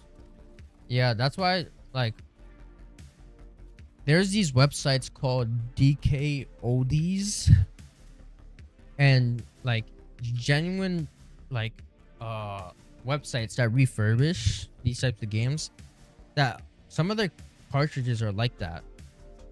Some of their cartridges are like fake cartridges that are just reskinned and just have a ROM on there. Like, even if, and the thing is, if I wanted like a fake version of the game, then look, I would have just taken my iPhone, downloaded an emulator, and just, you know, I'm not saying to do that, because, yo, Nintendo got some lawyers, bro. I'm not, you know, I'm not insensitizing that or whatever. But Nintendo's lawyers are crazy. I'm not gonna lie, they got the craziest lawyers. That's why I don't know if you guys know what Power World is, right? But Power World somehow managed to find a loophole around their game, and they were getting W press. Like they were getting some good press on the game, and somehow Nintendo did not find a way to like pounce on them and sue them. And 2 years later, after Power World's release, Nintendo finally found a way to sue them, and they are suing the developers and the studio behind the game Power World. For those who don't know, Power World is like, imagine Pokemon, but with guns, and you can build your own shelter and adventure a world. That's what Power World is. Power World with guns. Call of Duty X Pokemon.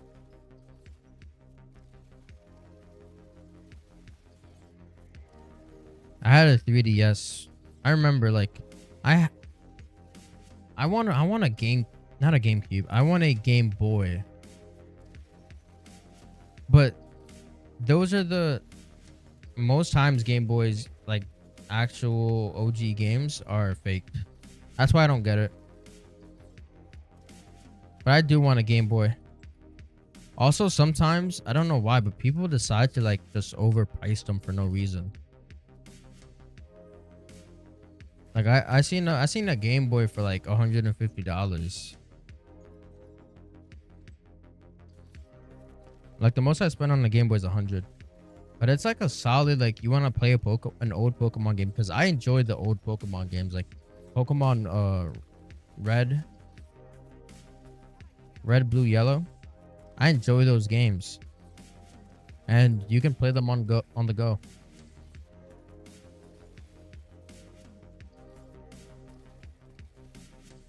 You also play the ROMs on your laptop.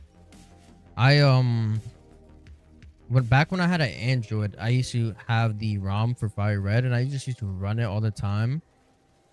This was like years ago. This was like, I don't know, 10, 11, 12 years ago. But if you didn't know, emulation has finally come to iPhone. So I actually the other day was able to boot up that same copy of Fire Red, because I just have it in like a Google Drive, because that's the way I kept my save. That way, in case I lost my phone, I can continue to play the save. So I just downloaded it from the Google Drive, and I had my save. I don't know why it took Apple so long though to add emulation. Like I think it was like Apple is so like pro or anti like customization sometimes. I hate how they just love forcing so much shit upon you.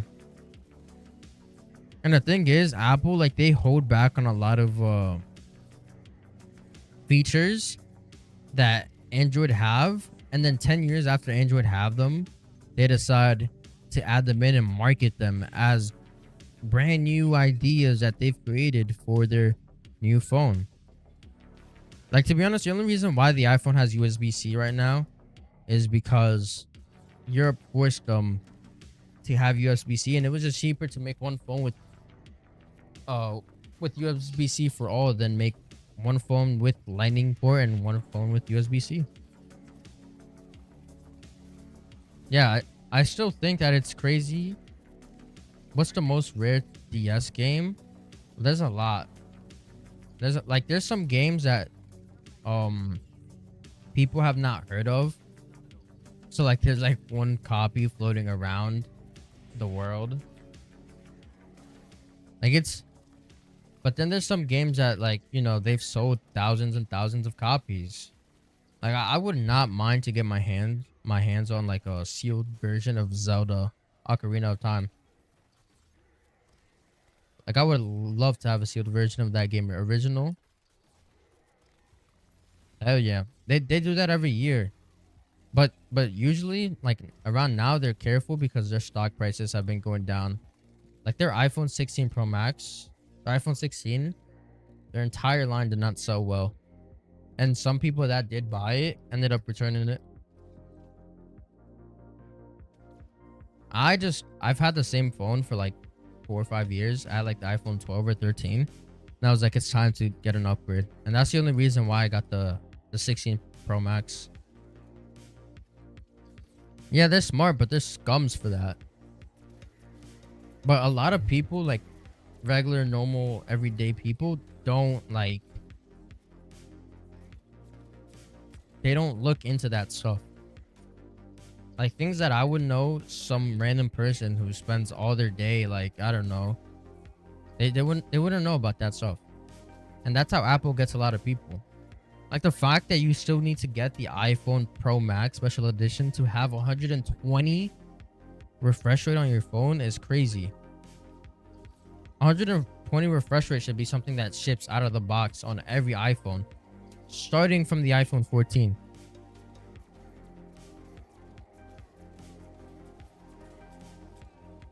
The cameras are getting better on the iPhone, and the 16 Pro Max camera is really good. Like I can't complain about the 16 Pro Max camera. But the Samsung cameras are so good. So good. Like you can zoom times 100 and you will not get pixelation. Like that's how good those Samsung cameras are. You're hopping off for the night. Hey man, thank you for coming on to the stream, man. It's been a pleasure to have you here. Thank you for popping on, man. Hopefully you have a good night. Have a good night. Sleep well. Samsung Samsung not only does your iPhone camera, but they also do the screen. If you didn't know that, they do your iPhone screen.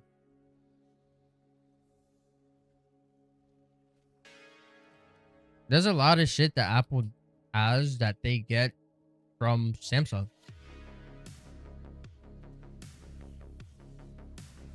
And people think, no, Apple just makes it and this and that. But no, the cameras come from Samsung. I think it's the same thing with the Xbox. If you guys didn't know, the CDs the CDs that you buy for your console, Sony makes them because Sony has like the right and patent for those Blu-ray CDs or whatever the fuck.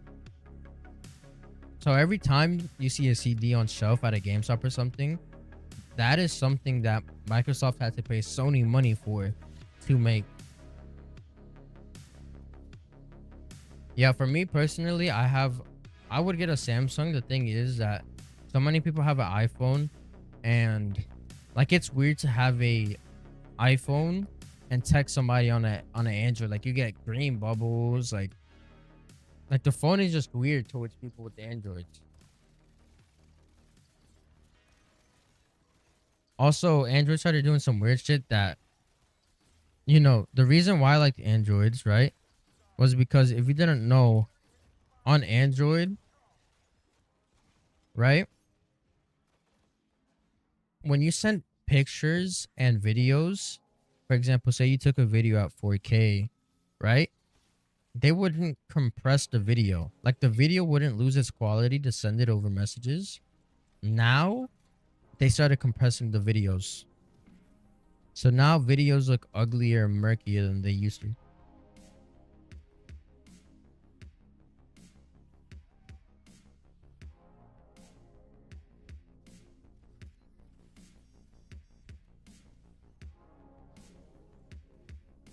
Yeah, the thing is, like there's something that the iPhone does. It has like a feature that it makes passwords for you. I refuse to use that feature because one, the passwords they make for you are crazy. Like I doubt I'll ever remember that. And on top of that, like what happens when you want to use that password on a laptop or a computer? Apple did that on purpose. Apple does everything on purpose. They know what they're doing. Did you guys see the new design for the iPhone 17? My mouse is bugging out. Let me pause the game. You guys see the design for the new iPhone 17 or whatever the fuck? It's already out there. Reviewers have it. It's a flatter, thinner version of the older iPhones, and instead of having 10,000 cameras like the new ones have, it has one camera. The iPhone 17, at least the base version from what I've seen, has one camera.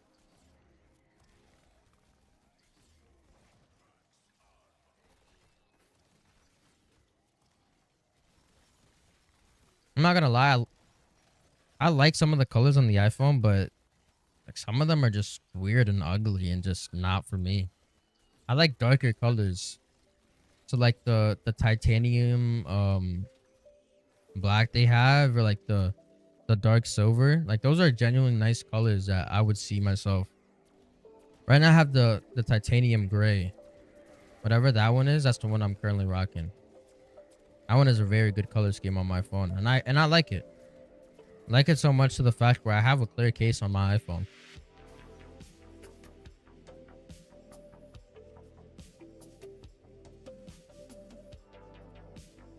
But Apple needs to like used to hate the 3 cameras.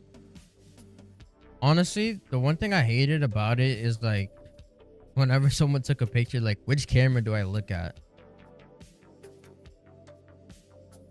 But I think nowadays, like it just doesn't matter. Like it looks like you're looking at the camera either way. The one thing I do hate though is if you don't have a case for the new iPhone cameras, or if you don't have a new case for the iPhone, right? The cameras are like, if you can look at your iPhone right now, the cameras are like perking up. So if you ever drop your phone flat on its back without a case, the first thing that the phone is gonna hit is the camera. It's not gonna hit the back or the screen on the back. It's gonna hit the camera. Dude, I enjoyed my iPhone 11, man. Honestly, the iPhone 11 is the best iPhone I've had. I had the 13, but the battery life on the 11 was good. Like everything on the iPhone 11 was great. This has so far been the best iPhone I've ever had. I heard the X had its problems. I'm glad I chose to not get the X and I just got the 11, because that phone lasted me like 4 or 5 years. I think when the iPhone 15 had come out, that's when I decided to get the 13 and switch from my 11. But I didn't switch from my 11 because I needed to get a new phone. I switched from it because like after having a phone for so long, it can only last so long before it starts encountering problems. And mine started encountering problems, but for the time that I didn't have it, it lasted me so long and it was so worth it. I don't know about you guys, but I don't use the gallery app on my iPhone. I use Google Photos, and that's just because like all the shit is connected to Google. But I have one gripe with Google, and I'm sure anybody who has regrets with Google has the same gripe. And it's the only reason why I'm scared to have my pictures and videos on Google Photos.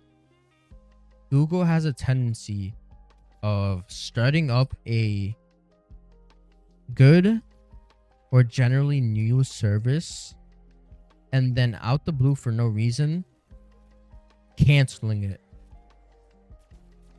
Like, does everybody remember Google Plus? Google Plus is so dead. That shit is gone with the wind. I forgot like what year did Google like they fully discontinued it. And like that was something a lot of people used. Like anytime you got a new phone, it was like, you want to sign in with Google Plus, or you want to use your Google Plus or whatever.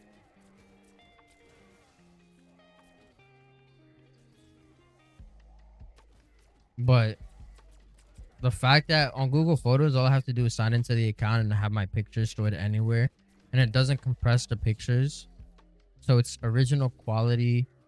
It's in a cloud, so I have those pictures anywhere. If I ever lose my phone or something, I could still get those pictures back. So that's why I really rock with Google Photos.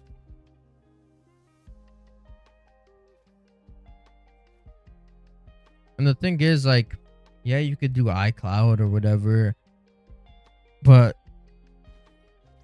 I don't know. It's like Apple is like such a mixed bag for me. Like it's either iPhone or Android, or it's nothing basically. Like I'm not gonna get a Google. What do they call it nowadays? The Pixel. I'm not gonna get a Google phone just because. Again, a lot of like A lot of apps, apps out there, they're meant for like the iPhone. They're meant for the Samsung Galaxy. And they're not meant for other software and hardware.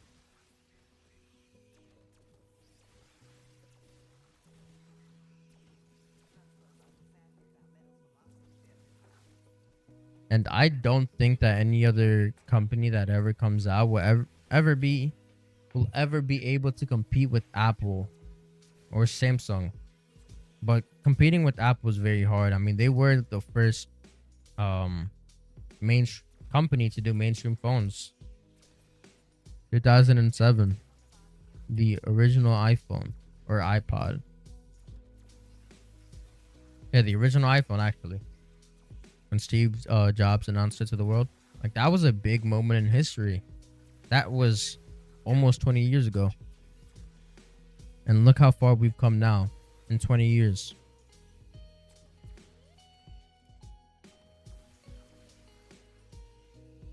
I don't know, man. Shit is crazy.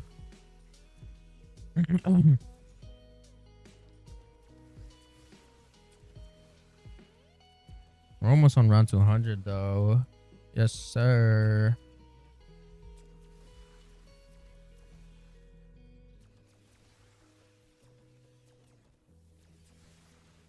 I saw what's it called? Saw a cool video that Mr. Offwolf was it. Apparently he visited Citadel Del More. That shit was crazy. Like shit is based off a real place. I know a lot of zombies maps are based off real places sometimes. And you know what I think would be cool? I think, right? It would be cool if Activision, like, they don't have to have it open all the time. But if they did something for the zombies community and, like, I don't know, in big cities, like, obviously big cities because in smaller cities it wouldn't work, but in big cities, have like a limited time museum or an exhibit in a museum that just goes like through COD zombies, and you just see like real life sets of COD zombies. That would be so sick. Being able to walk through Kino in real life, being able to walk through Varrock in real life, like that's such a sick idea, and it would probably make some good money. I don't know how much it would be to set it up, but maybe the COD zombies community would hook it up. You know what I'm saying?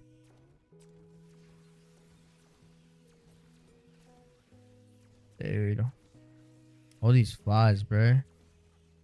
Parasites. How we doing? We're 3 hours in. We're about to reach the 9-hour mark. Still flawless. Big flawless. I almost took it down though, like a few minutes ago. One in the elevator and then another one like right here. I was able to eat the shot right time. So I've gotten so much better at being able to tell when I should eat the shot. I was struggling. I was horrible at choosing my battles, but you know. Like I said, with practice, bro, shit just gets better. Shit gets easier. I wouldn't say easier, but you just know what to do in certain situations. It's like driving. Like the more experience you have in driving, the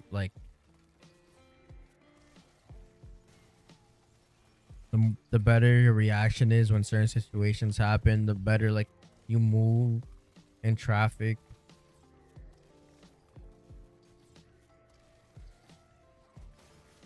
Why is the pathing for the zombie so weird right now? Oh, hey, it's an amalgam.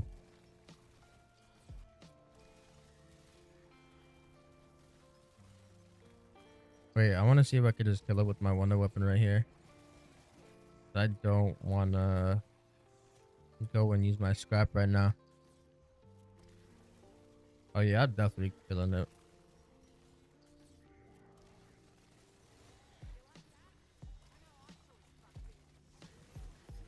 Dude, yeah, they 100% nerfed salvage for this strategy because I'm about to be on round 200 and I haven't even come close to 200k salvage.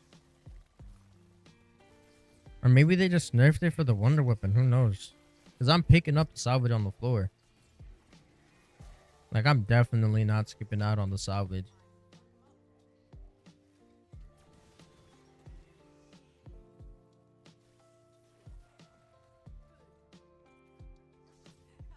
I bet. Look, that was Apple right there. Trying to make sure you didn't hear all the shit I was talking about their company.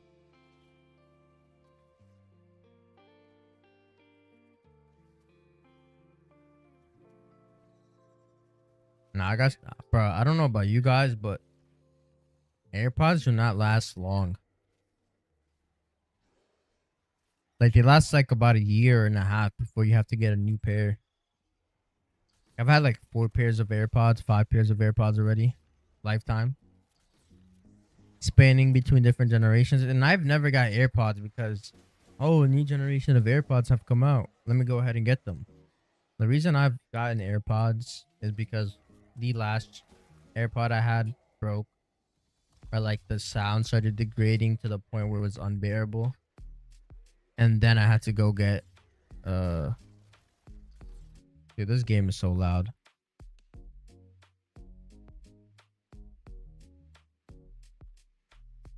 Then I had to go get it. Yeah, that game was so loud for me. Sorry, I had to turn it down. You guys are about to hear less game, more me. It is what it is.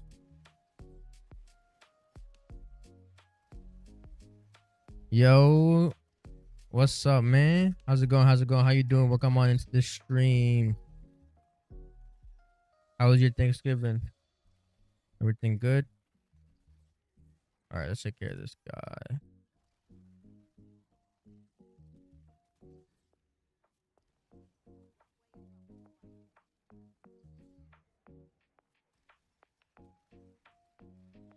Dude, we've gotten pretty good at taking care of the amalgams now without... Oh, I need that insta-kill. Nice. I've gotten pretty good at taking care of the amalgams without needing to go ahead and spend my scrap, which is going to be good in the long run, especially if they did secretly just nerf this.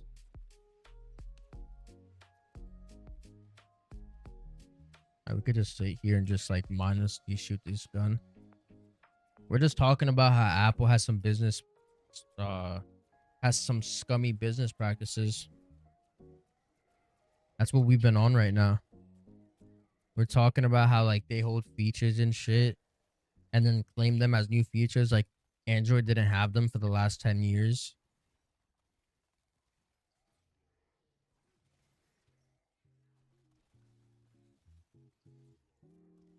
Talking about how it's kind of dumb that phones in 2025, like the base model iPhones, don't have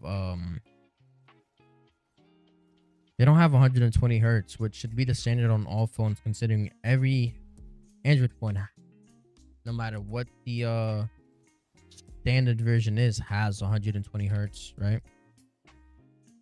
Only reason Apple can get away with it is because their consumers literally, it's either, for them it's either Apple or nothing, right?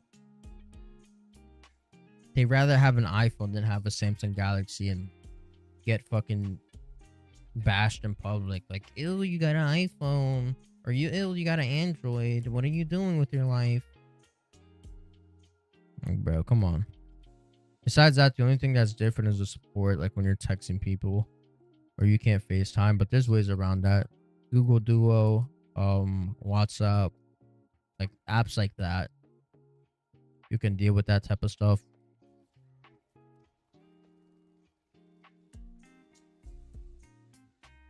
Dude, I have not got a single drop in a minute. Oh man, I'm starting to get hungry too, bro. Now today's definitely a McDonald's day. You guys just know when you're gonna eat out. Today's definitely a like, I'm gonna go outside and eat out type day.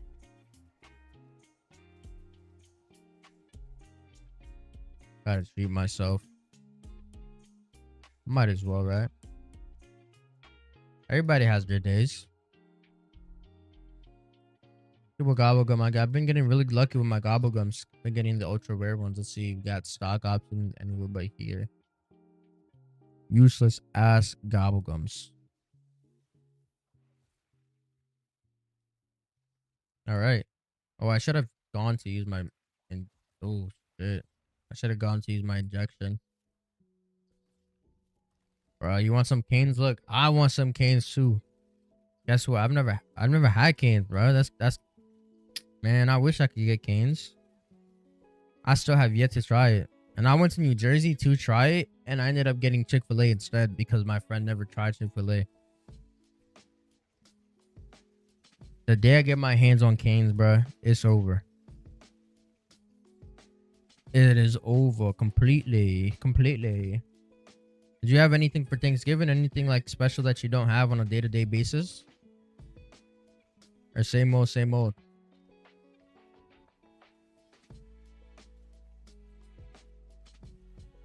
Just getting mucky in here. What's everybody's like? I know people be waiting for Thanksgiving to get some, you know, some good food. What's the one food everybody looks forward to during Thanksgiving? Like, I can't wait for Thanksgiving to come around because I know that when they make this, it's gonna be bomb. Like, what's that one food for you guys? For me, honestly, it's the mac and cheese. The mac and cheese is like, damn. The mac and cheese in today, right?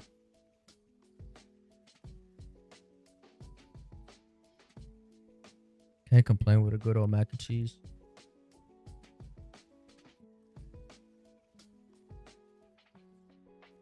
Nah, but today's definitely a McDonald's breakfast day. We're gonna get some hot cakes. There's a deal on the app that I don't know if everybody gets this deal, but on my app I have the deal where if you get one hot cake and sausage, you get another one for free. So that's, you know, it's pretty good to spam that one. Mashed potatoes and the turkey. I don't think you were here, but earlier I've never had turkey before.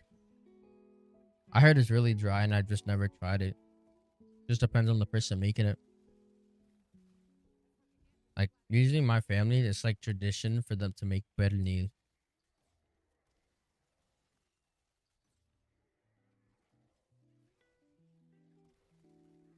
Like, that's the traditional quote unquote turkey, the replacement. And that's really good. See, I'm fucking with that right there.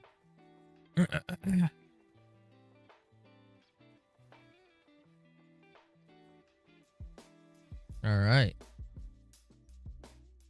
One plate.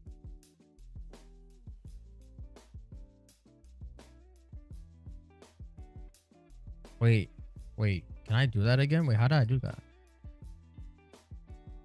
It's not letting me do it again. I did some nice animation just then. Wait. Like, I was spamming the PhD slider and it like double slid back to back. I don't know how I did that, but I did it. I did it. Oh man, I'm freezing right now. We're 9 hours in officially.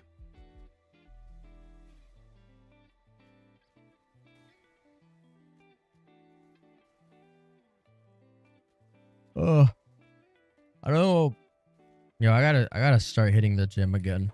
Like, I know this is about to sound like some fat ass shit, bro. Like some no life shit. I'm not even fat, I'm skinny. But look, Black Ops 6 dropped and the gym I go to hasn't seen me since. Like, I genuinely need to get up and do something. Like, obviously I go outside, right? But I haven't been going to the gym. My gains are off the table. Like, the last thing I remember is hitting a killer leg day before Call of Duty dropped. And then the first 3 days of Call of Duty, it was like a pain just to walk around.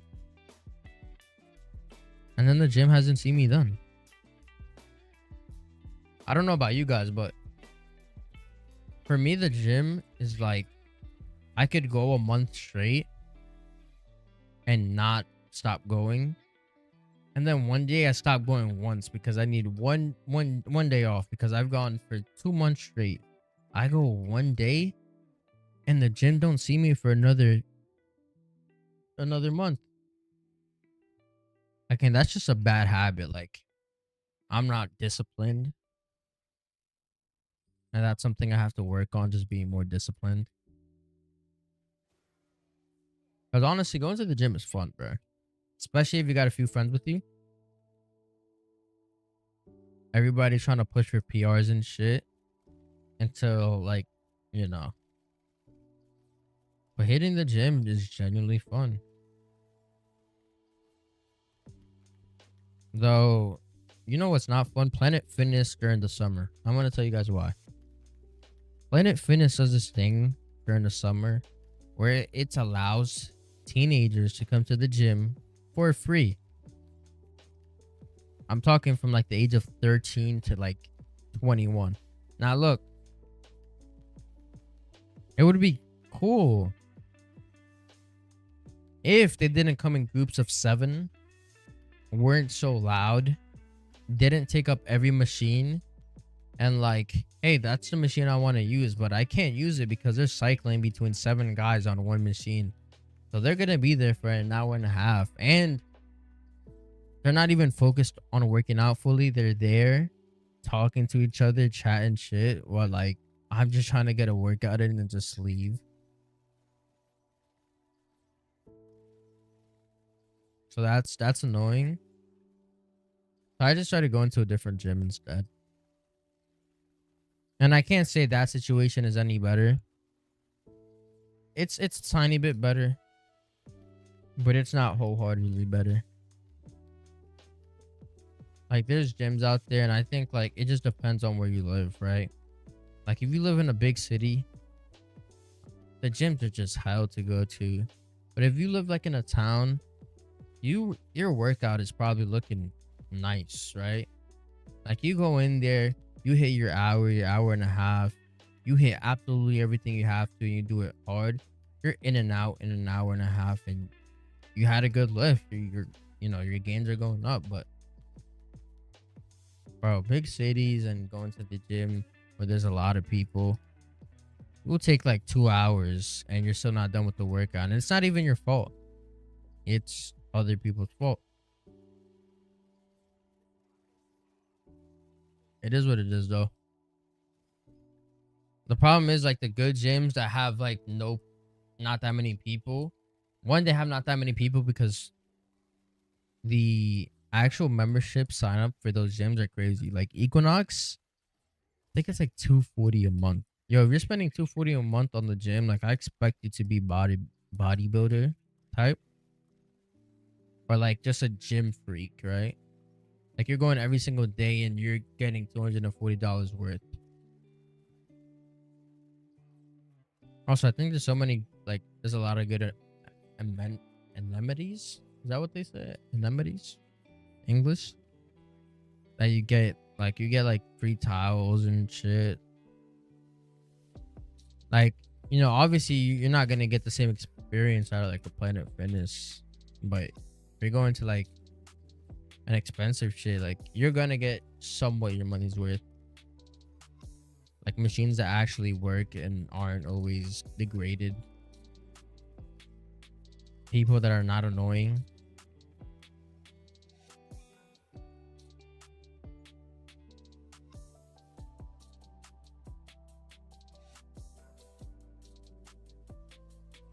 Or what the hell? Why are they spawning like this?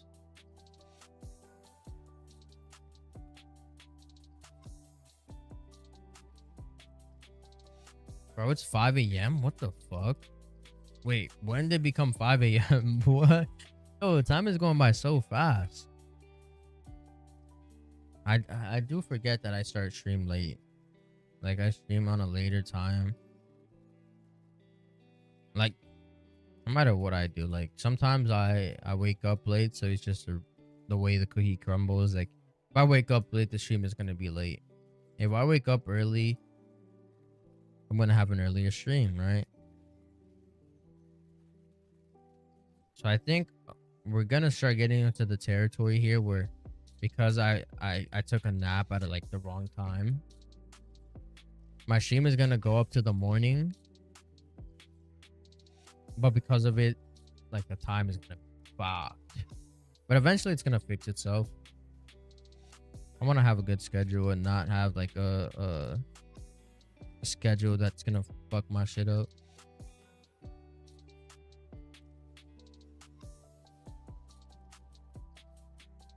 I never realized how important sleep truly was until like it was.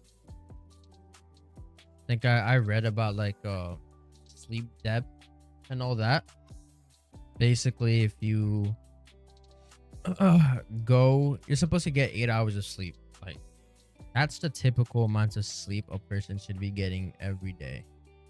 Obviously, it depends on the person. Some people's bodies are just like, I only need 6. Some are, I need 9. But on average, 8 is what you're supposed to be getting. And if you're not getting that 8, it turns into like, imagine depth, but in the form of sleep. So now you're down 2 hours, and eventually your body cannot keep up with having so much sleep depth. So there's going to be a day where you either fall asleep early during the day because of that depth, and it's like to make up for that lost sleep that you had. Or there's a day where instead of sleeping 8 hours on that day, like you wake up and you've slept for like 13 hours. That's crazy to me. The way sleep depth works. I'm sure I've had sleep depth before because I remember, like, I forgot what I was playing, but I was playing Mortal Kombat and I fell asleep for almost like a day. It was like 16 hours. It was like one of the older Mortal Kombats, like on the PS2. I want to say, I'm not too sure, but it was like the older ones. I want to say 8. But yeah, sleep depth is such a crazy thing to me. And the fact that obviously you won't be able to function with like a good amount of sleep. But there's like a lot of things the human body can do that like really shocks you. Like, if you don't know, if you're taking a big exam, right? If you don't believe me, try it. If you're taking an exam, chew gum. Like, somehow scientifically, it just makes you smarter. Or it makes you like, I don't know, opens up your brain or whatever. Some stupid shit like that. But it works. So tired of grinding Nebula, bro. I feel you, bro. It was like that for me. I just pushed through. Like, there was times where I literally got on the game, looked at zombies, and it was like, I'd rather watch YouTube videos.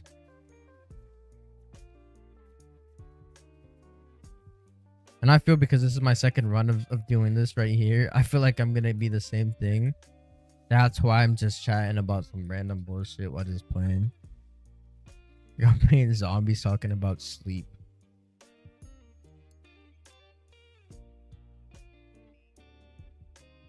But there's some genuine interesting facts out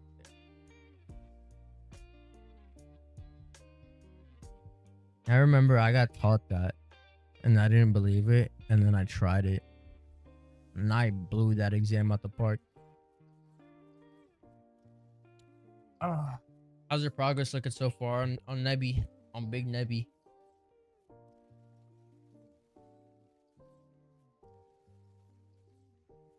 All Opal, so all Opal is Afterlife, which I'm not gonna lie, don't worry about Afterlife too much. Afterlife is gonna be done for you in like one day.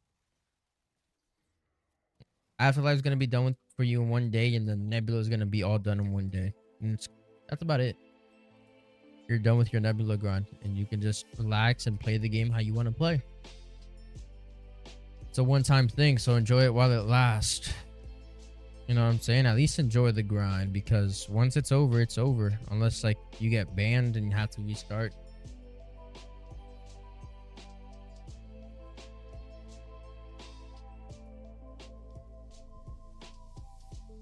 Honestly, enjoy anything you do while you're playing the game. Like, you never know. I get told all the time how I can play this without getting bored. I get told I don't know how you could play zombies for so long. Like, to be honest, it's just like the love of the game. Like, how can athletes play the same sport all their life? Just the love of the game.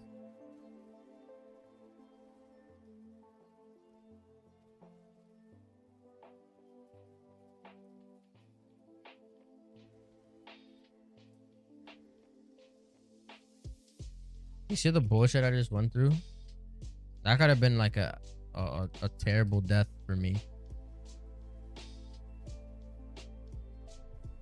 Ooh, I'm getting better with the ether shots, bro. I saw I had no armor. I immediately ether shotted. That could have been terrible.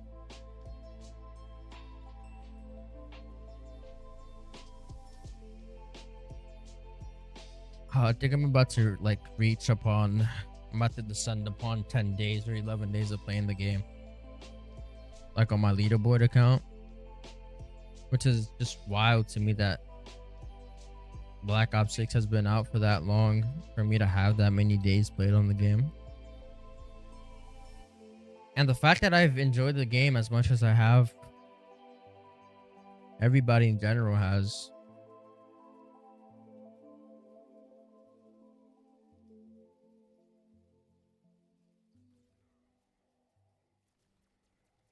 The goated. I want to say goated, but it's a good game. It's a good game. W Black Ops 6.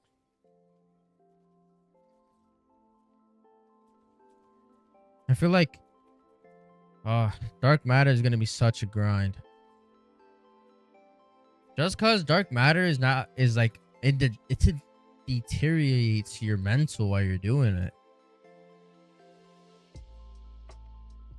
It's something about another player in a video game just shitting on you. It deteriorates your mental. Like, absolutely cooks it.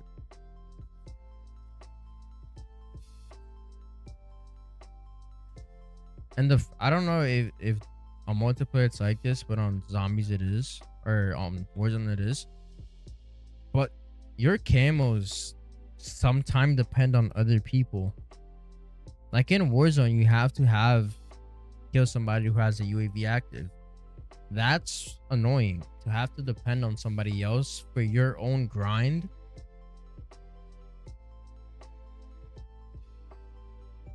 I don't know why that's like a thing in the game. Why can't I just grind it out without having to depend on someone else? You know what I'm saying? Ah,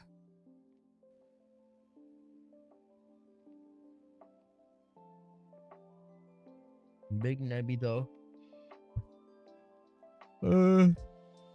All this just to have to do it all over again in the next Call of Duty though.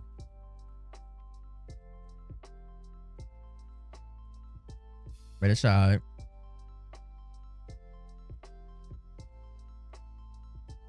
Dude, we should get like I think they should do more mastery camos like in the year. I know they have Nebula and Dark Matter and that's cool, but I really want like a Cherry Fizz. I think a Cherry Fizz would be nice. Dude, where did my Semtex go? I just completely lost my Semtex. But yeah, like I was saying, a Cherry Fizz camo would be nice. Way better than a... Like, it could compete with Dark Matter. I think if they brought back like a revamped version of Cherry Fizz, I would enjoy it more than Nebula. Just because I think I enjoyed Cherry Fizz more than Dark Matter. Also, I think they do need to update like the texture on Dark Matter. add more red and fire to the camo.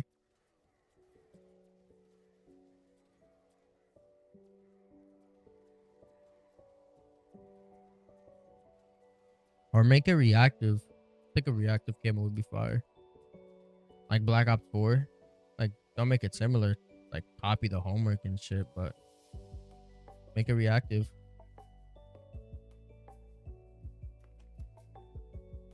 I almost took it down. Still flawless, though. We're chilling. Almost 200 rounds in and we're still flawless.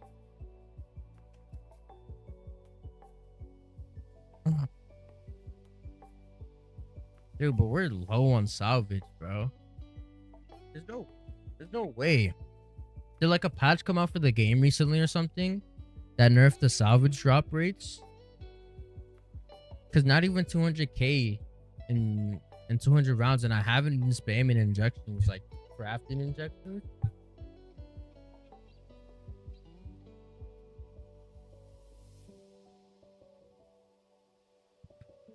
I've only been using the ones from the ground loot.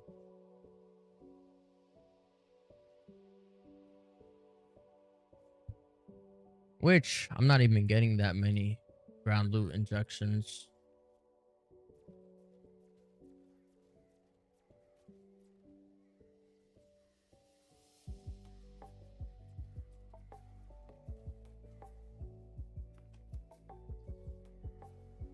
Damn, I absolutely nuked him with PhD.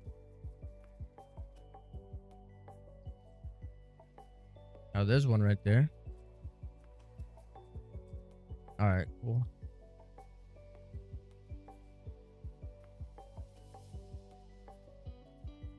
Send this round.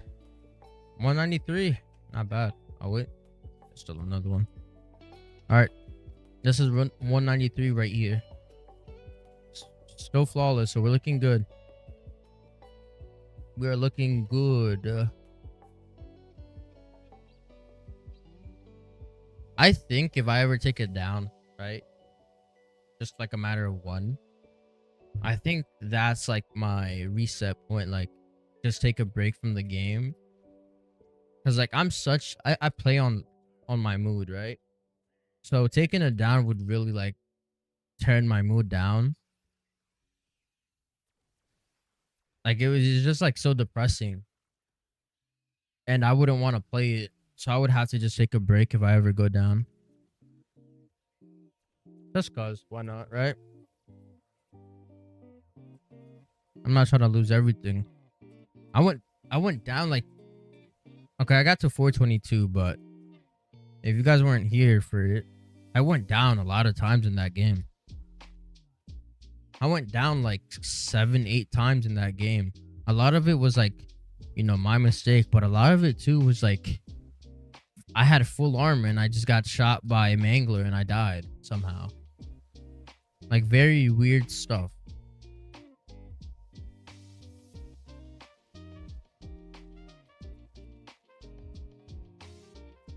But I've just been ether shotting now. Whenever I see that I'm getting too low on plates or something, I just start ether shotting. Like there's no point. Before I was like getting risky and trying to challenge the zombies. Ego challenge them, but no, we're just taking it slow now.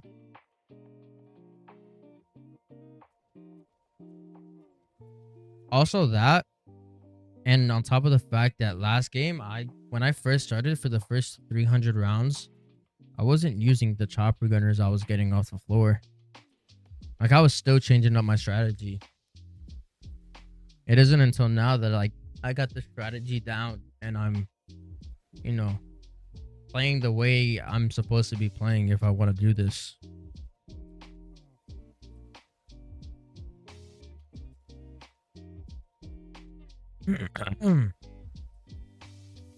I'm so glad that my voice like feels better than it was the other day. I was worried I wasn't gonna be able to talk. You guys ever have that feeling that, you know when you're about to get sick? Like you're not sick yet, but you start feeling like in a few hours it's going down. That's how I felt. I felt like I was on the brink of getting sick, I just didn't get sick, and I got lucky.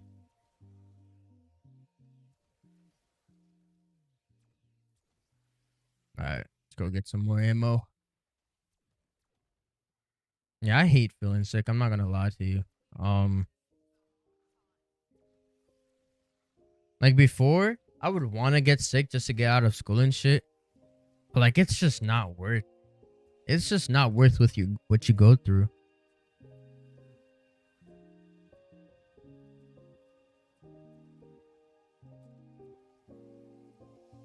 What rank am I? On the current zombies leaderboard, I don't even think I'm in the top 1,000, to be honest with you.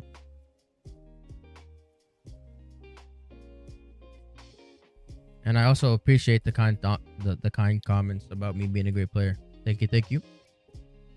Yeah, I don't think I'm in the top 1,000, but I haven't checked, so we'll have a look. Because I think I am slowly climbing up the ranks. I'm definitely in, like, I don't know, somewhere in the thousands, like 5,000 or something like that, but definitely not top 1,000 or top 500. Not yet. It's something I'm gonna push towards. No level / prestige. What rank am I in terms of level? I'm at prestige master 113. I thought you were talking about where I'm at on the leaderboard. Yeah, I'm on prestige master 113. Yeah, I always pop. Like, whenever I feel like I'm on the brink of sickness, the first thing I do is pop medicine. Like, even if I'm not sick, I do it.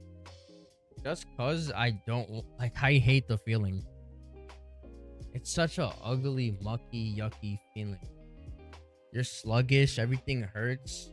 Like, if you have, the worst thing to get is one of two things, right? Pain in your throat because you can't eat properly, or a headache, because headaches, bro, they hurt. Like, it just feels like someone's knocking your head in with a baseball bat, and it doesn't stop. It pulsates too much. Too many glitches to talk about the leaderboards. Yeah, a lot of people doing like Camo glitches and shit. I don't even look at those leaderboards. Whenever I look at the leaderboards, I'm mostly looking at like ZWR and seeing like those are like the true leaderboards for me. Anybody who has like a high round on there, or like a flawless, that's what I'm looking at. I think it's the same thing in multiplayer, like ranked play. A bunch of the top guys are cheaters. Wait, I should probably hit the armory here. Lucky number 2. That shit was not lucky.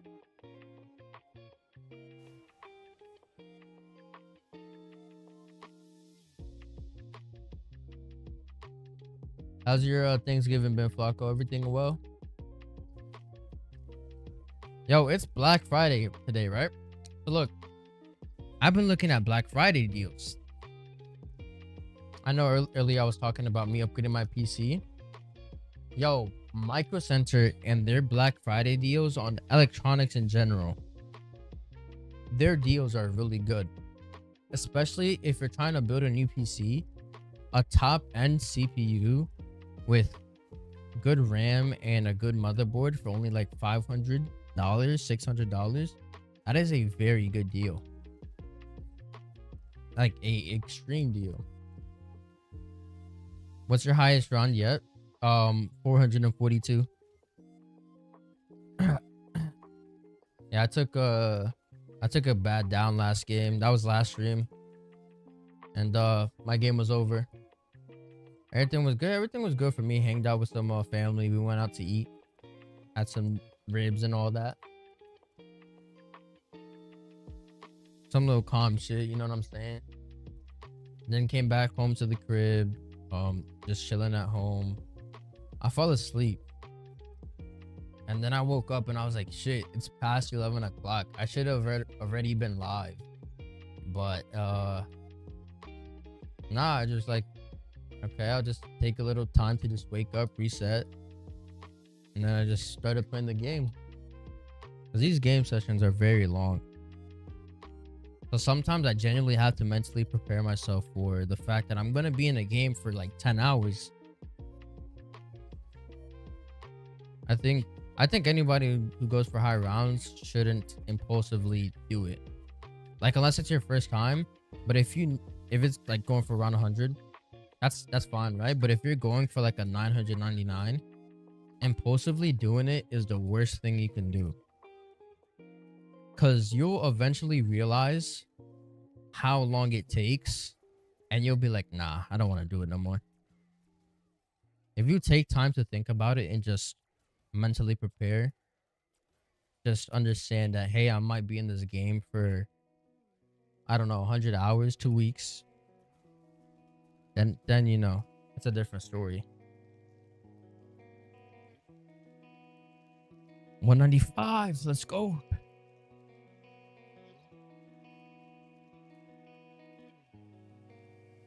Y plus Z minus X.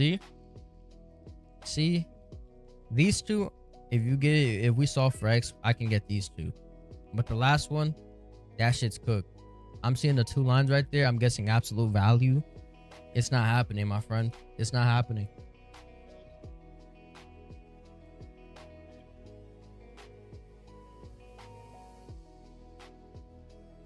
Yeah, I mean, it is also a little bit different when you're playing high rounds with your friends because you're getting more zombie spawns. The more people, the more zombies are spawning in. So shit is just gonna move slower at a slower rate. But when you're like low key, as long as you're just not paying attention to how long the game is and you're talking to friends or like me, I'm talking to chat and just bullshitting all night.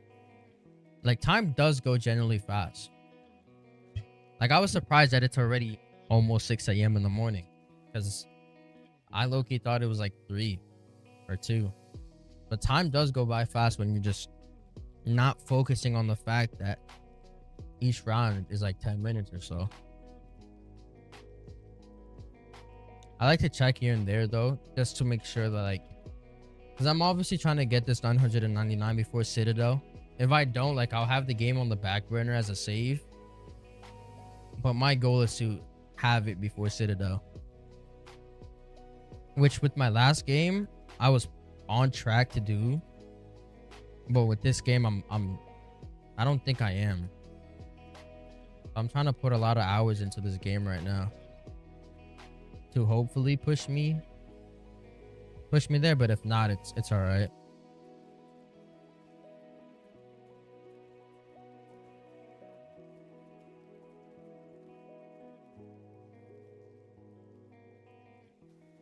Yeah, exfil because we're hot. Usually I need to get off because like, oh, I be getting so hungry sometimes. I don't like to like take breaks to eat. Like sometimes it depends, but I like to go get something to eat.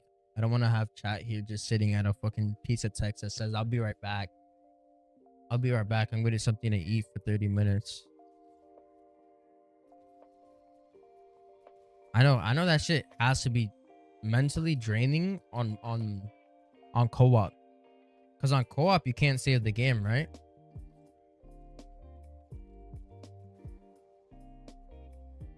At least on solo, you can save and quit. So if I want to like play later, I'll just save my game and come back in a few hours. Or on co-op, if you guys are trying to go for like highest possible round, you guys got to be like, hey, we all have to do this when we have 16 hours to just play the game. The second you wake up, get on, we're going to try to go for the highest round possible. And we're going to blow through this shit.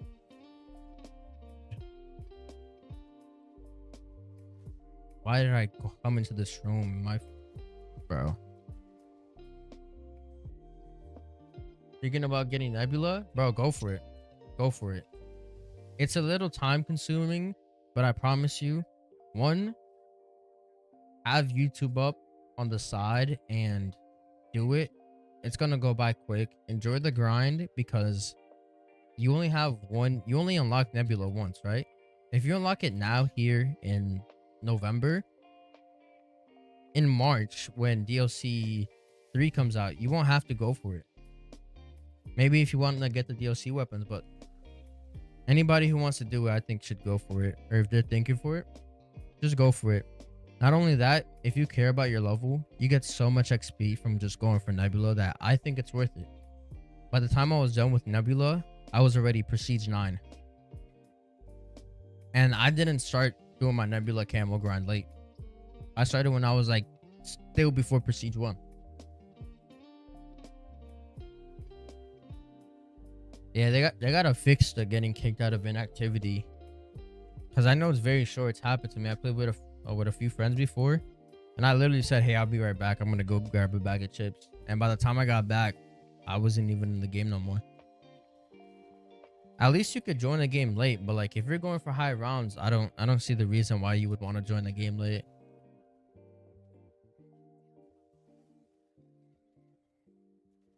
Like even on round 30, it sucks whenever you're playing with friends and you die and fully have to spectate.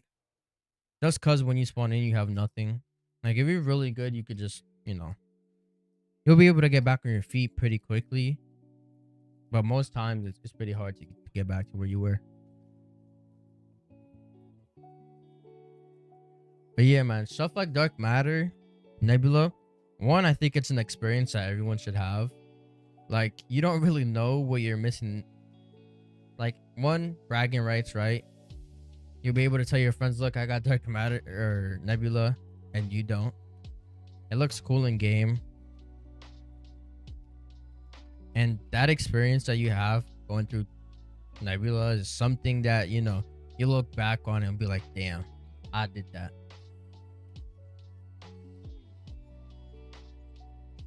I don't regret going for Nebula.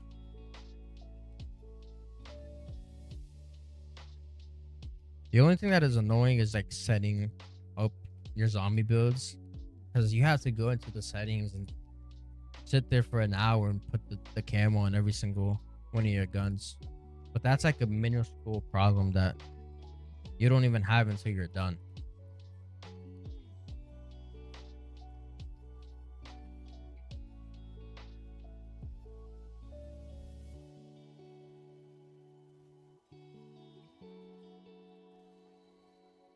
Dude, holy shit. You guys back up.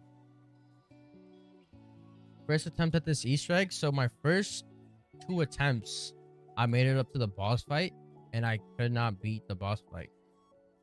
I ended up dying in the boss fight, and I play a lot of solo, right? So I didn't have friends there to help me or anything. So the boss was like, it was a nice little challenge. On the 3rd attempt, I was able to finally beat him. And I did the Easter egg. I also did it with some friends because the Easter egg is okay, a little bit different on co-op. I think even Liberty Falls, the boss fight is 10 times harder on co-op than it is solo. But it took me 3 attempts again on co-op to beat it. And we only beat it because I got lucky that I had a self-res. And I was able to kill the boss with that last self-res. Hardest weapons, I will start there. Okay, so the most time-consuming weapons are gonna be your 2 launchers, which if you don't want to do the launchers, you don't have to, because now we have DLC weapons in the game. But it's gonna be the 2 launchers. They're gonna take the most time. The GS45 pistols, because when you pack a punch the gun, it turns into explosive rounds. So it's impossible for you to get critical kills. And then there's a glitch on the camo where on the special camos, it does not track your kills when it's pack-a-punch. So you have to do it with the unpack-a-punch weapon. The next hardest one is going to be the LR sniper rifle. Just because same concept applies as the GS45s. When you pack-a-punch it, it turns into explosive rounds, so you cannot get headshots with it. So 2 rocket launchers, the LR sniper, the GS45 pistols. Honestly, any pistols is annoying because they're pistols. Like, you gotta spam, click, whatever. Like, by the end of it, my fingers hurt. I'm not gonna lie, but that's just because I decided to be an idiot and I started with marksmans I did marksman, snipers, and then pistol back to back. So I was just spamming. I was spamming for a few hours. But yeah, definitely the pistols, the launchers, and I think those are the hardest ones. If I'm missing any or forgetting anything, I don't think I am. The DMRs were pretty cool. Obviously, the SMGs and ARs are pretty easy to do. People complain about the knife and the baseball bat. I personally had a lot of fun doing them just because I like the melee weapons. But those could possibly be, depending on like what type of player you are, could be annoying. But yeah, just focus up on the pistols and the launchers. Pistols, launchers, LR sniper. Should be fine.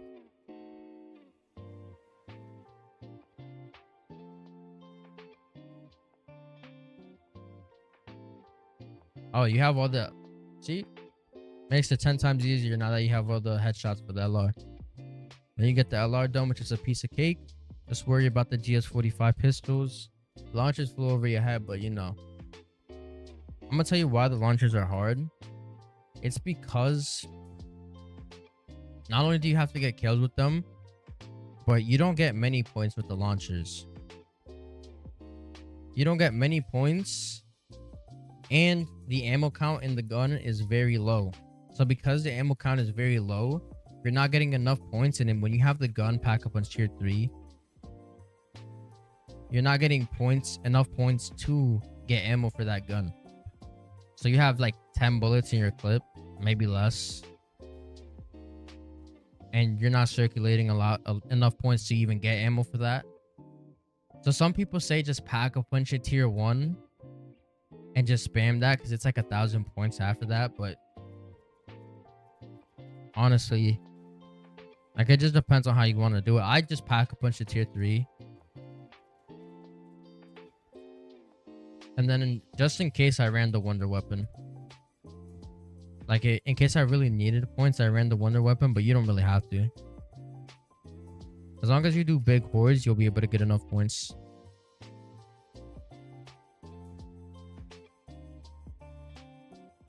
Once you have the special camos on the GS45 pistols, the other camos you can do with it pack a punch, so it'll be pretty easy. Just put on the akimbo attachment.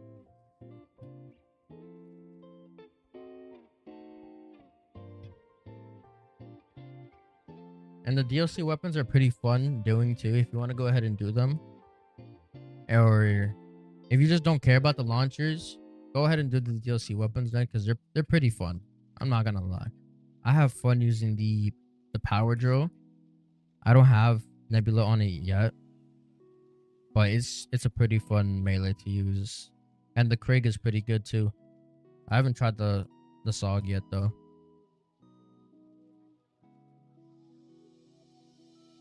I'm telling you, man, it's a one-time thing. Like, you know, you do it now here in November, bang it out in a few days, you'll never have to do it ever again.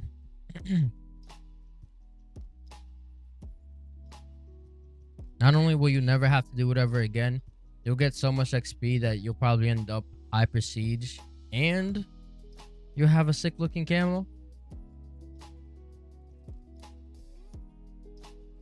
Ooh, we just hit 114. Nice. What drop is that? Nuke.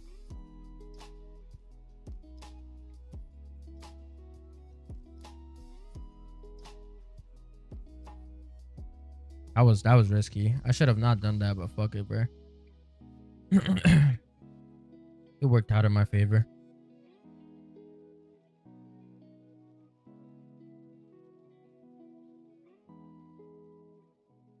Bro, this is gonna take forever to get like a decent amount of salvage. Still have not even crushed 200k. God damn. It's either that or like just have the pack-a-punch camos, which in my opinion, the pack-a-punch camos they're kind of mid. Kind of mid. Maybe Citadel, the more has a nice pack-a-punch camo. But I don't really like. Maybe the ones on Liberty Fall are pretty cool. But Terminus Pack Punch camos, I don't really care enough about them. I don't even care enough to put that camo on top of my Beacon Smasher here. I just run it with no camo. Oh, there's a mutant injection right there. Oh, I ran out of ammo already. Oh shit.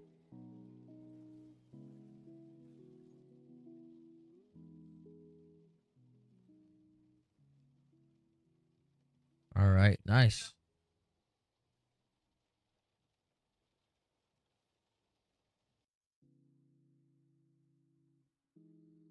Yeah, if you're already Prestige 9 and you haven't got Nebula yet, you'll probably end up Prestige Master, like somewhere in the hundreds, maybe.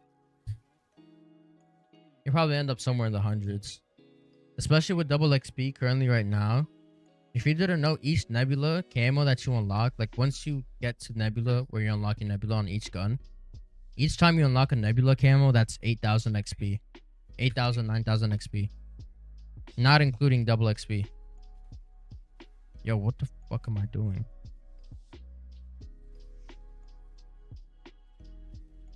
And a lot of my Nebula camos, well, basically none of them came from double XP.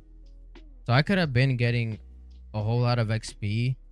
I just decided not to use my coins, which is kind of a mistake that like I wish I didn't do, because I have over 30 hours of double XP.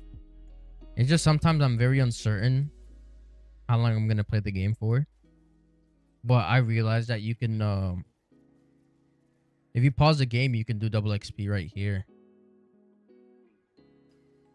So if you know that you're gonna be in that one match for more than an hour, go ahead and pop over an hour of double XP. If you know you're only gonna be in there for 30 minutes, only pop 30 minutes of double XP.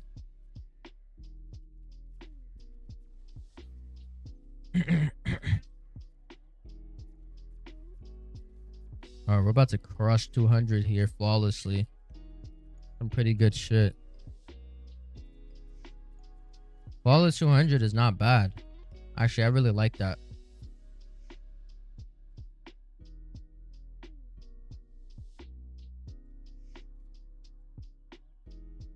Really? Does it do that? I did not know that. I always thought that you had to get the... I always thought you had to get the XP with the token active. Not that. Well, that makes sense because you level up regularly as the game goes by. So I'm like 110 right now, and I got to 114, but I think it applies more XP at the end. So I'll probably be like 118. Somewhere in that area.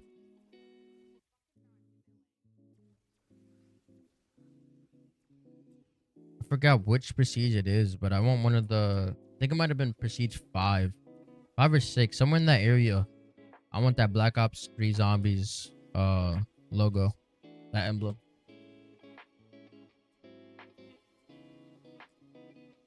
You know Treyarch, like they love patching things that make the game fun and make it like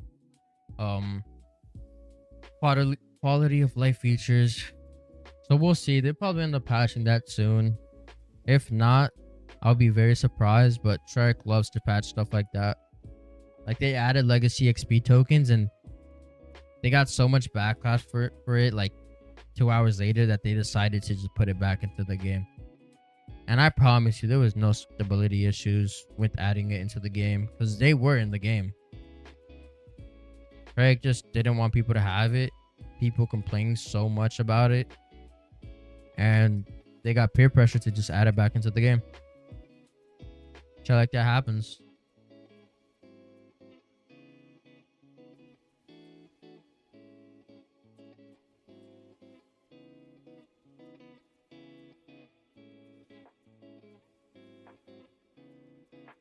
Oof, my goal is by Sunday to at least be...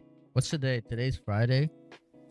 Maybe Sunday be at least 400 in the 400s.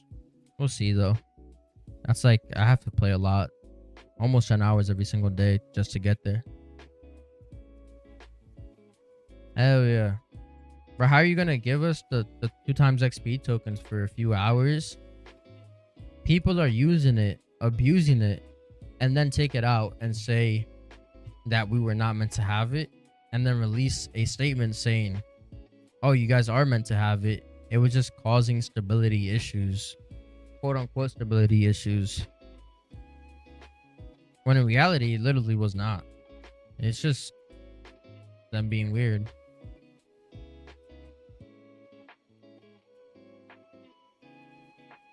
A lot of grimy things happen at Treyarch / Activision HQ. Like, I'm not surprised. I'm genuinely not surprised. It falls under the same category of them breaking the game every time they patch it. I think the most annoying thing so far this year has been when running while reloading was broken. That shit was so annoying. It felt like the game was just so slow. Like Modern Warfare 2 slow.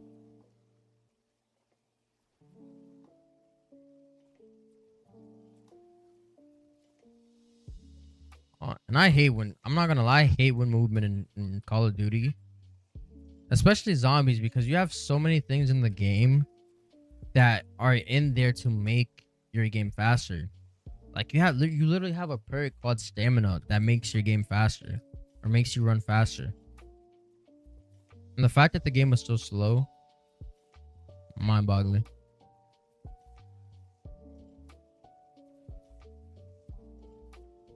COD's zombies hardest to high round in. Definitely not World at War. Definitely not Black Ops 3. I've never high rounded on BO4, so I can't say how hard BO4 is. Definitely not Cold War. Cold War is really easy. Not Vanguard. Maybe BO2. It's like between BO1 and BO. Like BO1 was fun, but probably BO2 might be a little harder. Not sure. But answers between BO1 and BO2. And actually, I don't think BO4 is hard because I did see a clip of somebody doing Dead of the Night, and it just looked like sitting in a corner spamming a gun. I think BO2. BO2. I'm gonna say BO2.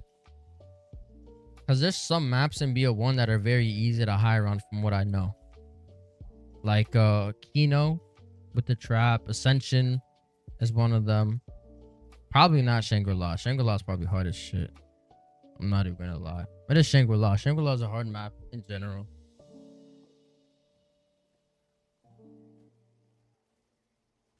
Yeah, Black Ops 2. I'm saying Black Ops 2 and I'm sticking by it. I couldn't imagine like high rounding on Die Riser, nothing like that.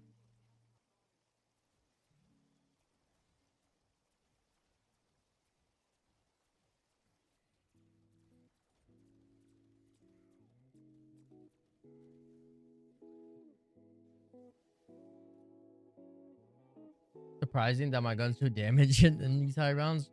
It's just a lot of the beam smasher. The reason my guns do damage is because the beam smasher. I think like the percentage on it is like stupidly high. Like whenever you slow them, you do 100% more damage when you're using the beam smasher, and then whenever you're using your pistols, you do like 10% more damage, something like that. But that's what makes the high rounds on this map possible. If not, there will probably be a different strategy. Like I'm doing like each time I get a headshot when they're slowed, it's like 17,000 damage. Basically a one shot to the zombies. The only thing that's a little finicky, like with damage, that gets hard to kill is the amalgams. But I've kind of like over time playing a while perfected how to take care of them. Like I can either use a score streak, or if I use electric cherry with the mix of the explosion from reloading, it kills them pretty well. You just have to be careful because if a lot of zombies get in the elevator, they will cook you. They will violate you.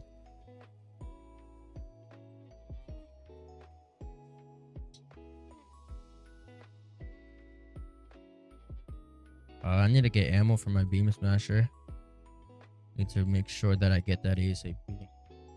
Favorite maps and maps you'll see return. Okay, favorite maps in general. Oh, top 5 definitely. Shadows is in there. Der Eisendrock is in there. Origins is in there. 9 is definitely in there. I'm gonna throw Mob of the Dead in there as well.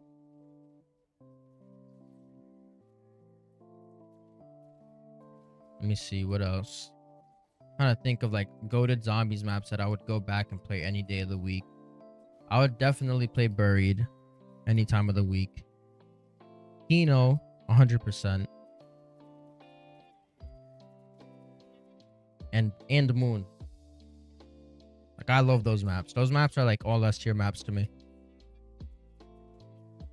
Maps I would like to see return in Black Ops 6. Transit remake. 100% Transit remake. I think that would be cool. And just like a big like nostalgia throw for the community. Hey, I just realized we hit 201. We're flawless right now. 200 rounds in. Pretty good, pretty good, pretty good. Yeah, I think Transit would be great to see return. Any other map that I would like to see return? Probably... maybe like a reinvented version of Die Rise. Like, I wouldn't want to see a great map come back, like a S tier map, because I feel like those S tier maps just need to be left alone. Like, you know, like they're great for a reason. There's no reason to remake them. I'll just go back and play the last games. But coming back and revisiting maps that weren't so great and then making them great, I think that would be cool.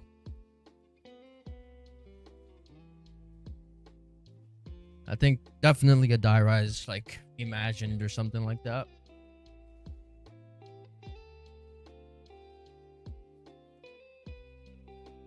Yeah, they're doing like a remastered BO2 next year. In terms of zombies, right now rumors are leaning towards to Terminus returning. So, but yeah, leaks are basically circulating that next year's BO2 remastered. I feel like they're gonna do something transit related. I just think the reception to not only some people wanting transit back, and like they know transit's low-key a meme, and the fact that they brought back the jet gun and it was so receptively positive how people felt about the jet gun, I think they might do like a transit reimagined. Like, they won't do all the crazy fog shit, or if they do like the fog stuff, right, it would be more of a what do they call it, like just for nostalgia, fan service. There you go. It'll be more like fan service and like something integral to the map, because the last time it was integral to the map, I mean, look where we ended up.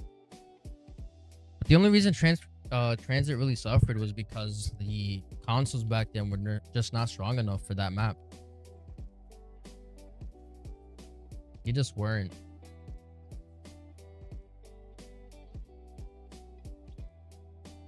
If we had the original transit blueprint and the original idea on the PlayStation 5, Xbox, and like current day PCs, we could be looking at like an A tier map, S tier map. Of course, assuming that the original ideas were good and made the map flow better than what it already was. Like, I wouldn't say I would want transit to be taken back, because a lot of good shit did come from transit, like good memes, like Ted the bus driver, bro. He's like an icon in the zombies community, right?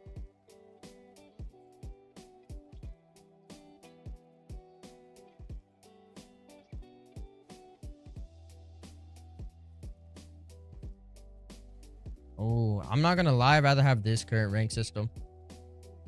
Though it's kind of hard to say because the old rank system, this is just based on who plays more, right? I wish though it was like Black Ops 3 where multiplayer rank is separate from zombies rank. Like I see why people hate on it, but I don't think it should be combined. I like the fact that BO2's rank system was based on skill. The problem was with that system was it was really never told to you exactly how that system works. Like to this day, we barely know how it works. Like you just know that your average round has to be like above or like average of like 20 or something like that. Like it's a weird system, and a lot of people don't know what the icons mean. But usually, like with the current system, like you'll know who's good by just their level.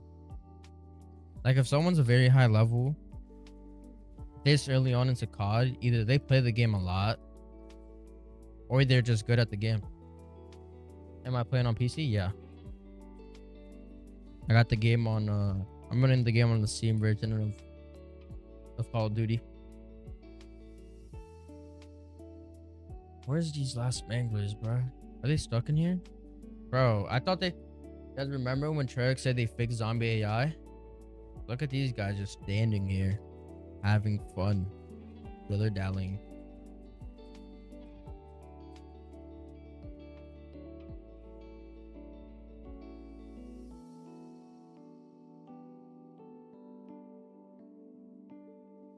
I just wish that like the Warzone of the zombies just go away. No more plates. We don't need plates. Take away plates. Give us a 300 HP with Jug. The field upgrades. If they're gonna put field upgrades in the game, at least let us earn it. Like how we were able to in Black Ops 3. Like make it like the gravity spikes, or make it like the what's it called? The Annihilator. And you know, the loadout system is a bit weird. Like the loadout system and like you could say, hey, just spawn in with a pistol, right? But come on, who's really gonna spawn in with the pistol? Double shotguns. I was about to get carried. Yeah. Yo, them double shotguns. If you saw double shotguns, bro, those guys were goats. You know what I'm saying? Those guys were demons at this game. But nah, nowadays, like if you see someone who's Prestige Master this early on into the game and zombies, you're probably pretty good. I would say they're probably good. If it's later down the line and they're Prestige Master like level 100, like 9 months into the game, then you can just assume that they played the game a lot. Like they could still play the game a lot now, but you know.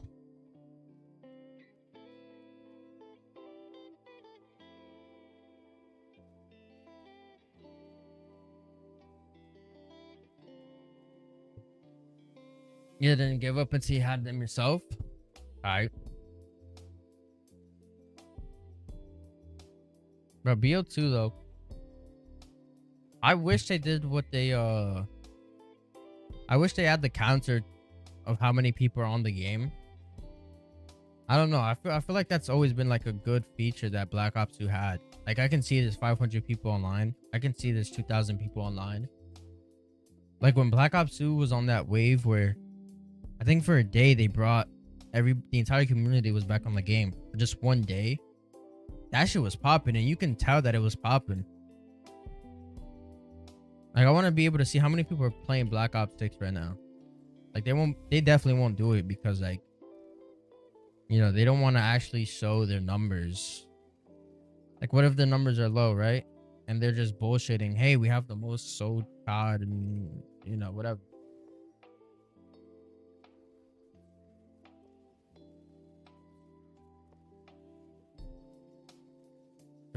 Supposedly this game is breaking records.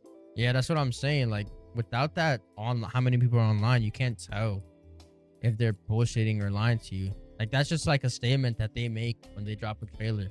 Black Ops 6 most sold on Game Pass this month, or since Black Ops 6, Game Pass has sold so many times in this month. Did I leave a... No, I didn't.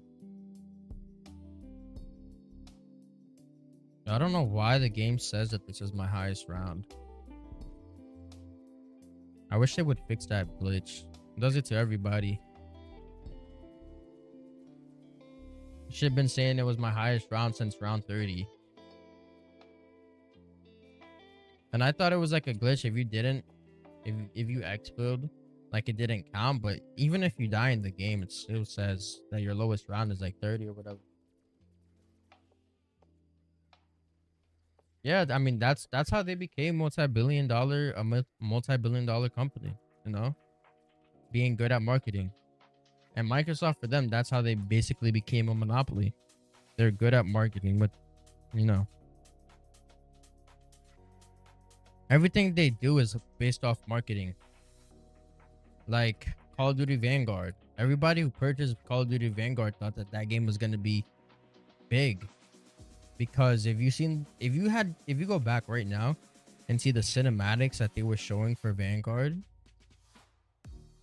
you would think that this is going to be one of the best zombies games that we're going to get in a while. And clearly not. That shit was terrible. Easily the worst zombies experience of all time.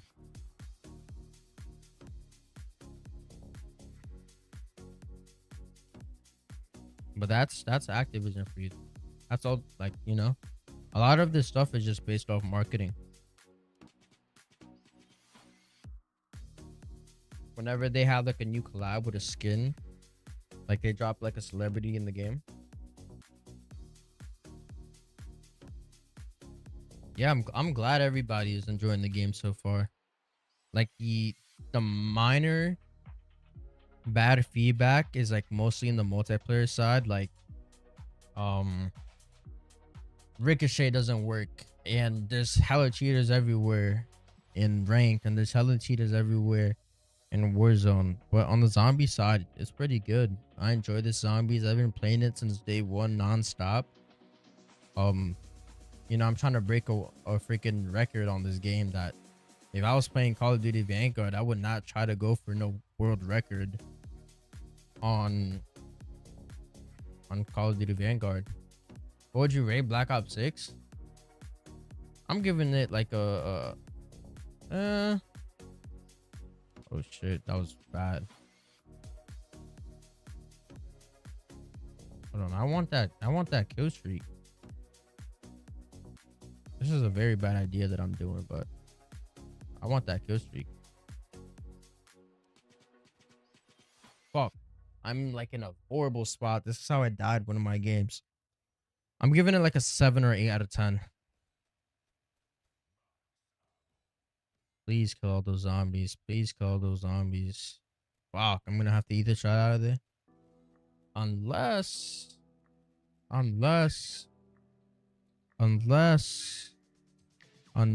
yeah. No, there's no point.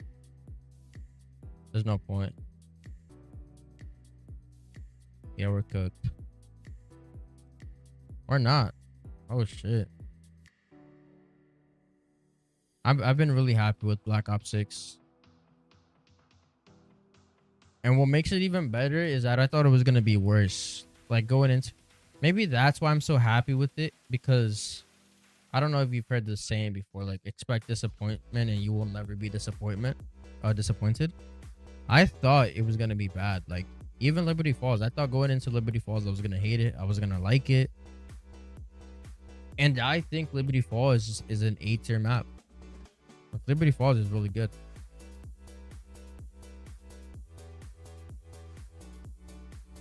I did not know what to expect going into this. I just knew to expect zombies, which is something like the most recent Call of Duty games have not been doing. They've been treating the game more like it's been Warzone and less zombies. Like MWZ was the last zombies experience we had, and it was boring. It was lackluster. 100%. I played Modern Warfare Z, was making YouTube videos and streaming for that game for a full month. And after the 1 week mark, I was making YouTube videos and live streaming the game. Not because I like the game, but this I like. This I like. I want to play this. I want to make videos on this. I want to show everybody like the game. You know what I'm saying? Nah, I was just expecting disappointment. I wasn't expecting the game to be great. I was expecting us to get another year of lackluster zombies, another year of me going back to Black Ops 3, playing custom zombies. But man, I have not gone to Black Ops 3 since. And what's crazy is that there's new custom zombies maps that are dropping. If you don't know, today, it might have already dropped, but Mob of the Dead Remastered is now out on Black Ops 3 Zombies. So if you want to go ahead and play Mob of the Dead, a mapper has made the map. Dead Ops Arcade. I wasn't like too big of a fan of Dead Ops. It had like a very small, very small community. I'm not gonna lie, I thought Dead Ops Arcade is hard as shit. Like, it starts off very easy and then the shit just picks up and the shit is mad hard. But I like how it's like you can play against your friends. Like, instead of you guys both surviving together, it's like more play against each other type. But I don't think they'll ever make another, at least not anytime soon, they'll make another Dead Ops Arcade. I definitely don't think next Call of Duty will be another Dead Ops Arcade. Just have to wait and see. Maybe.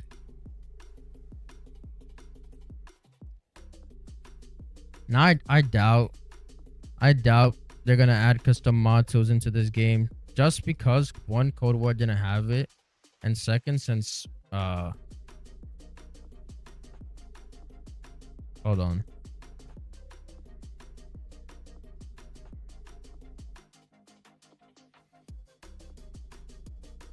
Since Microsoft now owns it, I think they just want to expand their team and just have them, like, you know, because the modders make great maps, and the actual team at Treyarch is going to have to start making great maps. If not, people are just going to start playing custom zombies. And that's how a lot of their newer Call of Duties lost money, because people just went back and played Black Ops 3.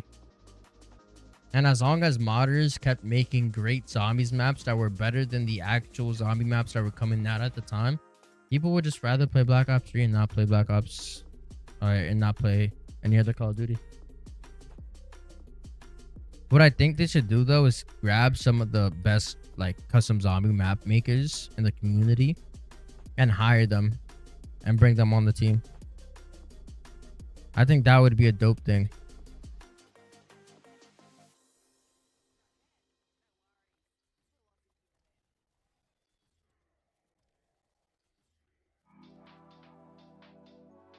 If they do that, then I think, one, the zombies community would be happy that some of these guys like get the praise that they deserve. Because if you look at some of these maps, Leviathan, and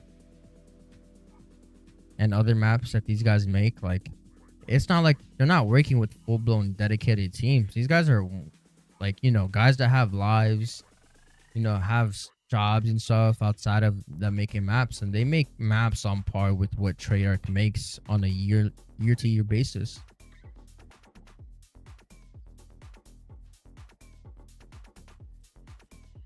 Yeah, that's what Rockstar does.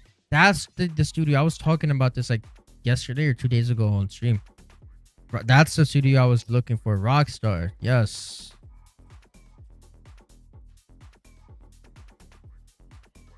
Yeah, Rockstar. I bet with Rockstar right now, GTA 6 is probably has been done for the last 4 years, 3 years. I genuinely think Rockstar is just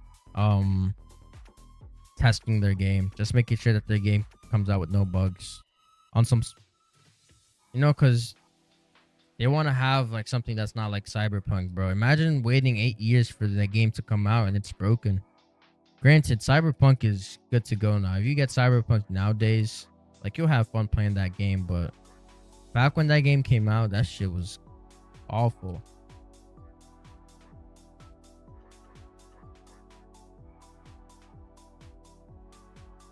I think Rockstar is like they're testing their game so much and to find every possible glitch or whatever before they release it to the public, just so they don't get like negative press.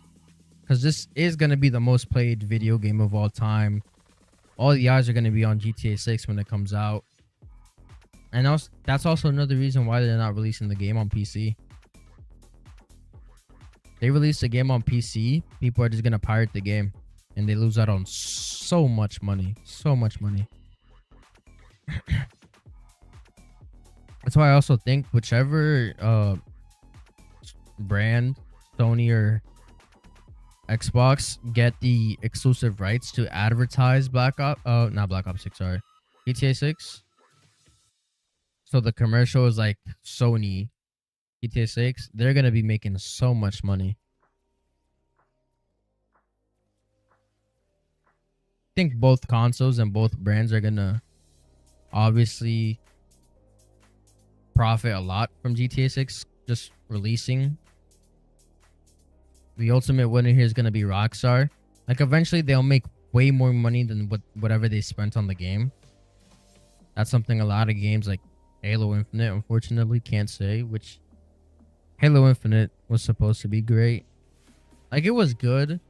The problem is, one, the battle pass took forever to level up. I was not playing 3 days straight to just get one tier in the battle pass. And then for a long time, it just had the same 4 maps. Yeah, it was not worth it for me. PC has to wait around a year. Yep. I'm just gonna play it on my PlayStation, or on my Xbox, whichever. I think I should do the PlayStation though, cause I have the Xbox Series S, so it's not gonna look as good as the PlayStation. And hopefully, with GTA ends the tradition of video games releasing on both PlayStation 4 and Xbox One. I think video games right now are being handicapped by the thing that publishers still want games to be on both consoles of last gen. I think they should just drop it. Games will look better, run better. We're gonna end up having another Black Ops 3, but just on the PlayStation 4. Like the next Call of Duty is gonna end up looking like Play-Doh and running like trash on it because of it. You got people's PlayStation sounding like they're about to take off on some Delta Airlines type shit.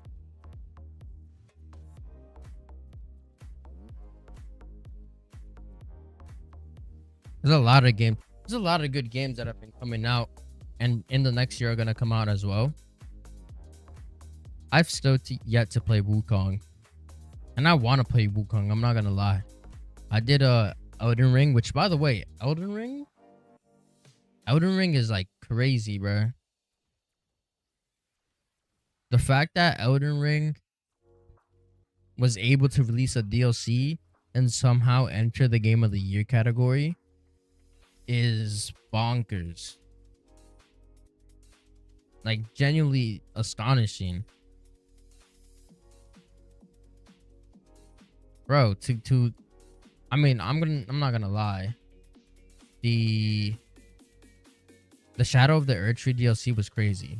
Like I did everything I can in that DLC before I stopped playing Elden Ring. But that shit was hard. Yo, what's good, Luffy? How's it going, my boy? Yeah, I haven't seen what this game looks like on OGen. Actually, let me write that down. I want to see what that looks like later. I haven't seen what the game looks like on OGen. But I'm guessing it kind of looks similar to like what Black Ops 3 looked like when it released on the Xbox 360 and on the You know what's crazy for me to think about?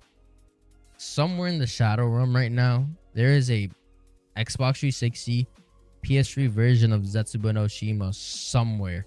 Somewhere in the world there is that version. And we're just never going to be able to see it. But it does exist.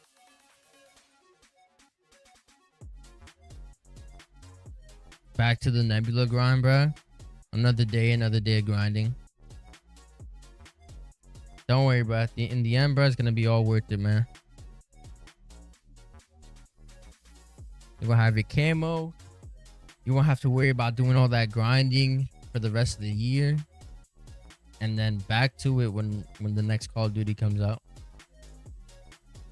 Whatever camo we get with that Call of Duty. Wall power, soda fountain. What's a game you'll rate 10 out of 10? Any video game? Because if it's any video game, I'm so fucking biased. Okay, a game I'll rate 10 out of 10. People hate it. And people love to shit on the game. But I'm sorry, the storytelling is just so compelling and I was so locked in. The Last of Us 2 is a great game. Genuinely, The Last of Us 2 is a great game. Now, the bias that I was talking about is not because of The Last of Us 2. I was going to talk about Diddy Kong Racing. It's a Nintendo 64 game. But that's bias. Like, if you look at the graphics and shit, like, obviously it's not like a 10 out of 10 game. But that's just my bias. But Last of Us 2, yo, this song. Every time the song comes up, I always take it off. I do not want to have EDM, like, fucking Modern Warfare 2 montage in my ear. You can find and play the game. What's preventing you from playing the game? We're just busy.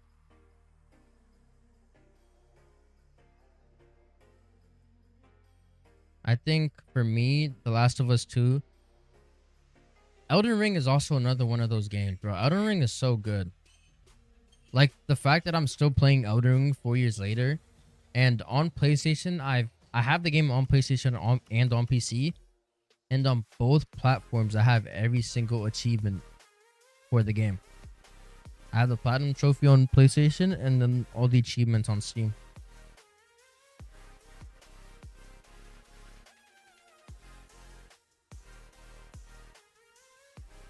Is that the same loud one from yesterday? Yeah, that was the same one. That was the one I took off. I always take that one off. I hate it. When the pause timer runs out, okay, it depends.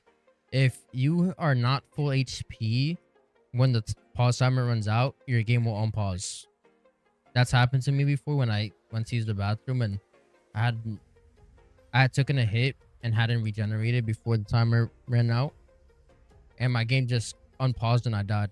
But if you are full HP and you pause it and pause timer comes down, it will just save and quit. Like it says it here, the match will be saved and quit after the pause timer expires. I never played the Red Dead 2 single player. I'm not gonna lie to you. All the time that I've played Red Dead, it's been Red Dead RP. And I'm not gonna lie, Red Dead RP is so good. It's just the people that make it fun. It's like the same thing with GTA RP. You can't AFK, not even solos. Nope. Just gotta save the game. If you know you're not gonna be back in 15 minutes, you just gotta save the game and just be back. And you can't save the game twice in one round. So if I save the game on round 205, when I open up my save, I better get to 206, because if not, it's over.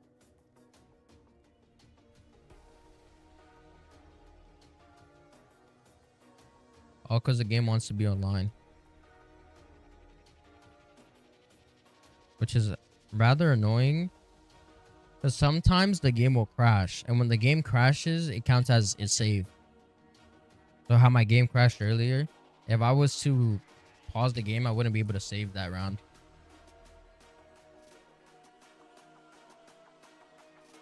Just little stuff like that that needs to be fixed.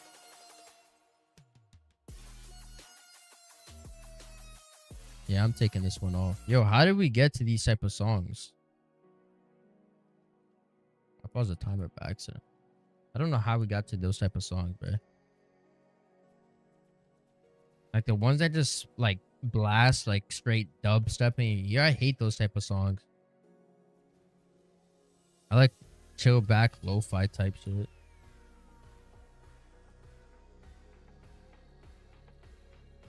Like the song really has to do dubstep right for me to enjoy it. Every time I hear dubstep, I think of like Ali A.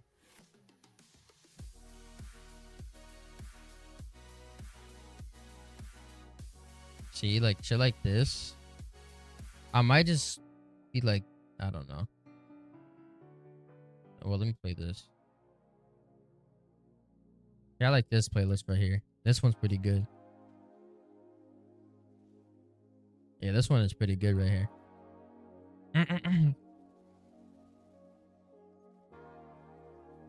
Dude, still we don't even have 200k salvage. Dude, they fucking nerfed salvage drop rate.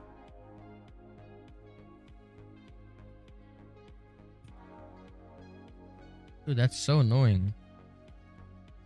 Honestly, I don't do much AFKing and solos, but there are times where I do have to use the bathroom or I have to go do something else. Like, I don't know, make a cup of coffee, because honestly, I'm being honest, just I get tired. Being in 8 hours on one game, I have to go get coffee. I have to go get something to eat, something to drink. And the fact that I can't do it for more than 15 minutes is nutty.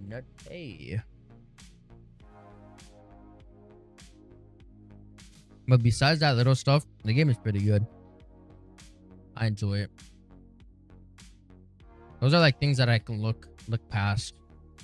If they can continue to make the map solid and the gameplay fun, the whole gameplay loop, I can ignore little stuff like the pause timer. See, if the game starts to become dog shit though, and like I'm not having fun anymore, and it's just a miserable time playing the whole game the entire time, then I'm gonna start complaining, because it'll be like they can't get a little thing right. But the game is fun, man. Hopefully they don't kill the support on it. Like, usually around DLC 2, DLC 3, we'll get to the point of the whole game life cycle where for about 2 to 3 months, we won't hear anything. Like, it usually happens DLC 1 and DLC 2, like that in between period, or DLC 3 to 4, that we just won't know whenever a map will drop.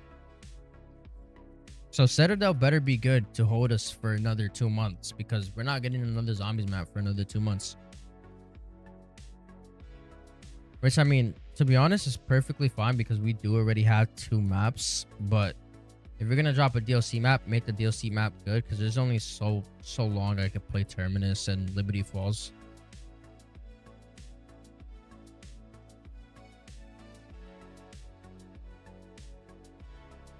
They are listening to us, but they also want to, like, they have their own vision of the game, so they want to stick to that vision, but at the same time, like, listen to our feedback.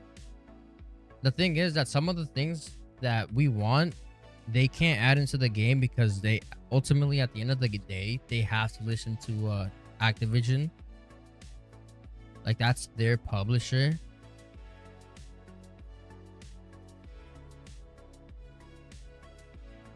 So if Activision says that they can't put so and so or this thing and that thing in the game, like, they literally can't, even if they want to. That's how a lot of ideas get rejected. Like, they have to ask Activision.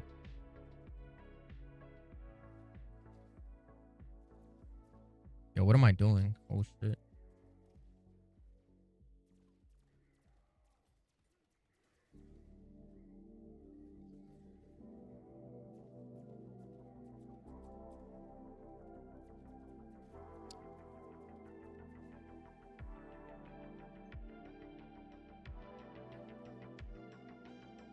It's gonna be, honestly, the entire gaming community next year. Every game is gonna be in shambles because of GTA 6. Like, unless you're a very hardcore video game player, or not video game player, but COD player, you're gonna stick by Call of Duty side. Like you might play GTA for a week, beat the game and beat that's it. But the way it's shaping out, this story mode for GTA might take you like a week or two to finish, right? Plus, I'm guessing all the little side Easter eggs and shit that we're gonna get. That GTA is gonna be jam-packed with years of content. So, you know what I'm saying?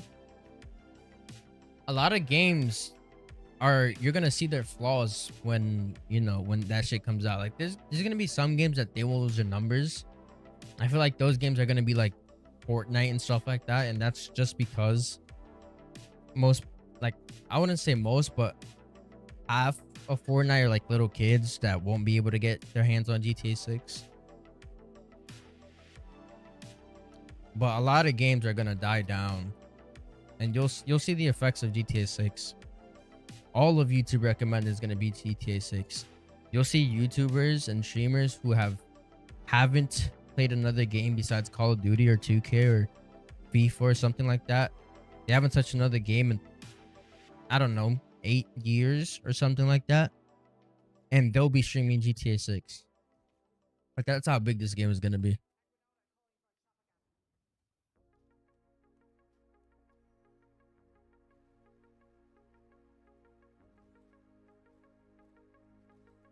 I hope they do something like that too. I mean, anything like, transit related, as long as they revamp the ideas and make it better than what they actually were in Black Ops 2, I think it's really good. I'm pretty sure transit had a good foundation on it.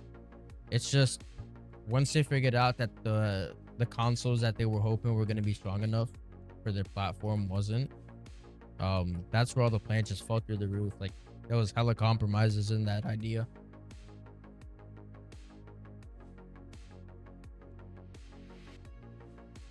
A lot of AI tech has got, I think a lot of AI is coming into like just video games in general, and it's gonna be a problem for the whole, like, because if they decide to stop, like, cut some corners by using AI, like we'll see the effects in game. I genuinely think that the prestige icons in this game are AI. I'm not gonna lie, they look like they're AI. I'm like 80% certain that the icons in this game are AI. Gotta get Nebula before GTA or RP. Lamau. Oh shit, you got everybody running for camos and shit before GTA 6. Yo, GTA 6 is gonna suck everybody, so I'm being so serious. You're gonna have old heads who haven't played a single video game since like GTA start playing GTA 6. Yeah, man, I'm excited. Dude, GTA. I can't wait though for, like, after the few years of GTA 6 being out, what I want is GTA 6 to have RP. Now, I don't know if you guys have ever played GTA RP before or seen the videos. GTA RP is where I've met some of my, like, closest friends, and where I've met like the funniest people ever. Like there's some clowns in like in a good way. There's some clowns on GTRP. I'm like 20 out of 33 Opal, so I should be good. Oh yeah, bruh, you'll get that by like this week. Come on, you'll get Nebula by this week. You'll be all right.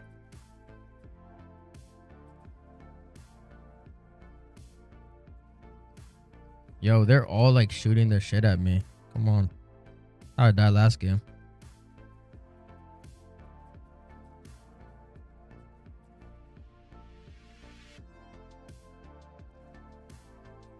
Alright. Damn, we have a lot of injections here. I think though, I don't know if you guys like play any Soulsborne games, but Sony just bought Blueprint. They bought the studio who made one, the Demon Souls remastered, but most importantly, Bloodborne.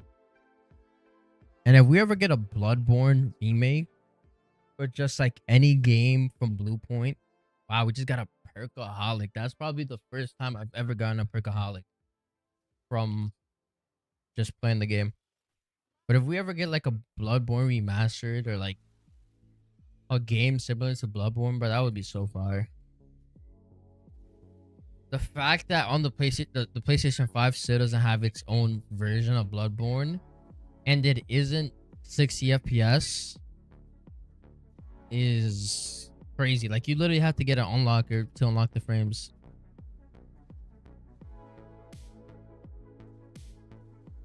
He loved Bloodborne.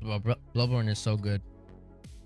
Genuinely is one of the best PlayStation 4 games ever to come out. It just sucks that they never added a 60 FPS mode.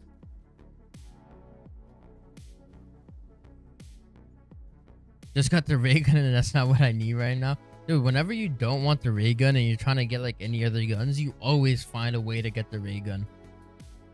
Always. It always happens to me too. Like, I'm getting from these armory keys right here, I'm getting the ray gun a lot. I'm getting it a lot.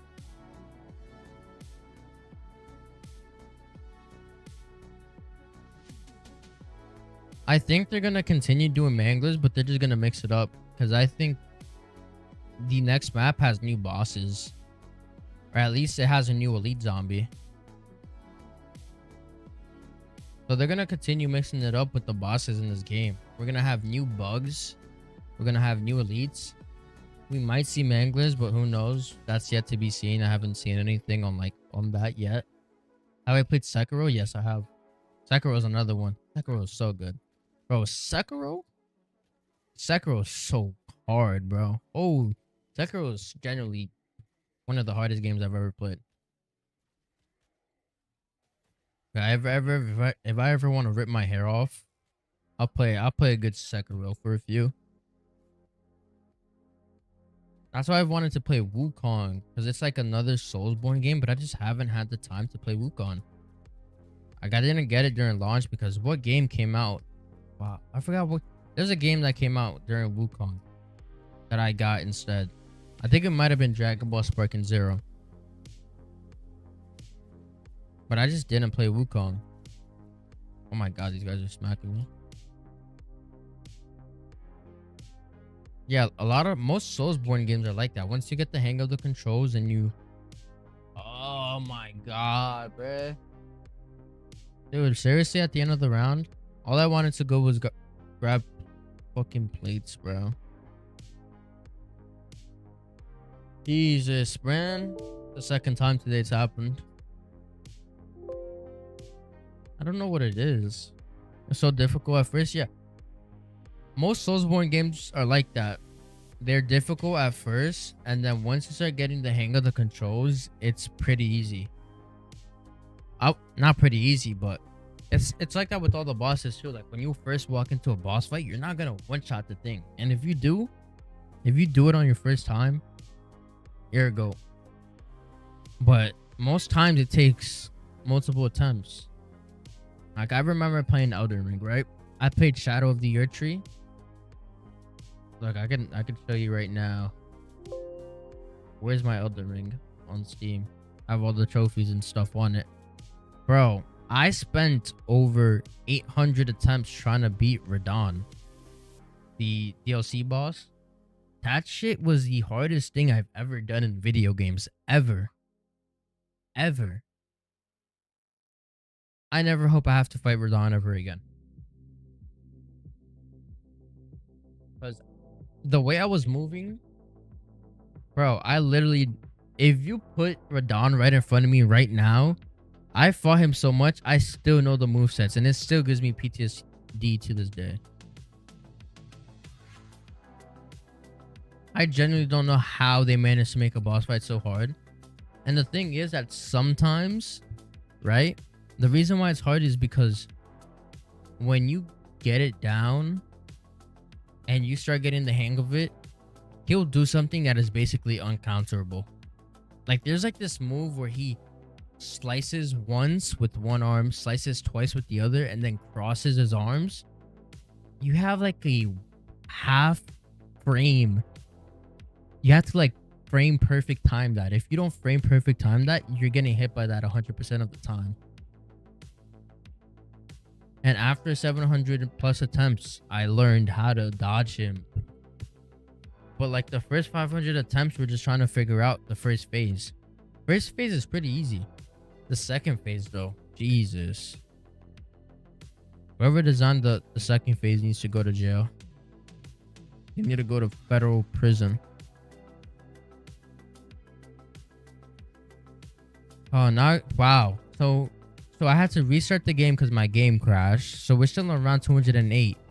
And instead of giving me a zombie round that's going to go by quicker, I'm going to get a fucking parasite round, which is going to take 20 minutes. Jesus. I'm getting so unlucky.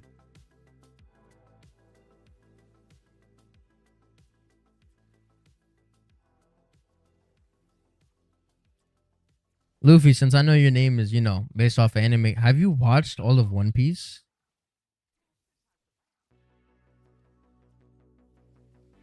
Sometimes I cannot fathom that there's people who have, have watched over 1,000 episodes of One Piece. Like, I just can't do that. That's way too much. The most anime I've watched is probably every single episode of Dragon Ball. Just fall out of it? Yeah. I think the reason why I fell out of it was because I may have consumed way too much anime during COVID. Like, when you do something too much where it just isn't exciting. It's either that or I just watch Attack on Titan and nothing's ever gonna top it ever. Just literally nothing's ever gonna top Attack on Titan.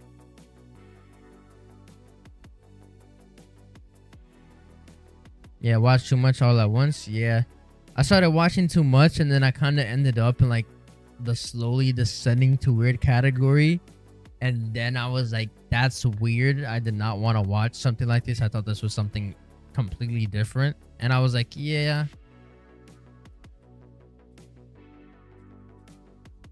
That's what happens, bro.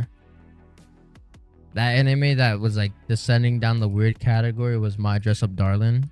Yeah. Never again. I ain't doing that shit. Like, I'll watch some fire shit now. Like, it has to be really good. I have to be walking by and like to me, that watch fire shit is Tokyo Revengers. I don't know. There's something just about guys just like fucking each other up, stabbing each other, punching each other on some gang shit. No guns, no nothing. Just spin through the block, start ganging up on each other, and just fight for your life. If you wanna live, solo leveling. I remember, like, I had read some of the solo leveling manga, and I was excited. But by the time it became an anime, I just didn't care. But I know solo leveling was. And I heard that Chainsaw Man is good, but I heard they ruined the animation.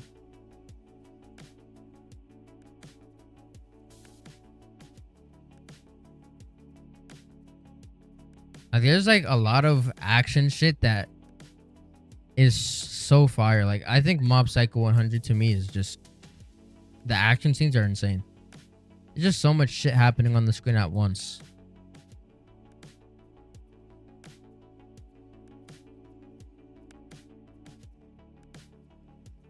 I love me some good old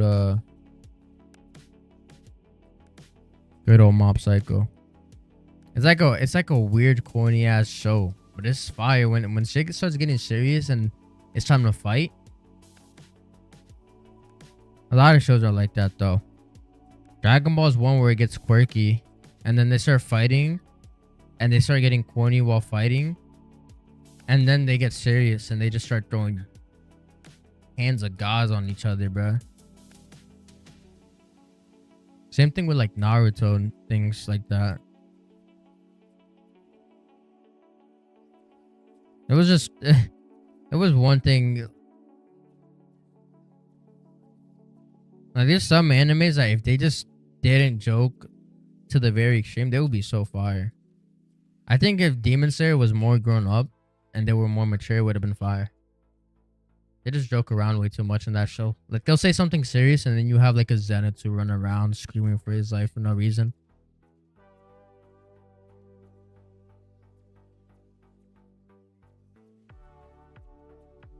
Have you guys seen High School of the Dead? That shit is fire. Edgy zombie show. Zombie players watching zombie anime. That shit is so tough. I knew I had to watch. I saw a clip, and that's what made me watch it. It was like, oh, I forgot the names of the characters. It's been so long, but the dude literally ran up the stairs, walked through the classroom, just slapped the shit out of this girl for no reason. I was like, yo, what is going on? Like, I gotta watch this show. On the House. I'm getting very lucky.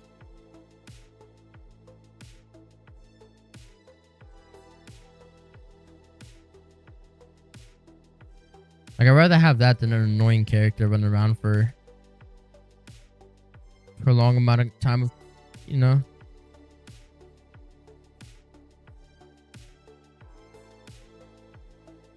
Dude, rank play is coming out for Warzone soon. You guys ready to hear like all the Warzone guys and all the multiplayer guys complain for the next 3 months? It's gonna be so fun to like just chill with popcorn in my hand, watch them complain about Warzone on December 5th, while on December 5th I'm eating good, playing Citadel Del More.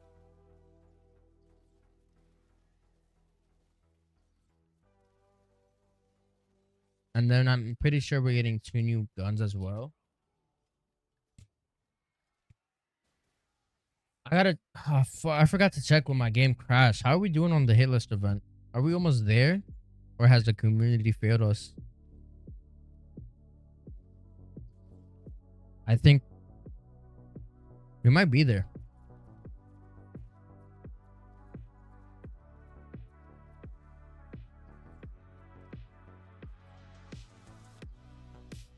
Oh god, right now with current rank. Listen, when that low key, like after that, now I low key wish that like at least zombies had a certain rank. Like I would wonder what my rank would be. I think I would be double if we were to have the BO2 system again. I would be double shotgun. I would literally be double shotgun. The reason why I can't get my current, I would never be able to get my current Black Ops 2 account double shotgun.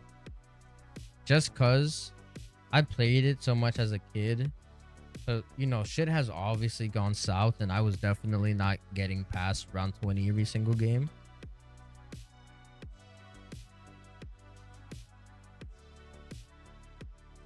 $27. Oh yeah, GG's. We're not getting the siren. GG's. I think the siren is like 80. No? Yeah, it's over. If I was to get a fresh Black Ops 2 account now, I'm positive I could do double shotgun.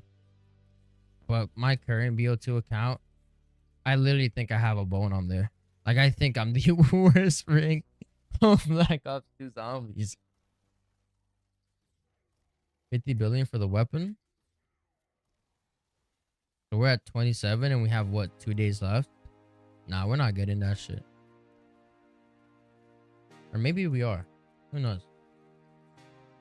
We need the Warzone guys to come in strong because they have the most pull in this. Like, I have what, 1500 elimination in this game. That's like, I don't know, 100 eliminations for the event, something like that. I have 0 pull right now. The Warzone guys, I think it's like 2 eliminations per kill, something like that. 6 days? Wait, we have 6 days? Oh shit! For some reason I thought we had like 2. Nah, wait, no. The event tab just says 2 because it's showing the double XP event. Oh, yeah, I did not know that.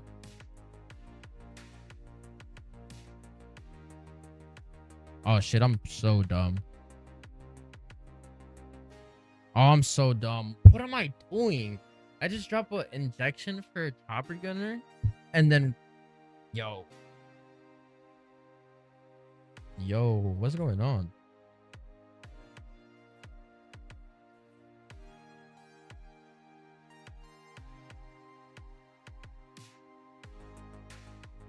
Some people already have the gun. Yeah, I know some people already have the gun. But I'm saying, like, without doing the glitch, I genuinely don't think that we might be able to get it. Like, I know obviously you can do the glitch, right? You go to the blueprints and you equip it early, or you could just buy the gun in the shop right now. Like, that's always a viable option.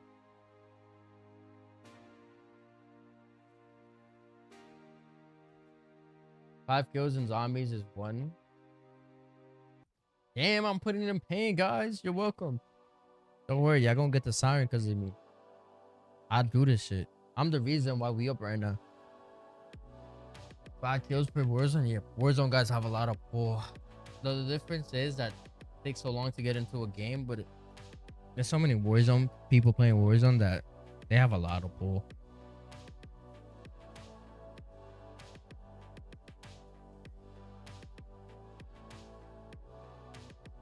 And then I think double XP runs till Monday, so you're gonna be going crazy till Monday.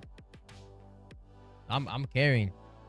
Don't worry, I got 20 billion under my belt already. I don't know about me. I'm doing this shit myself. I'm doing this shit myself. Oh my god. I hope they, dude, I really want something I really want to see is like NX shadow calls. I don't know why. Something about having the shadow calls in the game. They were so fun in Garage Krovi. Just shoot your teammate and it'll revive them. I think we had the, if I remember correctly, in the MWZ we had the crossbow, but it did not work the same way. It did not work the same way as the shadow claws. The shadow claws were just cool. There was a bunch of guns and that honestly they can bring back. This shit don't gotta be super realistic. Like, I'm not gonna lie, I love me a good PPSH. No cap. I love me a good PPSH. That reminds you of the knife from BO1.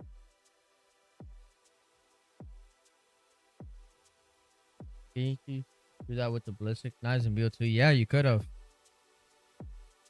Ballistic knife or NX shadow calls, bro. Both of them were, they're good for like you're doing the Easter egg and you want to res your teammates. I think low key the ballistic knives might be better for this game, just because we have the third slot that allows us to carry our own melee weapons, so we wouldn't have to like waste a whole gun slot, like having a shadow claw or something else in our inventory.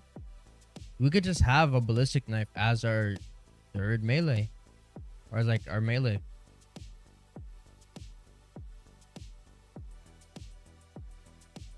That would be cool.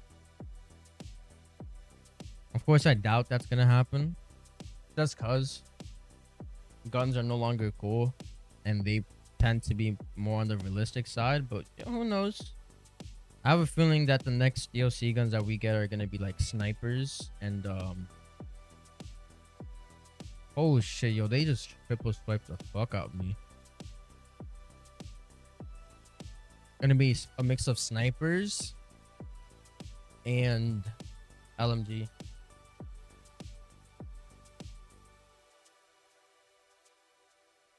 Or pistol. They could do pistols like Renetti's.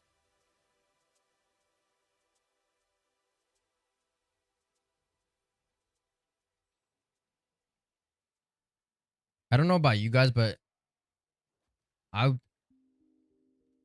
anytime I play Black Ops 2, especially zombies, I always get the PDW. And that makes me really want a PDW in this game. Like, it was a great weapon early round and a great point gun too.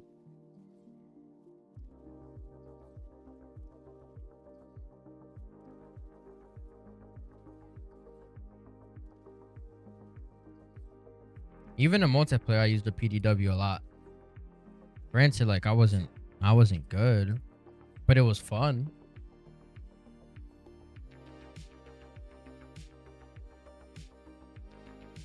You missed the old point system.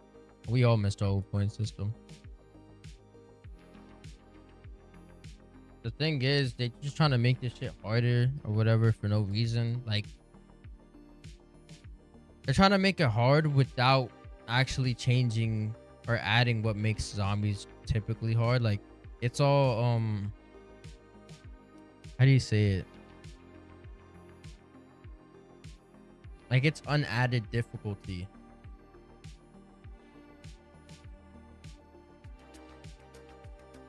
I missed having them, but I low key, I don't think a game like this should have those systems. Maybe the fridge would be cool, but I don't think a game like this, unless it's like an Easter egg. I don't know about the bank, but the fridge system would be cool to have back.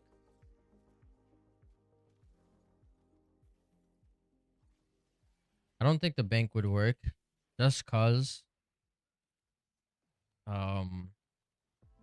we'll have fucking inflation out the ass. We'll have a $300,000 pack a punch, right? No, it would make the game less fun in my opinion. I would every single game, with the fact that I'm walking around with like over 1 million points, I would be set for every single zombies game of Terminus for the rest of the cycle.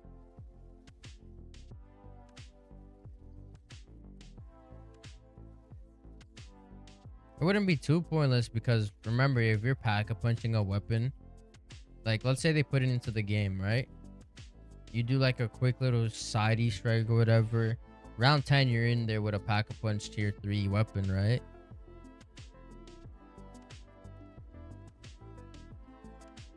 Like, that's excluding the fact that you probably, if they ever add that into the game, you won't be able to put it in your wonder weapon because, like, you know, the wonder weapon. A bank for salvage? See, that's a good idea, though. That is a great idea. Having a bank for salvage. They won't do that, though, because salvage is supposed to make the game harder.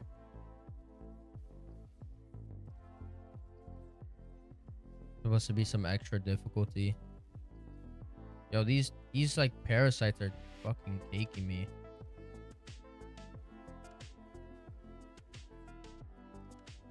I'm out of plates. I'm also out of ammo. What the hell? Get out the way. Get out the way, get out the way, get out the way. Tentacles. Crap. Alright, we're good, we're good, we're good. 210 still flawless. Or fridge, I don't remember. Remember buried under. Yeah, you could put them in and you could put the points in the vault.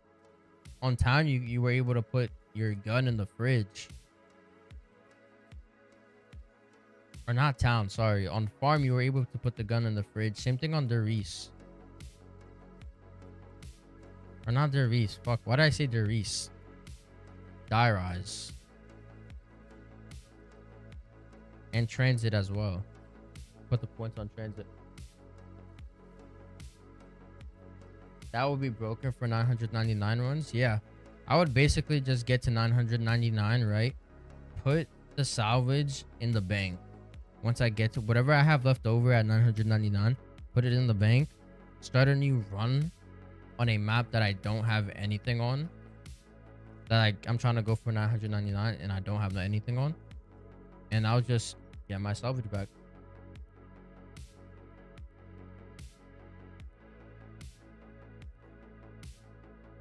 The salvage system is cool, but I don't think they'll do it for just because of the difficulty. Which is fine by me. This game is already easy as it is, or to some people it's not really that hard, but there's still like a bunch of things that they could add into the game to make it harder. I think spamming manglers is one way to do it, but probably not the best approach. I think getting rid of armor is the best approach. If you typically want to make the game harder, just get rid of armor. Because now instead of taking 27 hits, you only have 5. I think armor is, I generally think armor is the reason why the game is considered easy. If we had no armor, the game would be harder. I think on round, like the lower rounds, it's like 17 hits with jug or without full armor. If you put a cap on how much you could hold, that's true. But right now the cap that you can hold is 999,000. 999,099.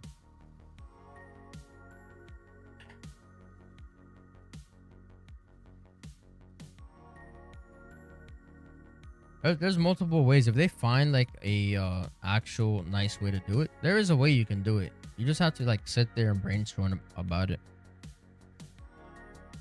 Like you sit there and just like think about ways to make it fun. I think the way they should go, if they want to do fun shit like that, just make the gobblegums broken. And it would have been way easier to make the gobblegums broken if they just didn't put the gums in the shop. Or, you know, they want more money. It would make sense for them to make the gobblegums broken so people go into the store and buy the gobblegums. You know what I'm saying?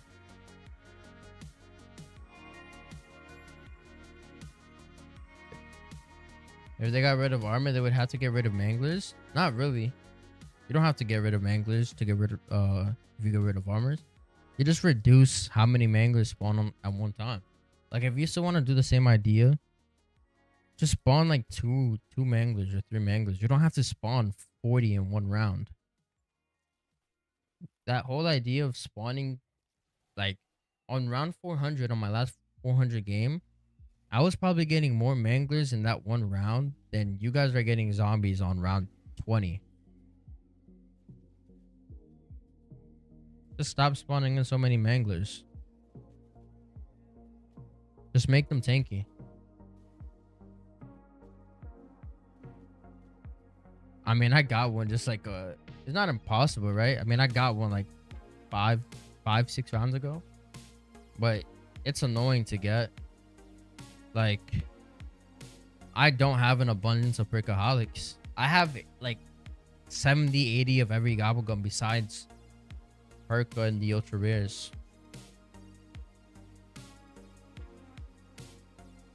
Wait, this.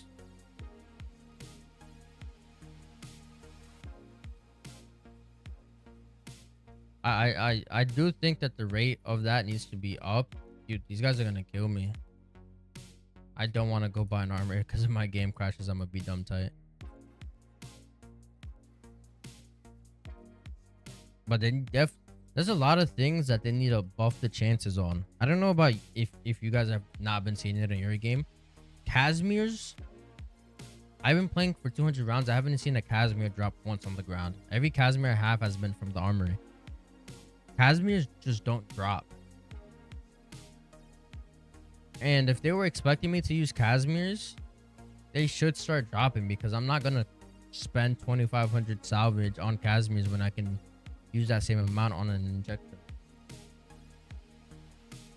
Especially if you think I'm gonna buy a bundle because of a Casimir skin.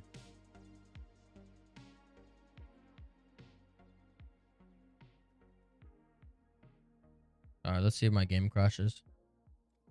Oh.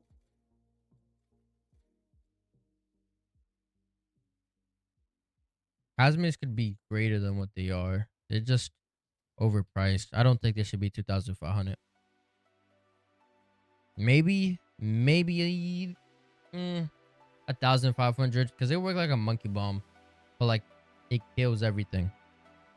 And the monkey bomb, I think, is either 500 or 1,000. One of the two. It's either 500 or 1,000.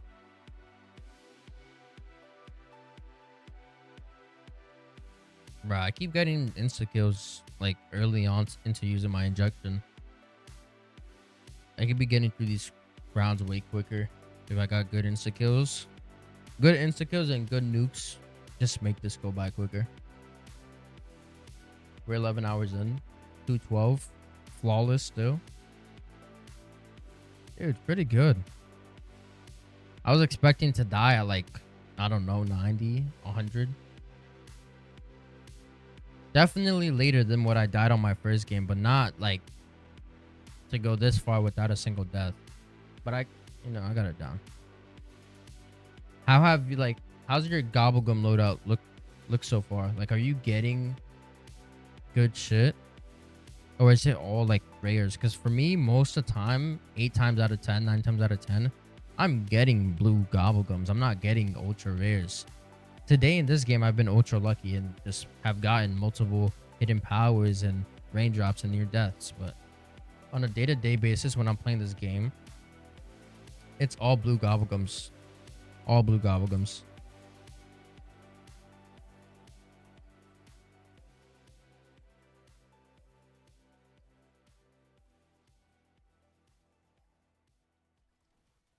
The thing is, gobblegums are broken. In this game, they're only broken in co-op. Because, for example, say you're playing with 4 players, right? Let me put you guys onto the map. On Liberty Falls, co-op, profit sharing, get all the zombies in the starting room plus the ones in the motel room. After that, get a double points. Get a teammate to get double points. With profit sharing active, everybody get close to each other. That's 10k points right there. Before that double points ends, open the map, go to the free extra credit drop. And you gotta like shoot it to get bonus points. That's a free 12k points right there. And all you did was use profit sharing and double points.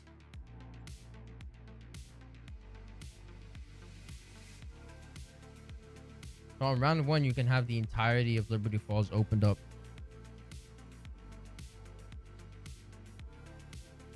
Yeah, they need to add like a new cookbook in the game.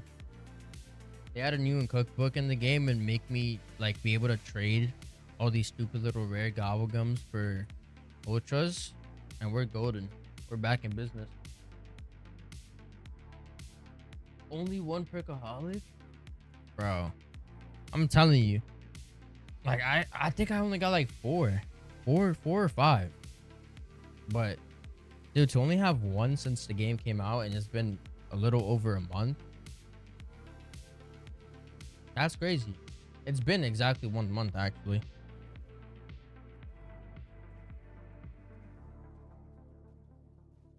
Perkaholic and the one that makes it good. Like, I've been getting that one. I've been getting that second one more. I think, what is it? Getting power?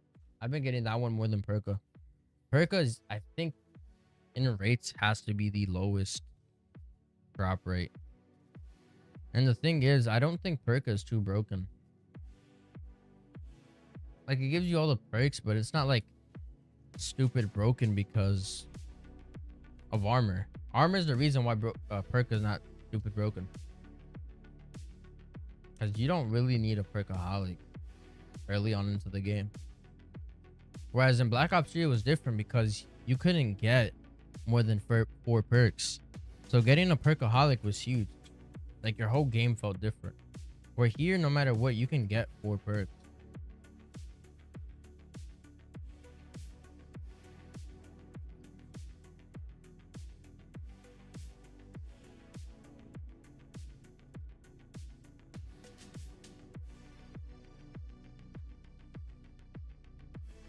Holy shit, why are they here already? I don't want to go through there. If I go through there, that door right beside Space C is gonna take 5 seconds to open.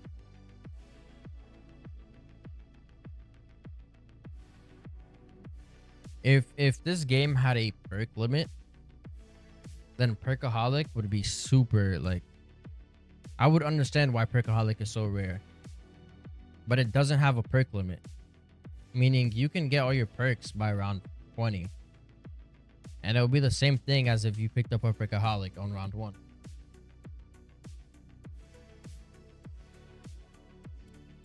But without that, without the perk limit, I see no point. I think the actual gum that should be the rarest in this game is that hidden power. Make your gun legendary rarity. That's super broken. They have a pack punch one, right? Does it only pack a punches it to tier 1, right? They should add a gobble gum that pack a punches it to tier 3. That's a good idea. It's probably gonna be ultra rare though. But to be able to have a tier 3 gun off rip, see that's a broken one that would be fun.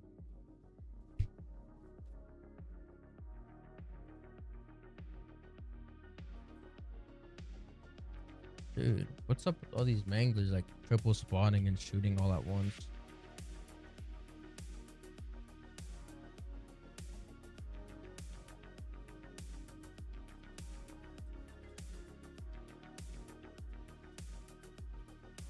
Bro, I gotta change my I have like this thermal. What is like thermal grenade thing, right? What it's called. It is genuinely so bad.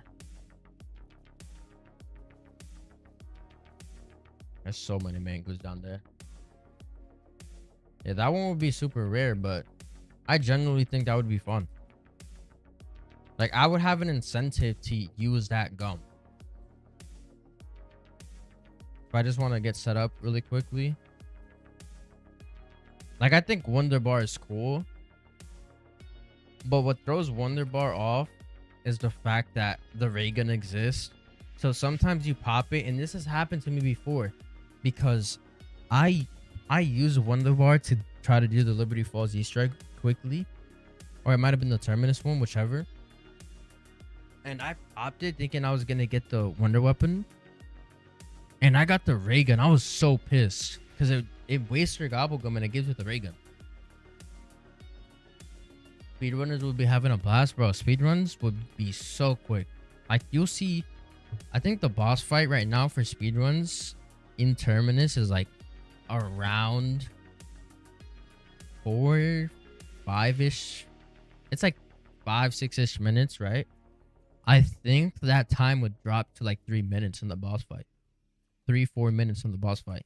That's huge, by the way, because the speedrun is like 20 minutes. 20. I think last time I checked 21, 24. So 3, 4 minutes off. That's the difference between like a sub 21 and 18-minute game, 19-minute game. I'm not gonna lie. I'm gonna pause the game real quick, guys. Give me 30 seconds. It's about that time where we have to take a bathroom break. We're 6 hours in. I'll be right back. Give me about 2 minutes.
Oh my god, Sim.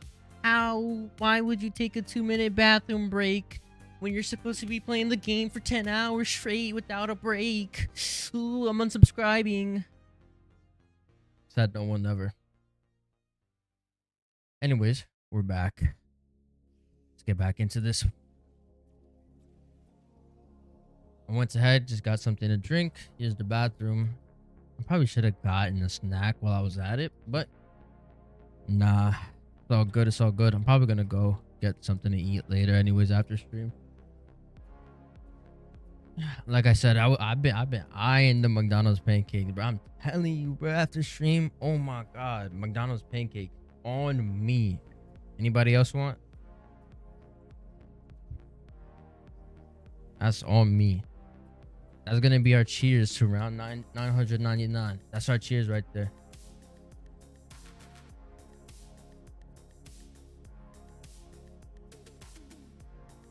Also, when I get off, because I wish I could play it right now, because if I could, I would. I just don't want to get DMCA'd off the face of the YouTube platform. But I want to listen to that Juice WRLD album so bad. For those of you who don't know, new album came out today at 12. And I have not heard anything yet, so I'm excited.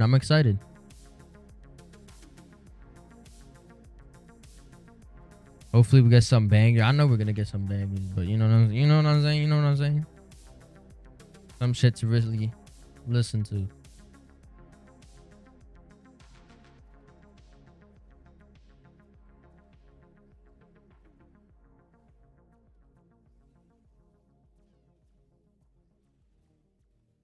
Dude.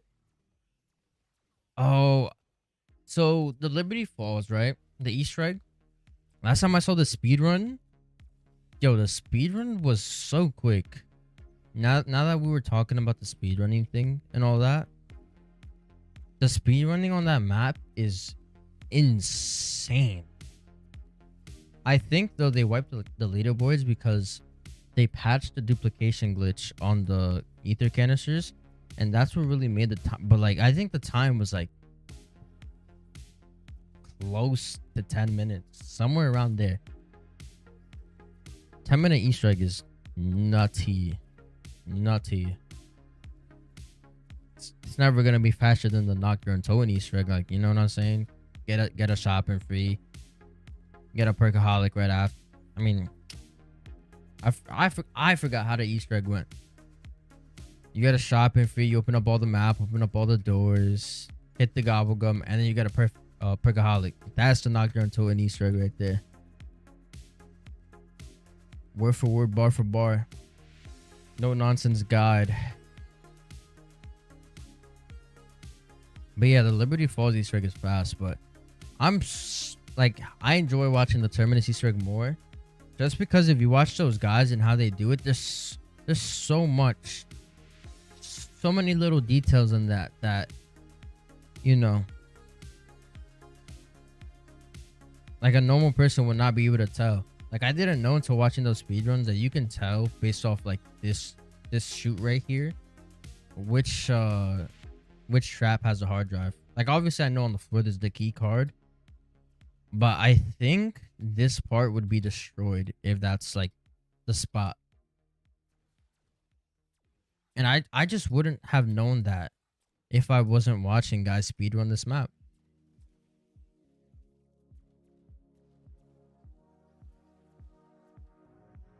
I'm calling it right now, right? When they add a new field upgrade, which I think they are, the shit is going to be one of two things. It's going to be the best field upgrade we've had in the game, or it's just gonna be garbage and no one's gonna care about it.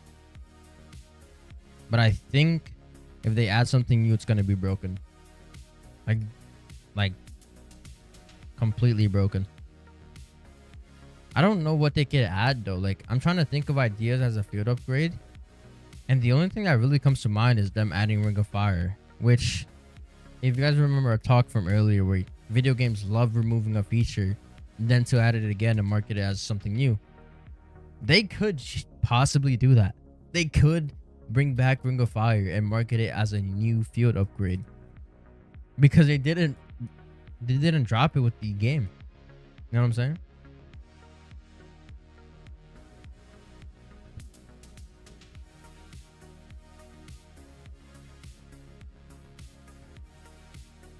Yeah, I didn't even see when I leveled up. But now I'm noticing. See, in my last game, I wasn't noticing the 2x gum. I'm noticing now that every like 3-4 rounds, I'm getting gobblegums. Are they what I want? No. But am I getting them? Yes. That's what matters.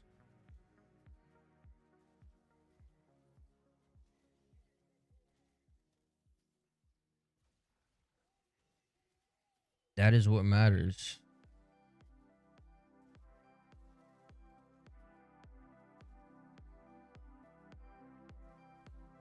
I hope they add like a broken score streak to the game. I think they would like, I don't know, maybe a Cerberus. That would be fun. Like a better version of the RCXG. The RCXG, like as an actual score streak, and you're not using it to cheese high rounds. The RCXG is just terrible, in my opinion. Just garbage.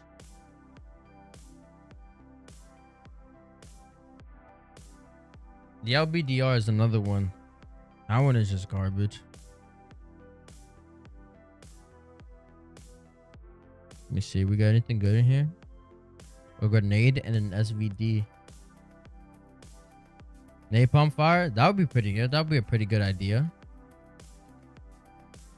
Like, I'm trying to think, because I don't think they'll add like a custom score streak into the game. Any score streak that they add to zombies, I think would be something that's in multiplayer.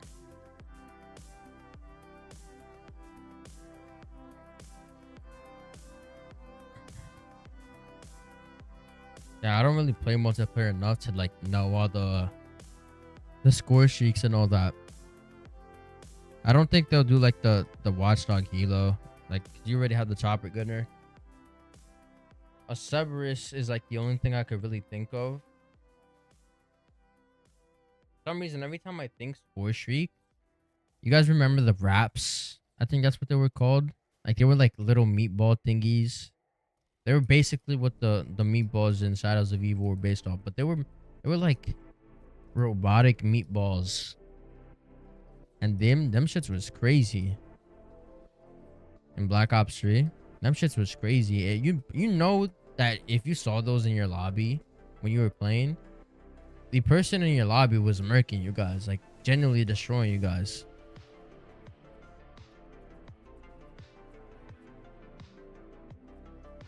Bro, please let me heal, bro. I do not want to have to eat the shroud. Let me heal. Thank you. That's the end of the round. So many vermin. I hope they don't do what they did on Liberty Falls. And I hope they don't make some perk machines not on the map. Like, I hope every perk machine is on the map. Because that shit is low-key trash how I can't get dead shot unless I do the Easter egg. And sometimes the shit don't be working properly. A swarm in a K9 unit? Nah, K9 unit would be fire, bro. It would be like Turn, basically. It'd be like another version of Turn, but it would be like a funnier version.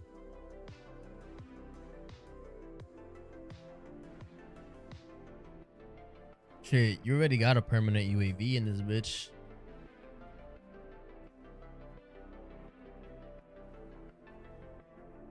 There's not much that you can really add, and it would actually be good. Storm would be dope. Yeah, Storm would be dope. Storm would be hella dope. How would everybody feel if, like, randomly 2026 Call of Duty, right? Not 2025, because we know it's gonna be Black Ops 2. But what if they brought back Extinction? Yeah, would y'all be fucking with that idea? Y'all be like, fuck no, baby. Fuck no, fuck no. How's everybody feeling? Dude. Getting PTSD. Extinction in 2026, ladies and gentlemen. Dude, what was the lore behind Extinction? Like, that shit was genuinely so terrible that I don't remember. Oh my god, don't ever do that. What I just did. That was bad. Bad business.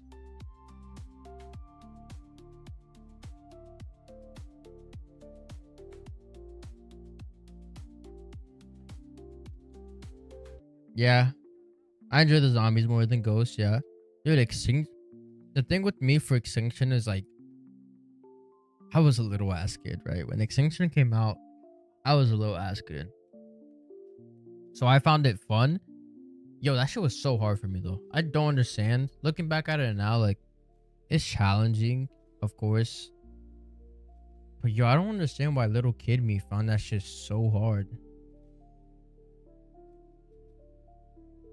I remember I only played the first map and then the snow map. Like, you start in like a hangar and you walk out and there's just an abundance of snow everywhere. It should bring back the map Moon. I think they should do a Chronicles 2 for Black Ops 6. Or like, if this game is like well received, they should do it. Why not? Like, it's gonna be a very stretch because I don't know how those. I don't think those old maps would play well with the new systems, like salvage and all that. But if they like bring back classic mode, like how it's rumored to be, and for classic mode you can play the classic maps, that right there is game changing. Because if they, I'm not gonna lie, if they put a classic mode in this game, I won't touch the regular mode. I'll just play classic. Go to a COD Zombies.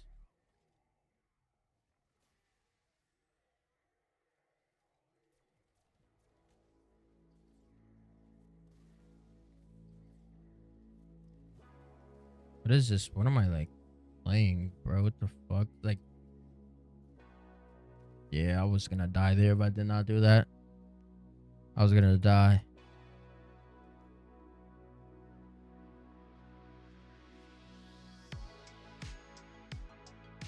It was rumored in the game files to be in the game. So it was supposed to be standard, directed, and classic. But I'm not sure if they're gonna throw classic out in the game.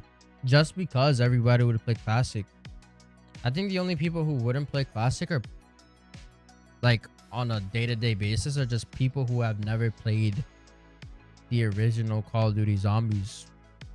I think most OG Zombies players would have played the classic mode though. Like me, I would straight play classic. It would make this game so hard. Like maps like Liberty Fall that are easy, it would be a general challenge, you know? Like dealing with an abomination when you only have 300 HP and no armor. Dealing with a mangler or 30 manglers when you have no armor. That shit would be crazy.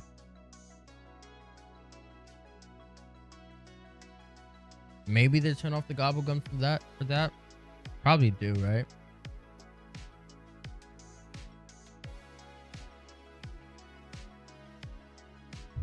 Like if they consider Black Ops 3 classic, then they'll keep the gobble gums off or on. But if they consider it like not classic, then you know, gobble gums off.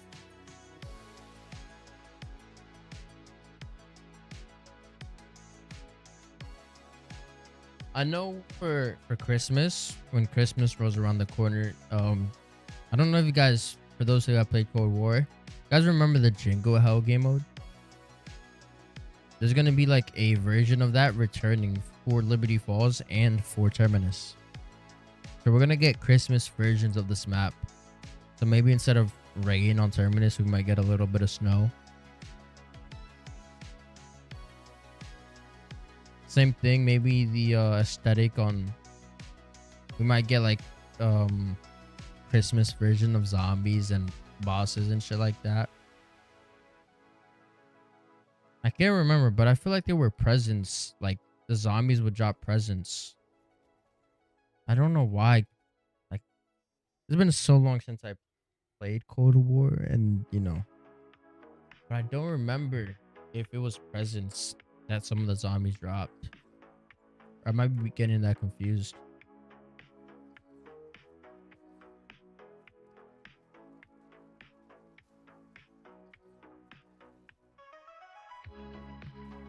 But we're in the end zone. You guys know when they say that, we're in the final inning. We're in the final inning. We only have less than a week before we get the new Citadel done more. Like, I can't believe this game, like, a month in, we're getting a new map.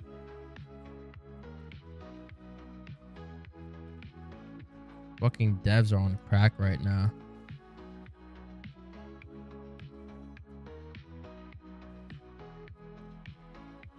Devs are cracked out right now, out of their mind. On energy drinks, Red Bull, Monster, Celsius. On everything right now. How do I feel like I slide like more when I press C compared to when I use my mouse button? Wait, that's so weird. Or am I just...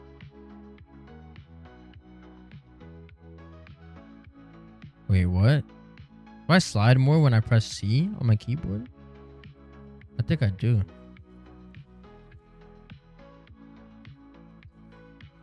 Why are there still zombies spawning in?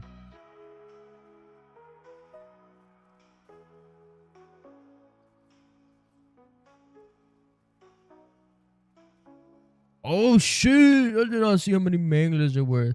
Yo, God. Mangler op 6. Yo.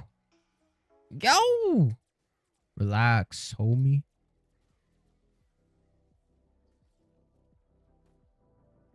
Like, look at my HP. I lost more HP with all those manglers than I lost HP to the zombies the entire round.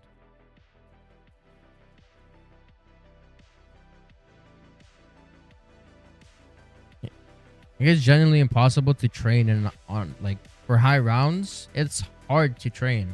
I wouldn't say impossible, but it's it might be impossible, Loki. With this many manglers, it might be impossible. It might be. Dude, they're breaking my armor and shit.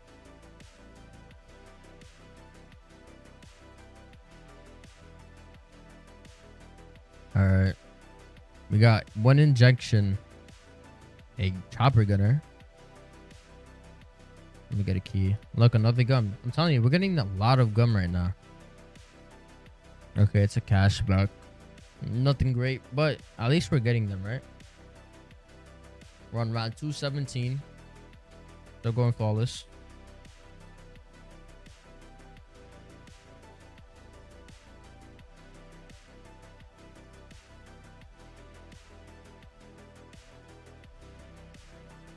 Oh, man. I gotta stay up today. I can't go to sleep early. Yesterday, I caught it early, like 5 hours in.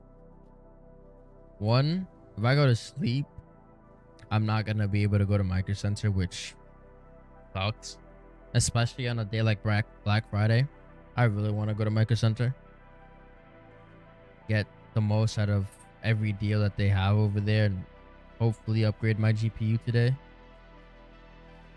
I've been waiting to upgrade my GPU for the last month. And it's finally about that time.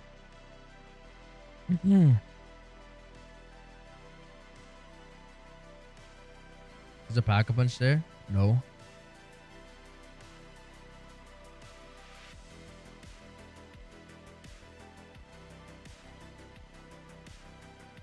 I have a key. I do. I literally just picked it up like not even 30 seconds ago. I don't know what I'm talking about.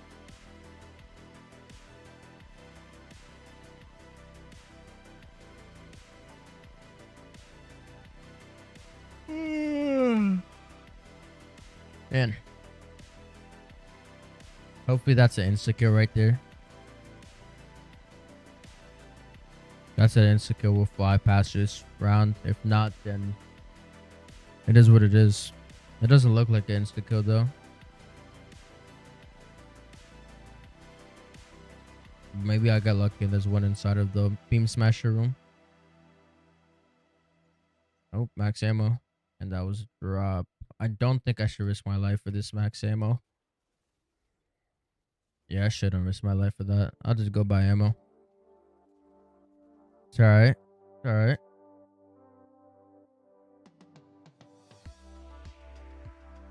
Oof. You know what? I have enough ammo to work with this. Can work with this for a few seconds. Oof.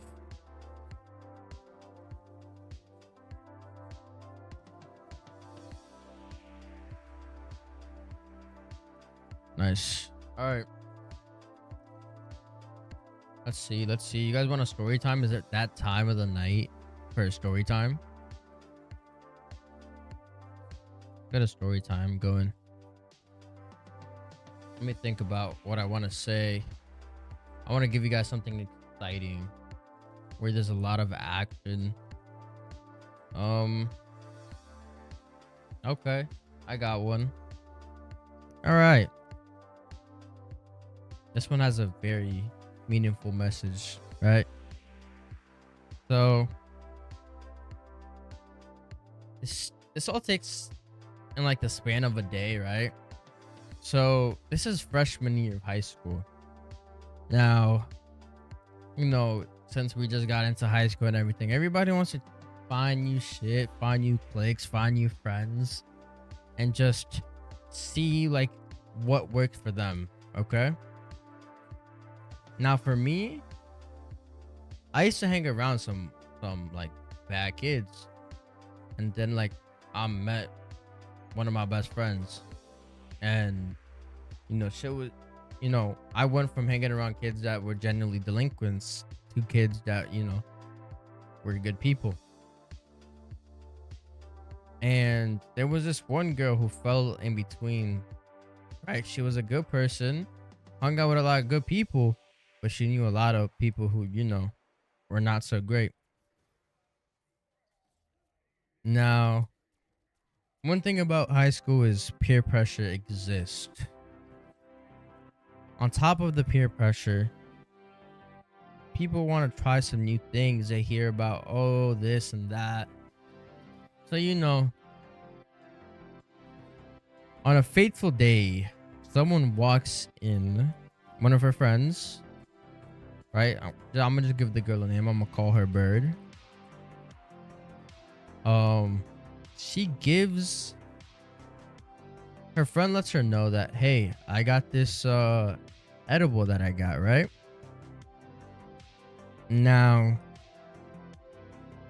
she doesn't know much about edibles besides the fact that, you know, you take one and you get high. Okay? She didn't really know about the dosage or shit, right? It turns out that these edibles that she got, it's a bag of Doritos, right? So just imagine a bag of Doritos filled to the brim. And I forgot how much, but the milligrams on these edibles were insane. Like one Dorito was an insane amount of milligrams. Like half a Dorito will have you blaze out your mind. And this girl, she was like, yes, let me just first time take an edible, take this strong ass edible. Now look, we're all chilling in Spanish class, right? And she goes and takes the edible. And oh my God, was that the worst decision she had made in her entire life? Okay?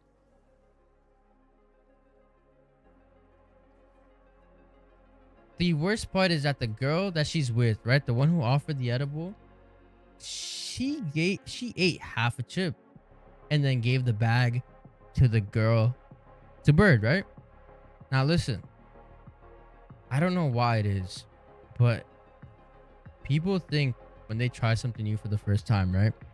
Whether it be alcohol or something like that, that on the first time they're just gonna tank the shit and they're not gonna get drunk, or they're not gonna get high. So good old bird, she tastes the bag of Doritos and she does something only a person who is not sane would do. She ate the whole fucking bag of Doritos in the classroom.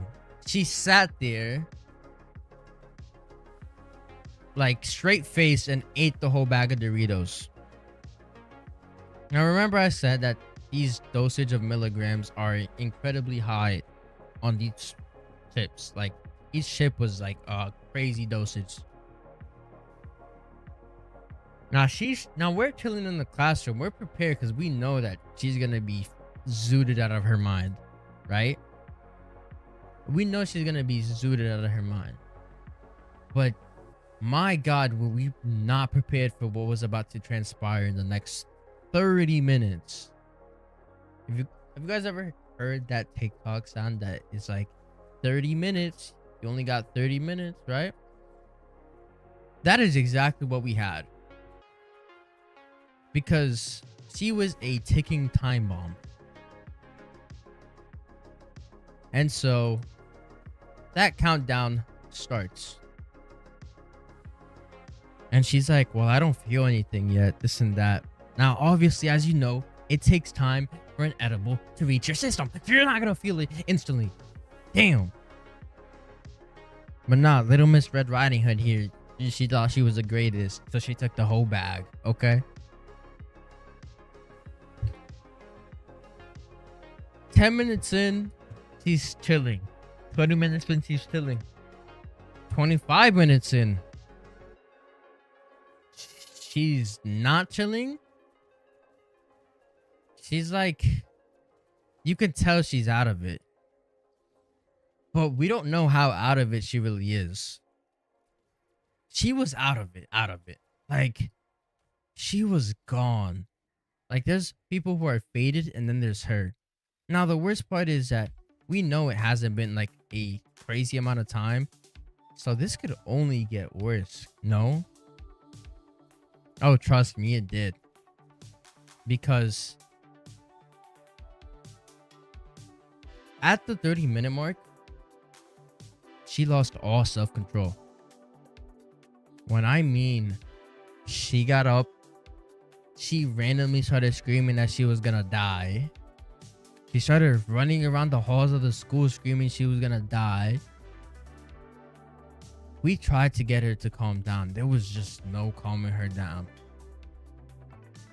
She started dropping to the floor and like crawling. Literally crawling on the floor while screaming. Like, you would have thought she probably having a schizo attack. Like, she was crawling on the floor. Like, this shit was genuinely, we're all freshmen in high school, so this is like some shit that, you know, some people haven't seen some shit like this happen before. Now, the funniest part of the whole thing, right, was when the security tried to calm her down and they tried to get an ambulance for her or whatever. What ended up happening was like, no, she started screaming. She was like, no, I don't want them to take me to hell.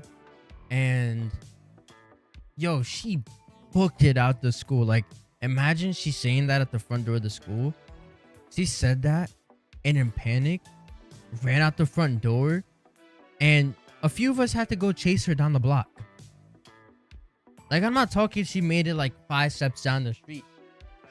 Yo, she was like 2 blocks down. She was gone. Yo, we had to get her to come back. By the time we got back, there was an ambulance outside.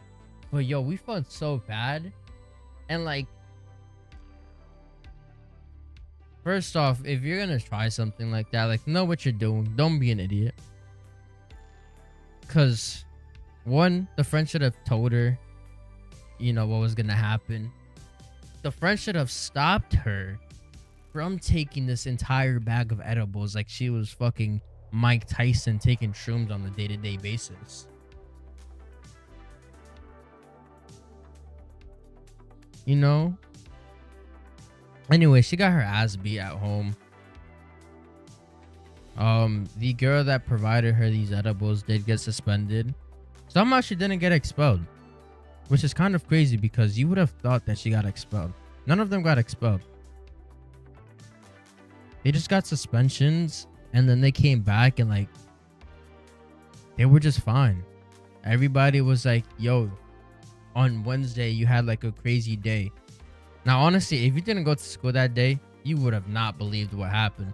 Like there was some people that were missing from my class that when they heard that, they were like, yo, what the hell? You know what I'm saying? Unfortunately, that's what happens when you miss school. Don't miss school. But also, don't act like a champ when you've never tried something. That's the moral of the story. If you've never done an edible before, don't just take the whole bag thinking that you're fucking Mike Tyson, okay? Because you're not. And I guarantee you, it will, in any way that it could go wrong, it will go wrong. That's not like a warning. That's literally a spoiler into the future. So just don't do it. Avoid it. Okay? Or don't like avoid it. Obviously, you want to try anything on your own, you know. But don't fucking act like you're the absolute, like you could take that shit. Because you really can't. And you'll find out quickly that you can't. Anyways, that was that. You know what I'm saying?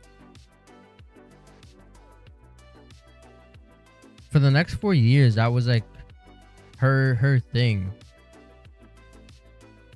No, I'm not sure if she ever tried an edible ever again. But like, that's like one of the things that everybody's like at the end of the year. Do you remember when this happened? And it's like a fun thing to look back on now. But in the moment, she was panicking.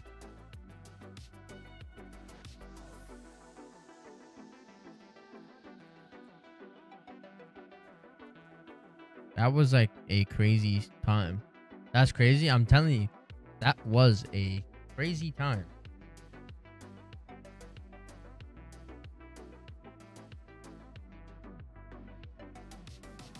School in general was a crazy time.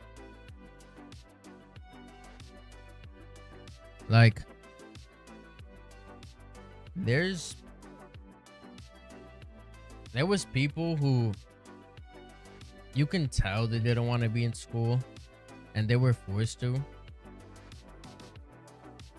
Also, I don't know why it is. I don't know if this has happened in you guys' high schools. But yo, my high school, freshman, sophomore, junior year, everybody looked the same, right? And then the end of junior year came, going into senior year. Now, when we get into school in senior year, it's always September time, right? We usually end school we ended in June. So from June to September, you know, that's like 3-4 months. But yo, for some reason, this 3-4 month gap, everybody had looked different. Like I remember coming back and some people that I knew had like full sleeves. Like, first of all, where are you getting the money to have full sleeves? That's crazy. You know what I'm saying? But like, damn, everybody started getting tattoos and shit. It's like, damn, bro, y'all beating me to it. Yeah, I want one of those. I want a tattoo. I was gonna get one if the Yankees won the World Series, but hey, guess what? They fucking suck. Okay? Fuck the Yankees. It's okay. We have 2025 though. When we get Juan Soto again, we'll win the World Series next year. Believe it.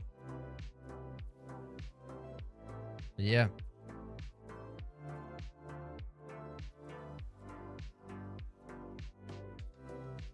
Yeah, they do though. Oh shit. Yo, oh my god, bro. When I tell you I have two Aaron Judge jerseys in like the darkest corner of my closet, just sitting there because I don't want to look at that shit. Dude. Bro, if Juan Soto wants an easy championship, like 5 rings for the next 10 years, dude, all he would do is just call the Dodgers and be like, yeah, I want a contract. Just give me some money for the first few years and then we could talk deferred payments. Like, dude, he would get so many rings. But, bro, yo, the Dodgers are fucking crazy. I will lose my shit if the Dodgers dead ass land Roki Sasaki. If they land him, it's over. Like, it's generally over. We have the 2015 Golden State. We have the 2017 Golden State Warriors, 2018 Golden State Warriors in baseball.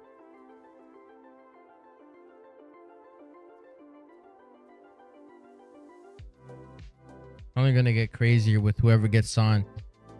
Like, there's some people that I think you should take a look at, like Corbin Burns and players like that. But yo, not Juan Soto, sorry. Garrett Cole tried to hit the lick of his life, bruh. Yo, they called his fucking bluff like crazy. Yo, he tried to hit the lick of his life. He was like, nah, I don't want to be a part of this team. He's like, nah, I want more money.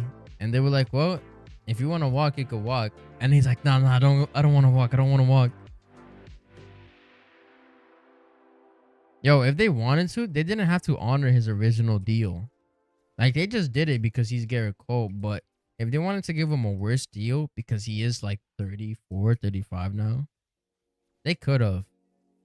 Garrett Cole is very lucky they chose to honor the original deal.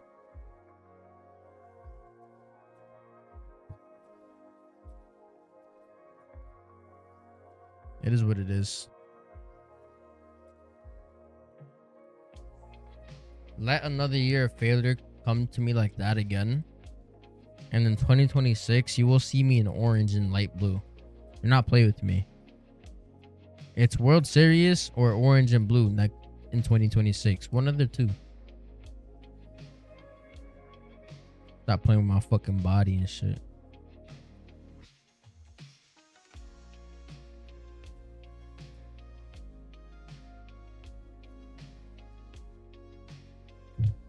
Oh, and we're about to hit 12 hours. How long have I been playing? 6.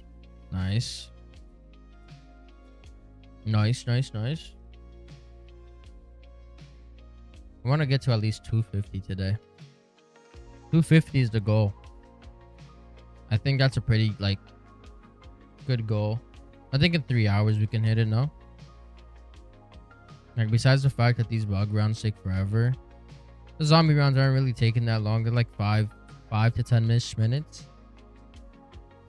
So it's not a nightmare, but it's also not great.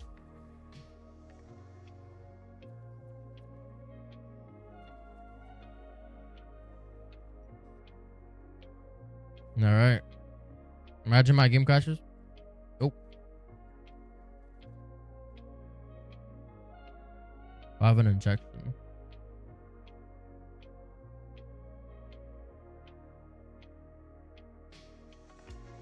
Round 221. Still flawless.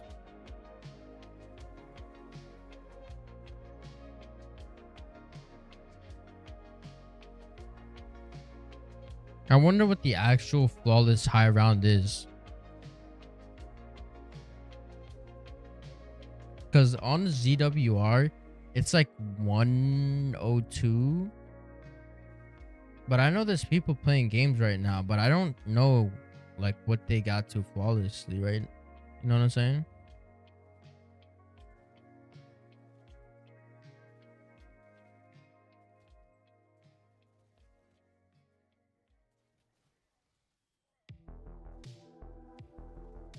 I would hope that I could submit this game for 2 records in one go.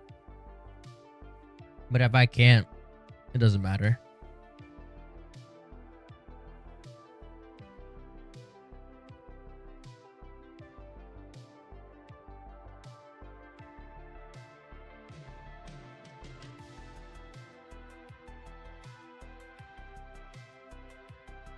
Dude, I really hope that this graphics card that I'm about to put into my PC like really works. No, not even works. Oh my god, I just realized something. That graphics card is gonna be fucking huge, and my case might not be able to fit it. Oh shoot. Oh snap. Wait, I might have to get a new PC case.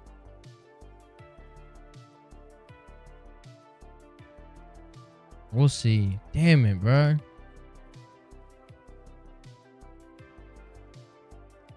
That's annoying if I have to get a new PC case.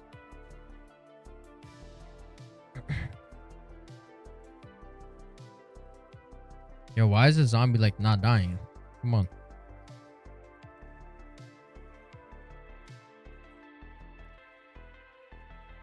I wonder what exactly the sequel for Black Ops 2 is gonna look like. Like, obviously we know Primus is coming back, but like I want to know like what they have for the entire mode, like plan. Like, you remember how I was talking about earlier how I would like to see the PDW back? Maybe we do see it back. Maybe we get some of the old guns back. PDW, an improved MTAR, because that gun is ass. Maybe a you know, a ballista. Shit like that. Shit like that.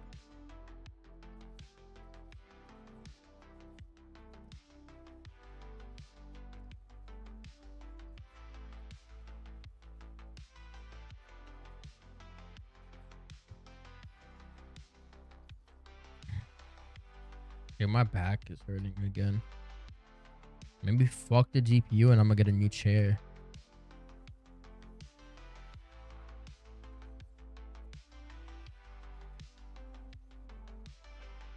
Dude,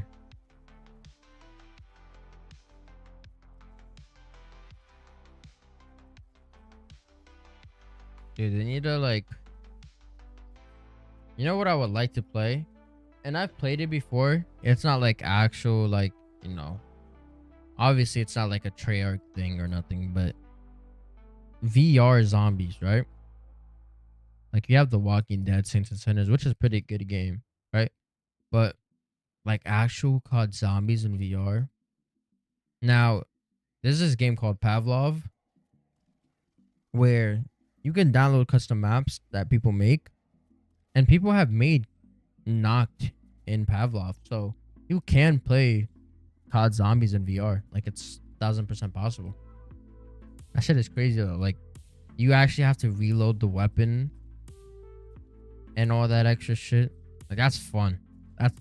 That's a fun idea that if they wanted to make some money, they could just release a VR game.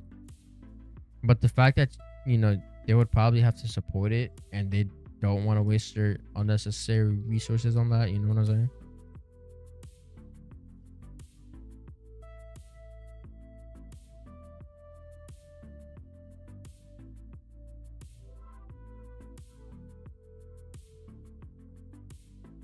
I mean, I get it.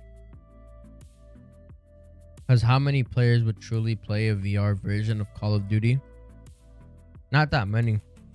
I actually don't know how many people own a MetaQuest. I got one. Well, technically the first one and then the brand new one, but I don't think it's like something that widely a lot of people have, because most people that like have a PlayStation, they just get PSVR. Xbox doesn't have their own version of like VR. Not yet. Maybe something in the future. Who knows? But I doubt it. I'm surprised they haven't tried to have like a brand new Connect.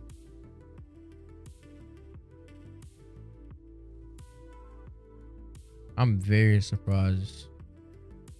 Because usually they love trying to bring back old shit and make it new. They did it with the Xbox One.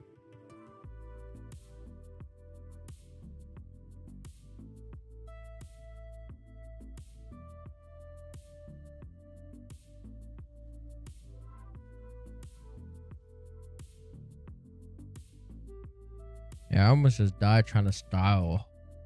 I was trying to slide backwards and shit, acting like I'm good at the game. I almost just died because of it.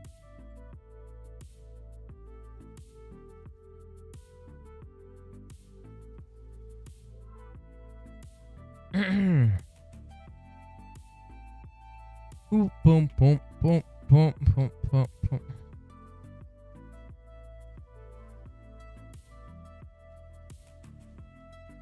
I hope that the GPU I'm getting is on sale. Like I know obviously it's on sale for the month, because Microsoft like they like doing monthly sales, but hopefully it's on sale because it's specifically Black Friday. But I don't think they do specific Black Friday sales. I think they just do like monthly, like for the whole month instead of just doing it for one day. I know Best Buy. Best Buy is gearing up for today. Or so maybe I should check on Best Buy, but I don't want to get a graphics card off Best Buy. I don't know why. That seems like a very bad thing to do in terms of like support wise, and I feel like getting it off of an actual like computer parts store is better.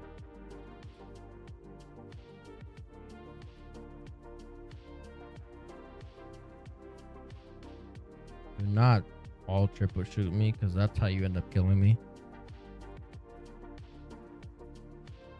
Nice. 223, still flawless. They didn't drop a single injection or a single helicopter. Shields up, soda fountain. Yo, I always manage to get soda fountain. Like that's my, outside of like the blue gobblegums, that's my most, I think that's the most I have. Soda fountain.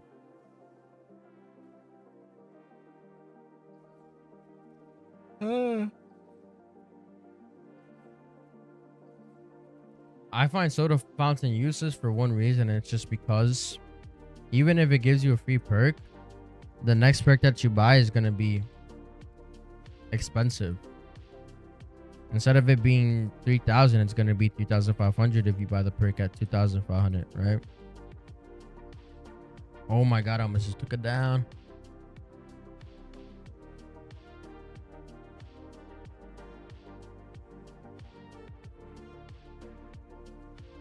Besides that, I don't think soda fountain is worth.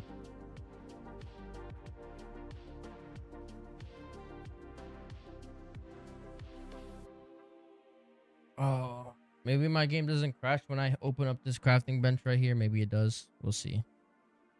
I don't have any decoys. I don't know when I picked up a Kaz map, but I'm gonna just eat the shot here.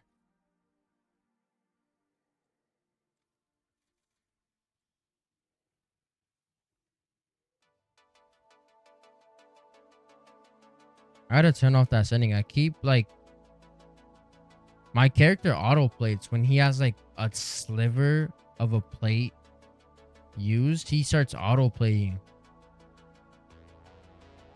and it honestly wastes a plate. Like I don't think I should have full if I have two and like a sliver missing. I just realized that there's a green light on top of the elevator that signifies if it's ready or not. That armor, yo, that one zombie wasted two of my plates.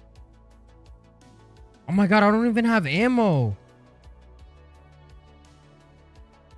Wait, I'm good. I thought the zombies were gonna be already spawning in. LOL.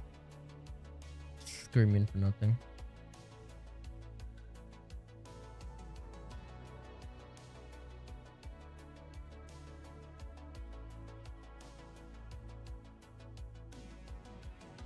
Think what's the next holiday? I think the next holiday from here on out is what?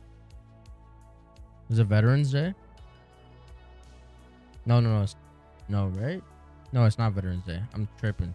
I'm hard tripping. That was last month, I think. It's just Christmas, right? Christmas and then New Year's.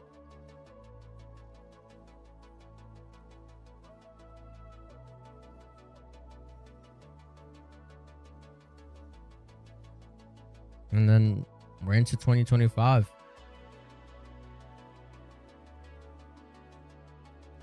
You know, once 2025 hits, then GTA 6 news starts circulating. I might be dead here.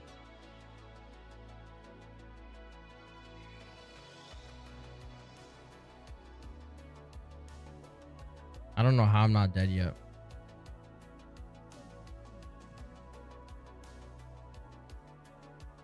I don't know how I'm not dead yet. Oh my god.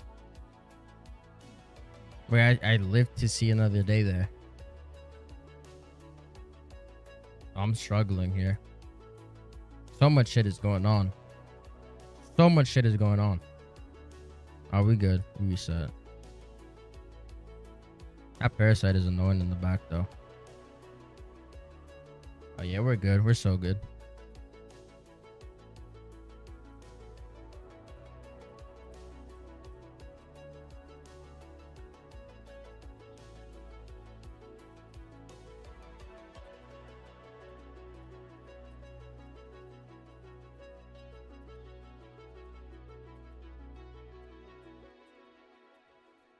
Get rid of all these manglers right here. That's still not the end of the round, really? Ooh, level 119. Damn, leveling is taking forever now. I'm not even gonna lie. We were getting levels so quickly before we hit level 100. Now I feel like the leveling is just getting slow. And I feel like it's just gonna continue getting slower as we move on into the higher levels. Unless the level just caps and it's the same amount of XP every level. Which then I wouldn't mind.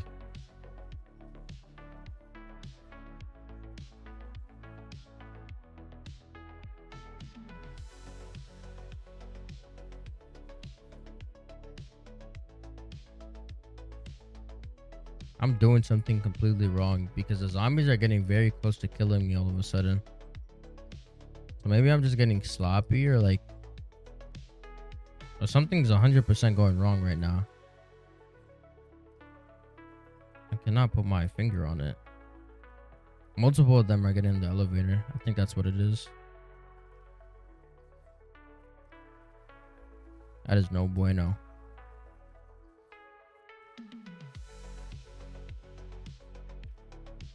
There's a drop right there.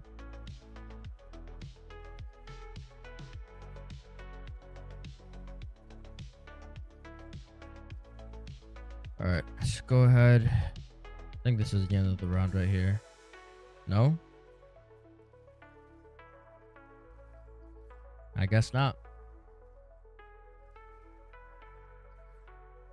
But you see, this is like how bad stuff happens. Like, how do you get past me? Because he slipped up and tripped on the left side of the elevator.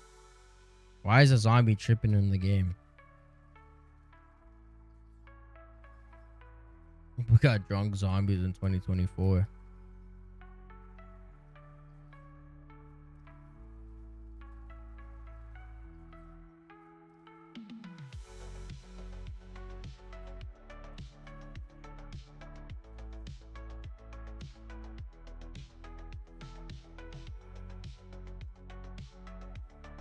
I love how like bruh.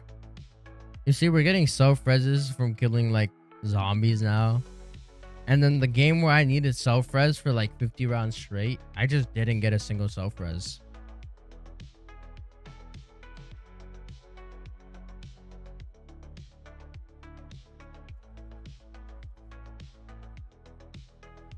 I just my luck. Not terrible luck. Like you see, I thought the round was continuing and I just popped that and it was the end of the round.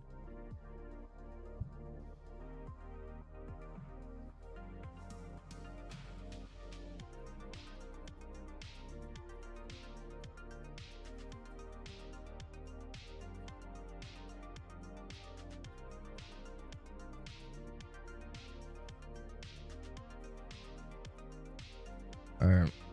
Oh man, I don't understand like how some of them are just able to like unslow themselves, and they all just start shooting at me at all at the same time. Like it's so annoying.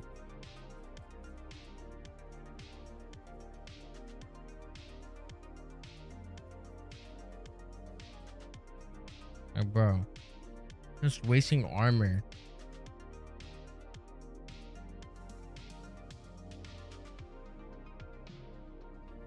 All right. All right, this is the end of the round right here. 224.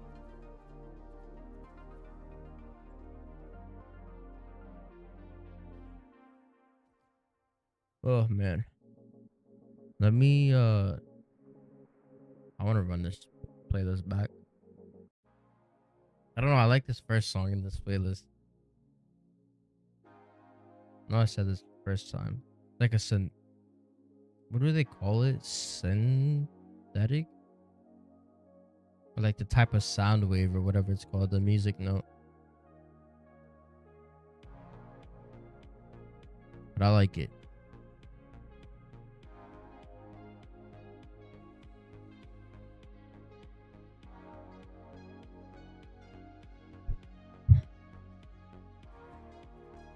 Wait, what?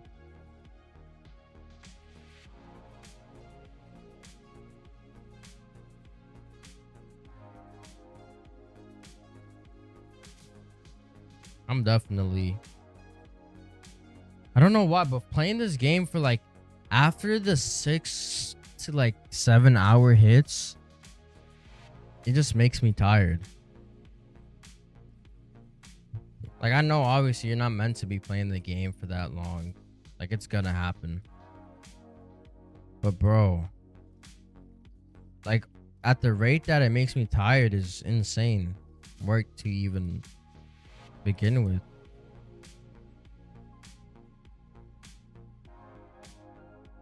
It's literally like a meter. The second 6 hours hits, all the energy is gone.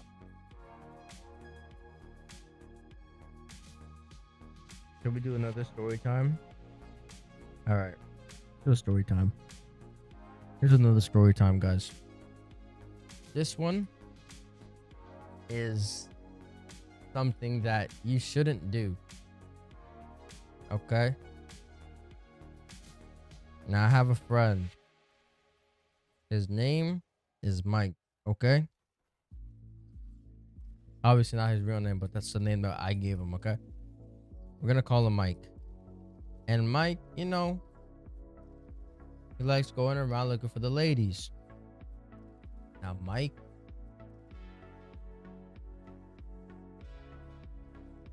is different though, because he'll like make it known. But he was talking to a girl who like obviously doesn't want to be with someone who's with multiple people. So he hides it. And you know, turns out he's talking to two people at the same time. Which I mean, they weren't together.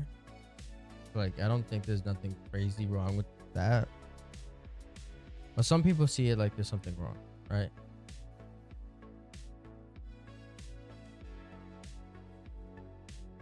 I just have to eat this shot there.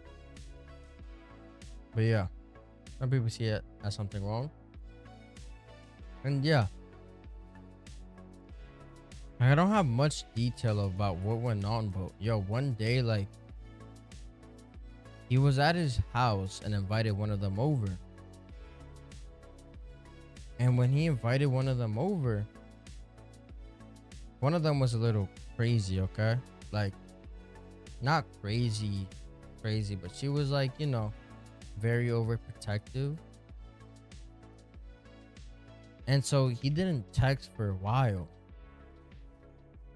because he's hanging out with this girl. Like, nothing crazy went on, but they were just hanging out at his house. And then, like, he just started hearing the loudest bang at his door. And oh my god, you would not believe who's at this door. It's one of the other girls.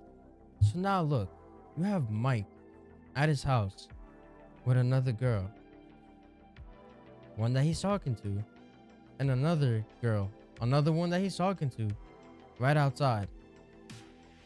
And you can only believe what he felt.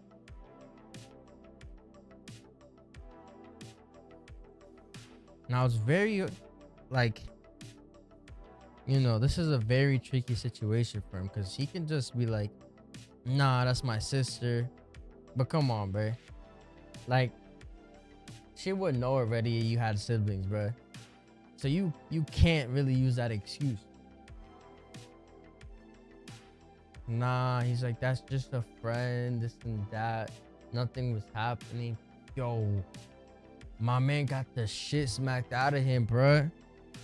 Yo, you know how we was talking about that anime where a guy smacked the shit out the girl? Imagine that, but the other way around. Yo, she smacked the fuck out of him. According to him, at least. I was not there for this, alright? But yeah, he got the shit smacked out of him. And then the girl inside, wait, she was like, who's this? And then they told each other who they were, right? And how they were both talking to him. And then the other one smacked the shit out of him. Yo.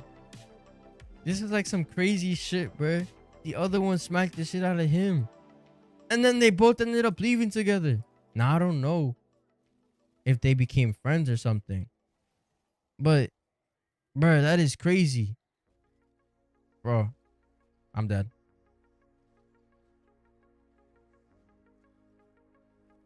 Oh my god. I'm alive. I'm alive. I'm alive. Oh my god, bro. Yo. I need to like tee up and pay attention, bro. I'm throwing my fucking game right now.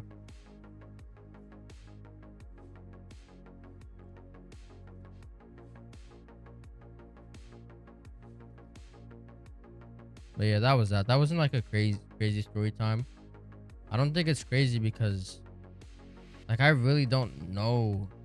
I don't know him enough to like fully get so many details about the story. Like I can't tell you exactly what happened like fully, but I just know he got smacked by both the girls and then they just both left together. Like that's some crazy shit. The moral is don't cheat though. No one likes a cheater. Unless like the cheater has money. Then I don't know, maybe the person will make an exception, but who knows? We would have to have like crazy money.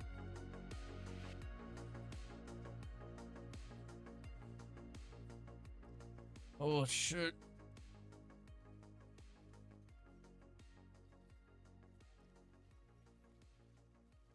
Now, so my friends are in town for college, and I'm trying to hang out with them, obviously, but I don't know what we should do. Now, I was thinking of a few things. Something like it has to be like fun. Like in high school, after school, we'd always go around and like play football with each other and shit like that. But I'm trying to like do something more than just that. Ayo. So I was we was coming up with ideas, bro. I'm thinking some of the ideas are valid and some of them are not. But like, look, we could go to like bowling, right? That's always an option. We could go bowling.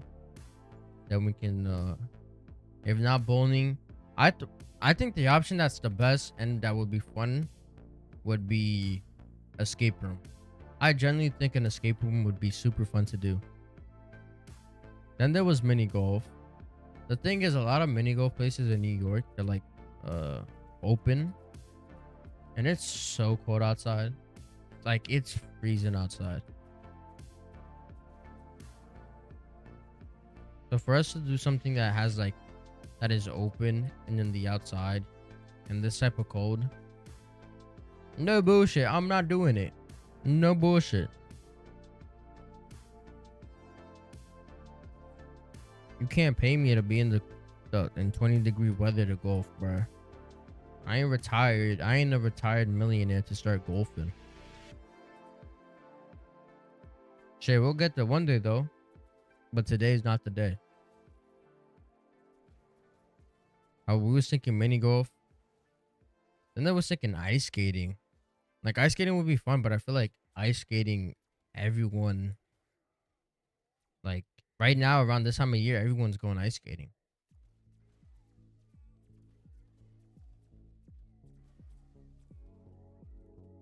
Yo, that ice skating shit is low-key crazy.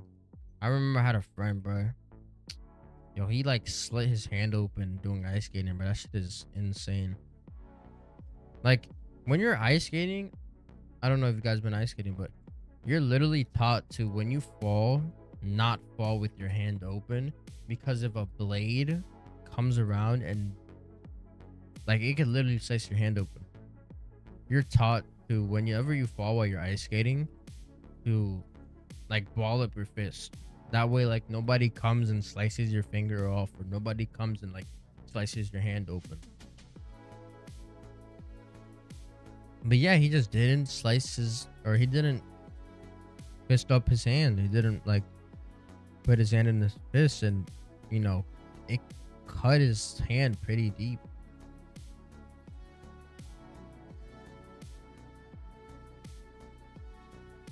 It left like a pretty nice scar though. Like there's some scars that are very bad, and then there's some scars that are just cool. That one is very cool. Like there's some scars that are also like very, like a lot of people have eyebrow scars just cause like as a kid, you know, you run around and shit, you hit your head on something or your eyebrow on something, and you know, you cut your face open and you stitches. Like that's the easiest way you could get an eyebrow scar. A lot of people have scars on their forehead, like I just said, they just hit their head on the wall or something wrong. Now they have a scar. For me, I have like a deep scar on my leg.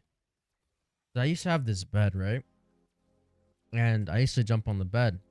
Now, obviously, this wasn't a memory foam mattress. This was like back then, so this was like a spring mattress. And you know that if you jump on a spring mattress, it like starts deteriorating the mattress.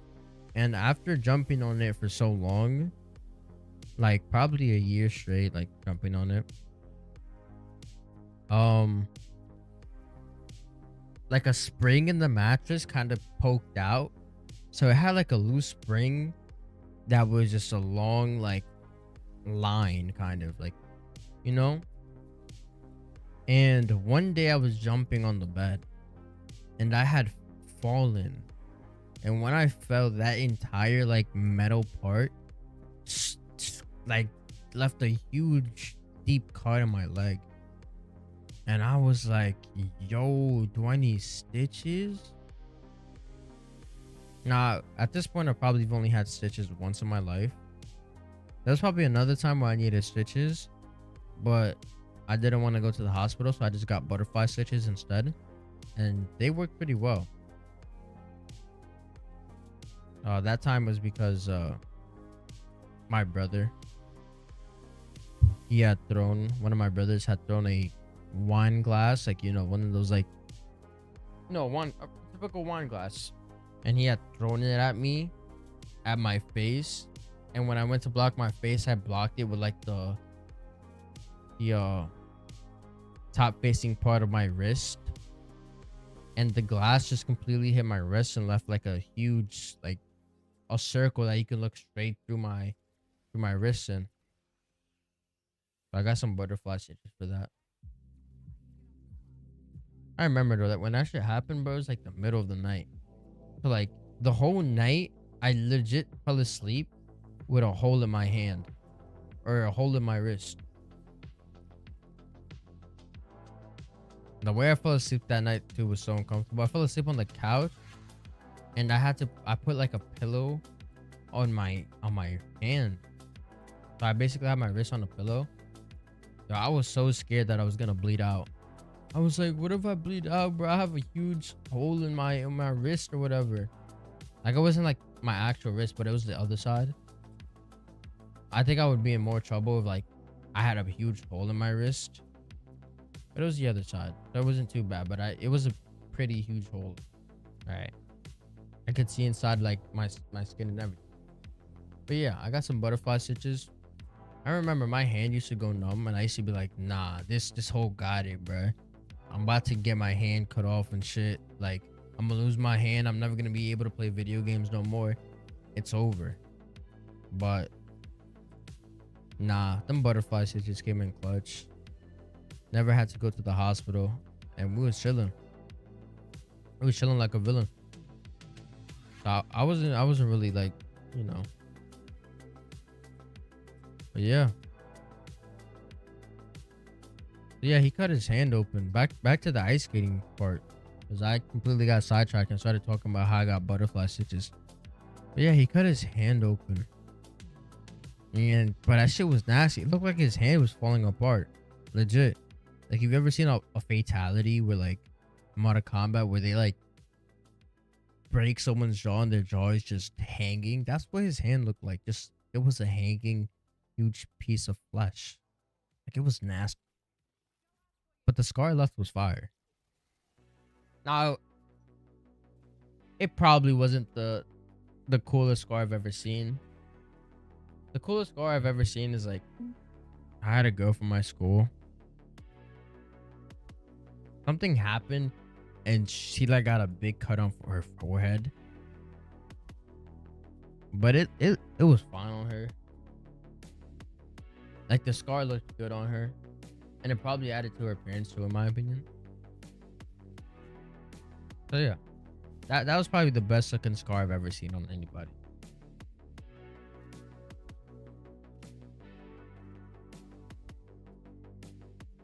There was a time I almost died in the gym.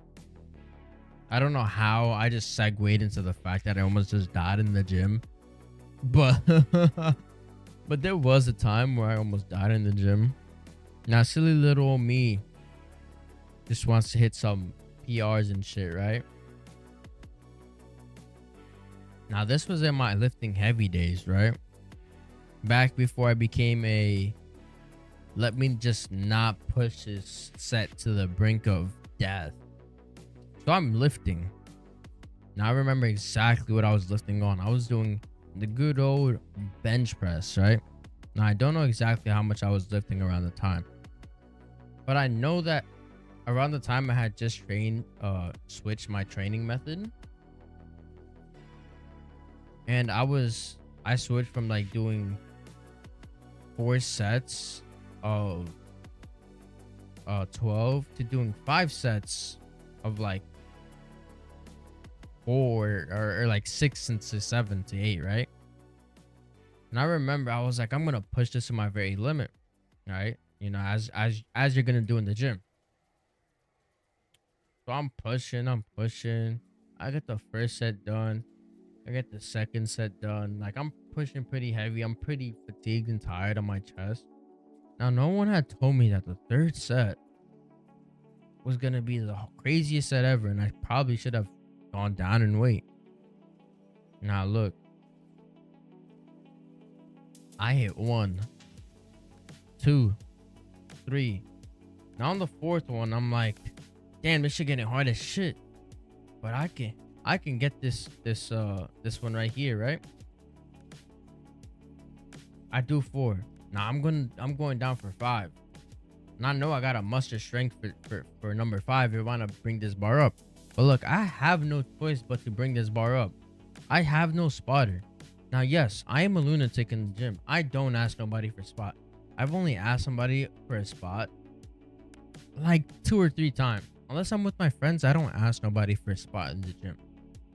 So, me being a lunatic, of course, when I'm feeling very fatigued and tired, I'm just gonna push, right?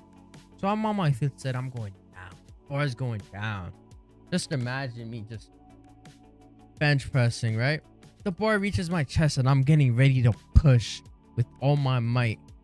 Now you guys know that when you're doing bench press, like, you know, you drive with your feet, you get that boost if you have your back arched or whatever. Also on some you know, some bodybuilder shit. So I do all that. I'm thinking, you know, I got all the motion I need to. You know, I got all the pizzazz. I got the techniques down. Now when I push, I don't know what I was pushing against. This might as well have been a semi truck I was pushing against, because I went from being able to push the next one to pushing a semi truck. Now I'm pushing. I'm like, yo, what's going on? I'm pushing. But man, when I tell you, this little bar was not moving from off my chest. And then once I realized what was going on, I was like, oh shit, this bar might kill me. I might lose my life to just going to the gym. Now that's how I knew that, you know, I probably should just, you know, stay inside and play video games all day. But, you know, I have to do what I have to do. If not, I'm just going to be unhealthy, which, like, you know. But yeah, this bar is like stuck up on me. I'm like, damn, I'm going to die. Now I'm thinking, I've seen TikToks before of people surviving this. One, how do they manage to get this bar off of them? This shit is heavy. Obviously, it depends on what you're lifting, but this shit was genuinely heavy. It's like a plate or two. I was like a plate in like 125 or something like that. And this shit was heavy. And I'm like, oh shit, what do? I literally cannot lift this and throw it up. So I do the next best thing and I try to slide it down and see if sliding it down is gonna make it to where you know, the weights are gonna fall off and all the weight is gonna be alleviated. But no, none of the weight alleviates itself. And I'm like, yo, I'm cooked. I'm cooked, dog.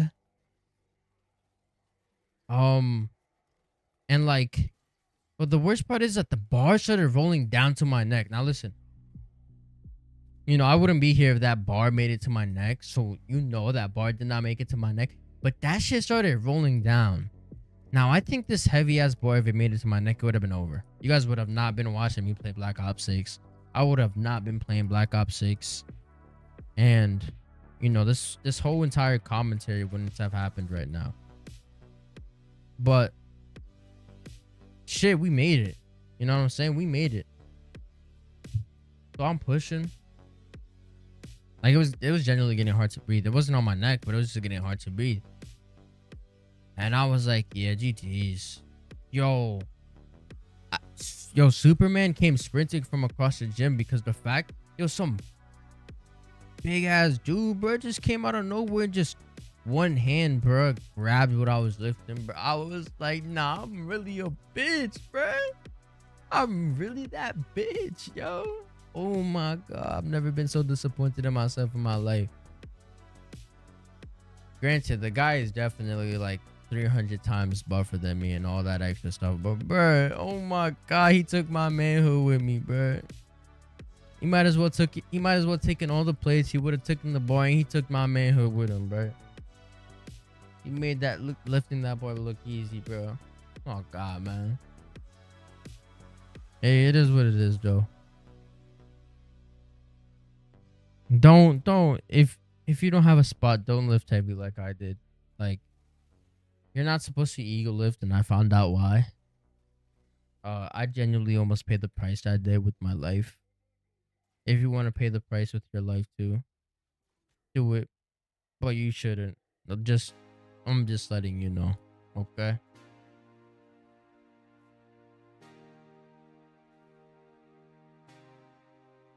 But yeah, that was some crazy shit. Like when I'm doing bench press now, I always remember that. Like, hey, I gotta stop when I get this feeling, because if I don't, I might end up with a bar on my neck. Now that's the last thing I want. That's the last thing everyone wants. But bro, sometimes you just have to push your limits. If you don't know what your limit is, how are you meant to surpass them? Now, let me get a you know what I'm saying? Like, I just cooked right there. But on some real shit, if you don't know your limits, how are you supposed to pass them? Now I found my limit. I surpassed them. And then Black Ops 6 came out. So I don't know how surpassed they are right now. My limits might have gone down. You know what I'm saying? You know what I'm saying? It is what it is. I'll get back to the gym soon, guys. Just let Citadel the more come out, and I'll hit my gym back. You know what I'm saying? Like I still paid for this month. It is what it is. I remember I was scared. Like, this was like 3 months ago though. I was scared because I got an email from my gym. The shit went bankrupt. And then the shit just came back from the dead. But the shit went bankrupt. They filed for bankruptcy. I was like, damn, my location about to close, bro. It's over. I might just not have a gym. But nah. We was good. We was chilling. We have a gym. And we're able to work out. I don't know what it is with these gyms. Yo, these machines never work. Like, genuinely, the machines just never work. Like, there's a leg squat machine. And that shit just...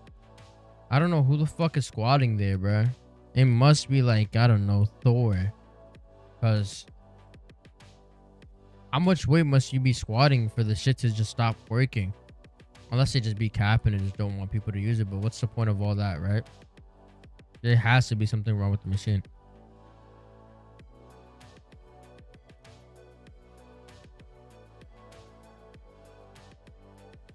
The people I meet at the gym though are like, they're so unique and different.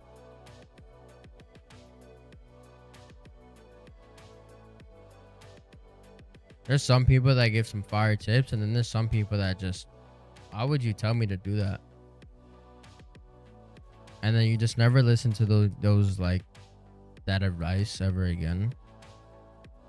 I'm like a mix of both science-based lifting and then just push heavy shit and just lift hard, get gains. Like, the science shit works. I know it works. But I also know just pushing hard and doing heavy shit works as well. So I kind of like a mix of both worlds.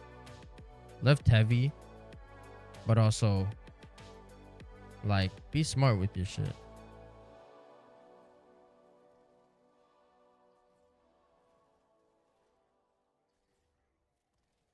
You know what I'm saying? Just try not to die when you're at the gym. And also, do not, right? Look, if you go to the gym and you're watching this, don't skip leg day. Okay? I see you. I know you skip leg day. Just don't do it. Leg day is the best day. I know you hate me because I say that. But trust me, in the long run, you're not gonna regret the fact that you did not skip leg day. So hit your fucking legs, okay? Stop being pussy. Hit them legs. No one wants skinny legs, big body, okay? W words of encouragement right there. I hope you guys all now hit legs. Unless you do what I do and just because you play Black Ops 6, you just don't go to the gym. Then that's another valid, very valid situation.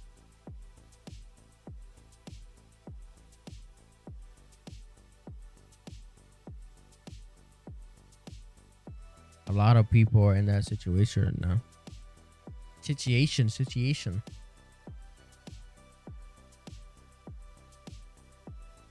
Black Friday wasn't like it used to. It was so fun back in the day. Now it's not. Everybody's doing online shopping. Nobody's lining up at stores. Guys, just line up at the stores. Let me watch you like suffer in the cold. Let me like make fun of you. That was the fun in it. But now everybody's online shopping. Nobody's going into the stores. Nobody's waiting all night for a $10 coffee maker or a $10 toaster that at original price costed $200.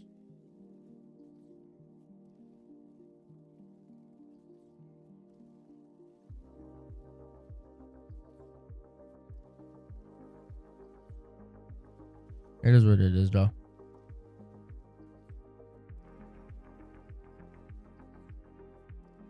I was about to say I would love if like Call of Duty games go on sale. I think Black Ops 6 is on sale right now. I think it's like $50. But there I might say 50 because it might as well just be 60. One of the two, but the game's on sale right now. I was about to use my chopper gunner like I wasn't at the end of the round already.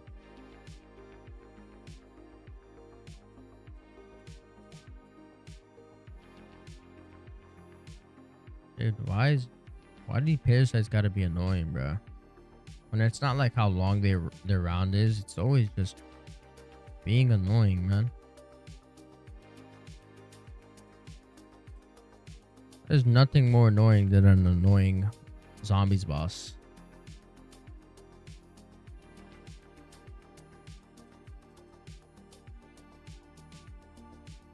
This elite better have a sick, like the new elite that we're getting in Citadel. I hope it has like a sick model.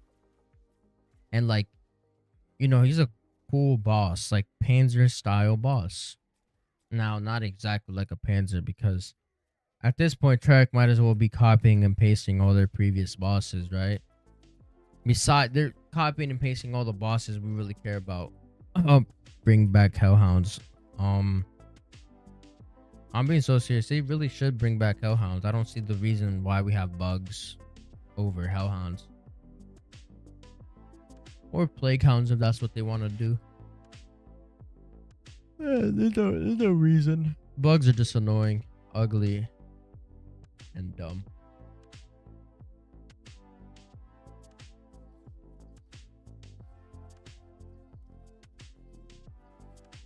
Oh, I did not realize how close they were. Thank goodness I had to slow there.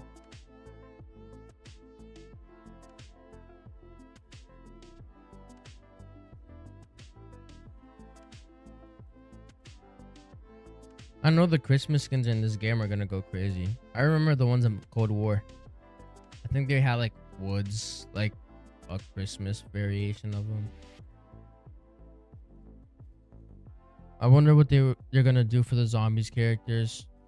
And I wonder, I know Jingo House is basically coming back for Terminus and Liberty Falls, but I wonder if they're gonna do it on Citadel too.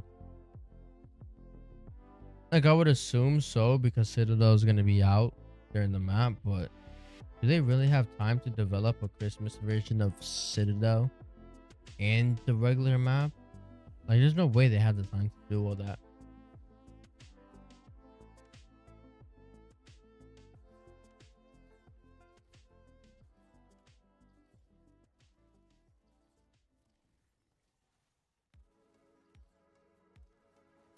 If they do, fair play to them. Like they've been going crazy this entire launch of the game.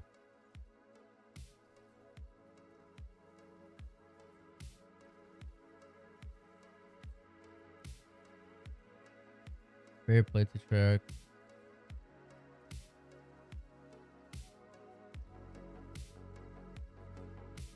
Dude, I might as well Ether Shroud and grab that full power.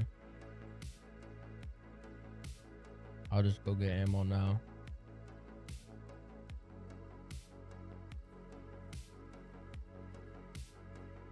I was not risking it. I'm tired of getting fucking stuck on doorways in this game.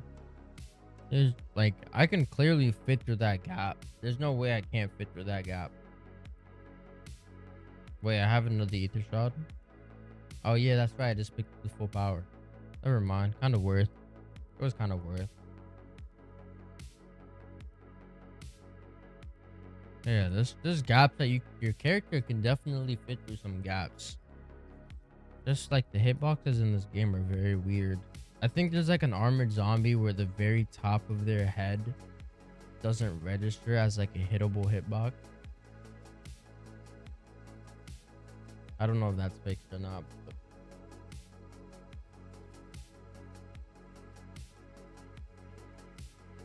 max ammo. Nice. I just realized we're on 230 already. Damn, bro, we're just on like 214, 215. I just must not be paying attention to like just talking and getting through these rounds is like really doing it for me.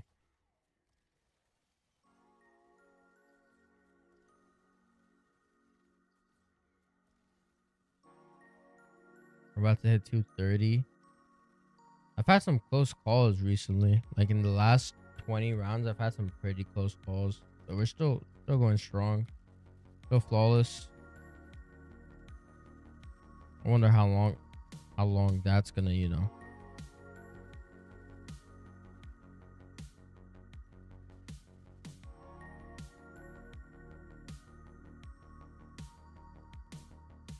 Always on your nukes. Always when you get a nuke, always buy ammo.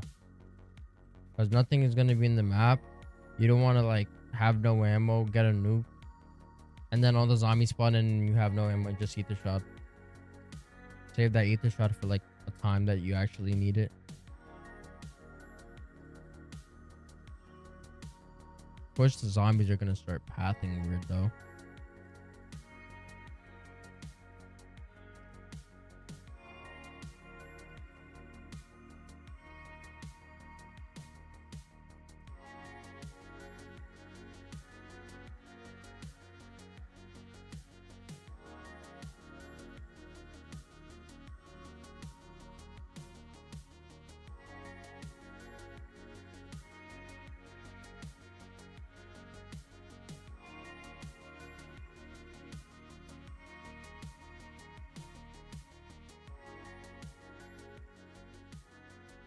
Could you imagine how much hate Call of Duty would get if they go back to loot boxes? Yo, loot boxes were like the craziest time in COD. Like in Advanced Warfare, for you to actually have fun and have a chance in that game, you would have to get like that royal uh blueprint. I don't think that's what they were called, but that's what they are nowadays. So I'm gonna call them blueprints. But bro, loot boxes back in like AW, and then also like the chances of you getting a DLC weapon in multiplayer in Black Ops 3, like yo, they really were making mad money.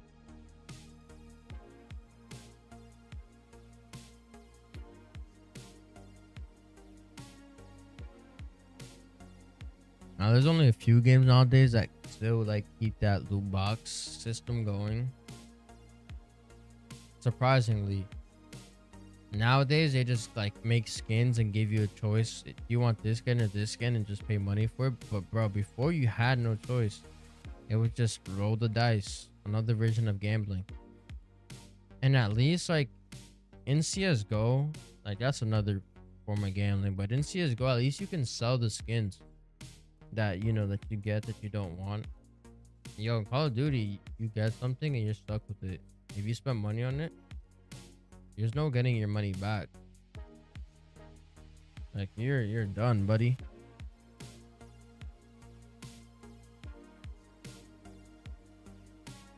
I never understood though, like why. Like I never bought loot boxes for the game, right? Obviously, a bunch of people have because the DLC weapons were broken. But I think you just if you get good enough with the regular weapons, there's no reason to, right? Like, obviously, it's gonna be harder when you come across the regular guys, but just get good. Get good.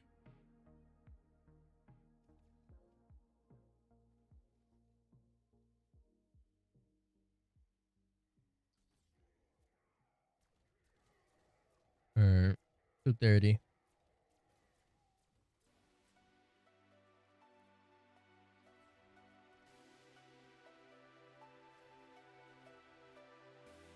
I think here.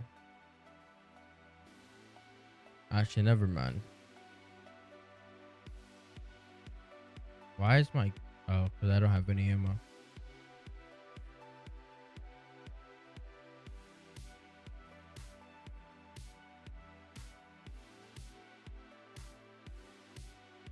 Yeah, I think on round 2:30. I think this is where I'm going to leave it for today.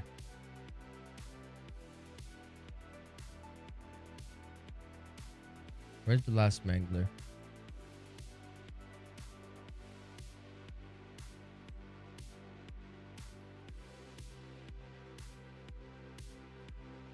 Yeah, I think this is where I'm going to leave it for today. Round 230.